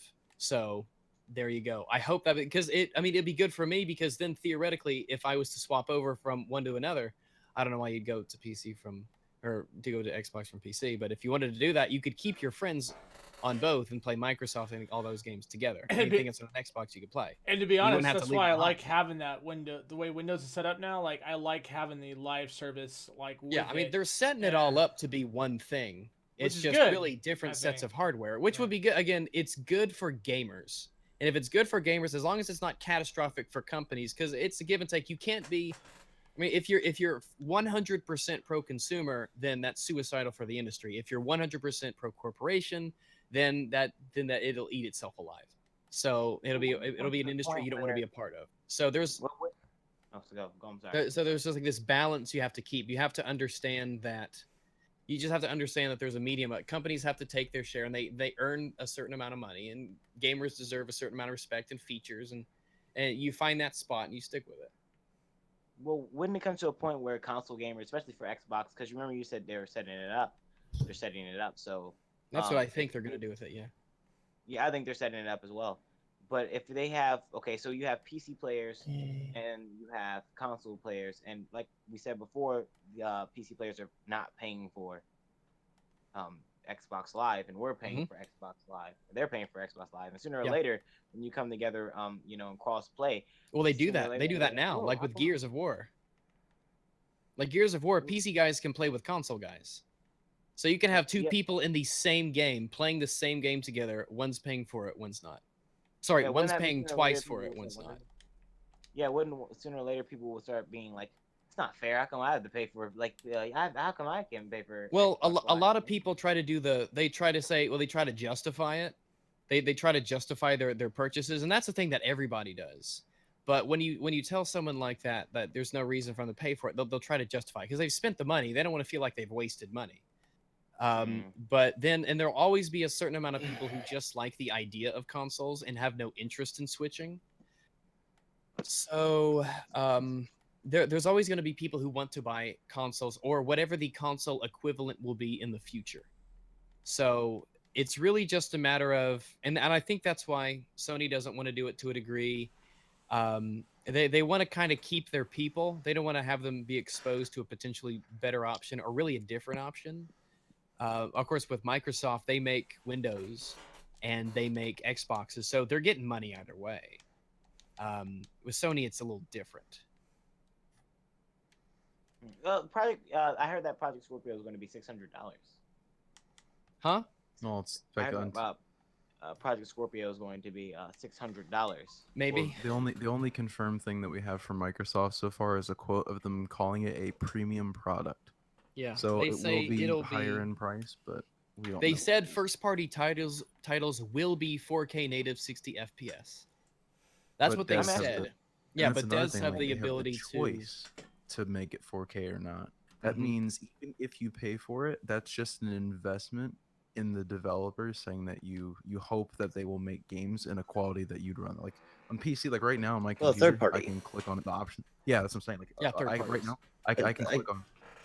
I don't know. Yeah, It's dumb not- to say. not It's dumb Microsoft for a themselves, company other- like Microsoft to say for all of these games into perpetuity on the Scorpio, all of our first-party games will be at these settings. And now the devs are like, well, fuck. Now we've got to. What are we gonna do to meet these settings? So it was like we were like, how are we gonna get this to run at these settings at this piece of hardware? Is like now we got to change this. Now we got to lower this. Now we got. It was dumb for them to do that.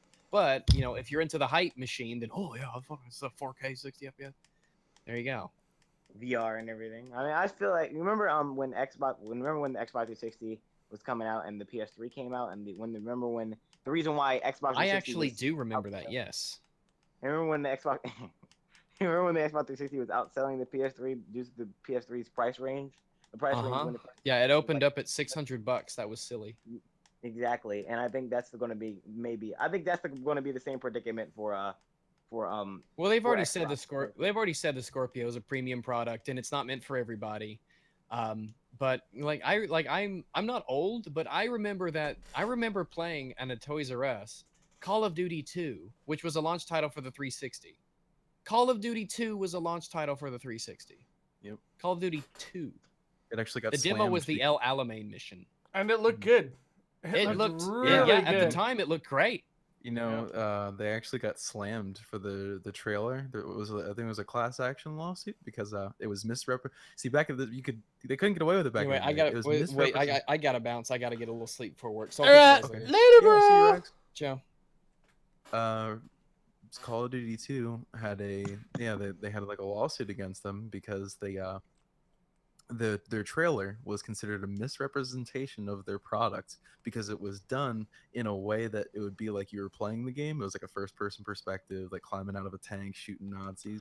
But then it was a misrepresentation of the graphics, so people were against that. And you look nowadays this is all in-game footage, pre-alpha gameplay, and it's like like Ubisoft trailer kind of stuff.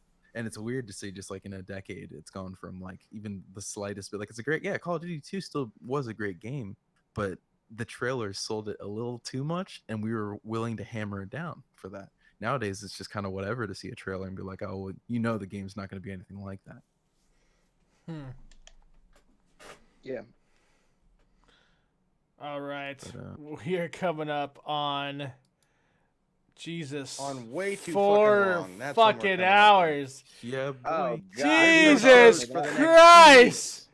4 fucking hours, really? Oh my Oh, God. Anyways, thank you No guys for podcast the next sticking. 2 weeks. No podcast. 2 weeks worth of podcast. We're going on a Time vacation. flies when you're playing with your 3. I'm going on vacation. This is like a full-time job. No, I'm just kidding. No, thank you guys for hanging around with us tonight. 48 fucking viewers. You were consistently at 60 majority of the night. I just want to say thank you. Thank you on behalf of the cast. We'll just do the rounds real fast. We're not gonna fucking do this for like 45 minutes. Let's go ahead and do Geek first because he's the special guest tonight. Geek, tell us what your channel, not Geek, sorry, Geekish Gamer Show. Hey, What? don't be taking my name, fucker. You can't come on this cast and take my name. I won't promise. I Geek will it. fuck you, sir. Oh, Whoa, whoa, hey, hey, whoa, whoa! You gotta use protection, okay? I don't do that. I don't do that. I'm sorry. Magnums, come on. God damn it! Stop detracting this. All right, Geekish, tell us what your channel's about real fast before we close out, sir. Okay. My name is Geekish Gamer, and well, basically my channel is basically everything pop culture related and gaming related. We try to do the best thing, which is try to inform people of what's going on in pop culture and gaming news, preferably through reviews, through unboxings, through even through shows of basically called geek shows, or basically start off the week, which is a series we do to talk to you about the newest music in pop culture, the newest video games, and basically anything video game related. We try to do that the best way we can, and probably be one of the top channels. Try to be one of the top channels. Hopefully one day, and hopefully you guys like pop culture and video gaming because that's what the channel is about. All right, cool. So I'm late, and you guys find another guy with geek in his name, and bring him into the cast. Is that how this went? Technically, we found a black you, and yes, you're welcome. Oh, well, fuck you, Brent. Look, okay, hey, look. Oh, sorry, but we got like talk. Obama called us and said our the equal opportunity. We weren't being like we weren't being we had to fair. go, we either had to bring in a black guy or we had to go through diversity training. You're good. Oh, all right. Well, then I guess I So- understand. It's not like too late in watermelon. We had to fit that quota, man. Yeah. Don't forget the fried chicken. Right. So, fun fact: are you going to be doing anything on your channel soon, sir? No, no one cares who I am. I have, instead of an introduction for myself, I have a little homework question. I want you guys, everybody in the Discord, kind of tell me your opinion. Whoever's not in the Discord, get in there, let me know. So why is it that when we have like a new car, we buy like a car or something, we brag about, oh yeah, I just dropped 30 grand on a brand new Corvette, I got a new this and that. But when it comes to electronic hardware, we seem to want to go for the very cheapest route, no matter what, even if we skimp on the said qualities. If you get what if you get what I'm saying, like it seems to be backwards of anywhere else. Like you usually brag on what you have, but over here in video gaming, electronics, hardware, we try to brag on how cheap we can be with. Just a little bit of homework for everybody. Fair Thank you, enough. teacher. If you guys don't know, fun fact is part of the Squad Day Sunday cast. When we do our gaming nights and stuff, we haven't been doing it in a while. That's coming around the corner. That will be a thing again. So Squad Day Sunday, and I know a lot of you have been asking me. In fact, some of you have actually been messaging me about it. So that is definitely going to be a thing that's coming back. Might have different cast members, but nonetheless, it's going to be a fun recording night. It's where we all act like fools and play games together and have fun, and we say whatever's on our mind, joking around and So fucking it's around just a with each normal other. day. You just Pretty record a thing? much. Geek Essentials here has a new series on his channel. Go ahead and talk about it, sir. Yeah, well, that's kind of a good segue. It's called #shitpost. It's basically whatever comes to mind when we're gaming, and I just record it. And a disclaimer now, it could be a little on the racist side, sexual side. I'm not responsible for what others say. So, But it's I also funny have a nonetheless. yeah, it is funny. One question. Can we talk about watermelons? You can talk about Yes. whatever you want on All shitpost. day long. Yes. And shit. And I have a brand new video up now about the Nintendo Switch. So, yeah. It's also the very console that's gonna make Shaner like literally think about switching to being a transgender. Let's see. Rambo, do you have anything coming up on your channel, sir? I have a video on my thoughts of the Switch, and I guess the Platinum Trophy update. Nice. He is a trophy hunter. If you guys like to go and support our fellow trophy hunters in the community, go check out Rambo's Corner. This dude puts in a lot of work. You have to actually encourage him to do videos though. So like literally go over there and like just harass him in his DMs, like slide into his DMs, sexually harass him, make him feel loved. I mean, these things matter in life. Anyways, Geek Essentials, he just found out that his wife's pregnant again for the 6th time. Oh, you motherfucker. No. No, I have 4 kids. 4. No more. You got to catch up to me, man.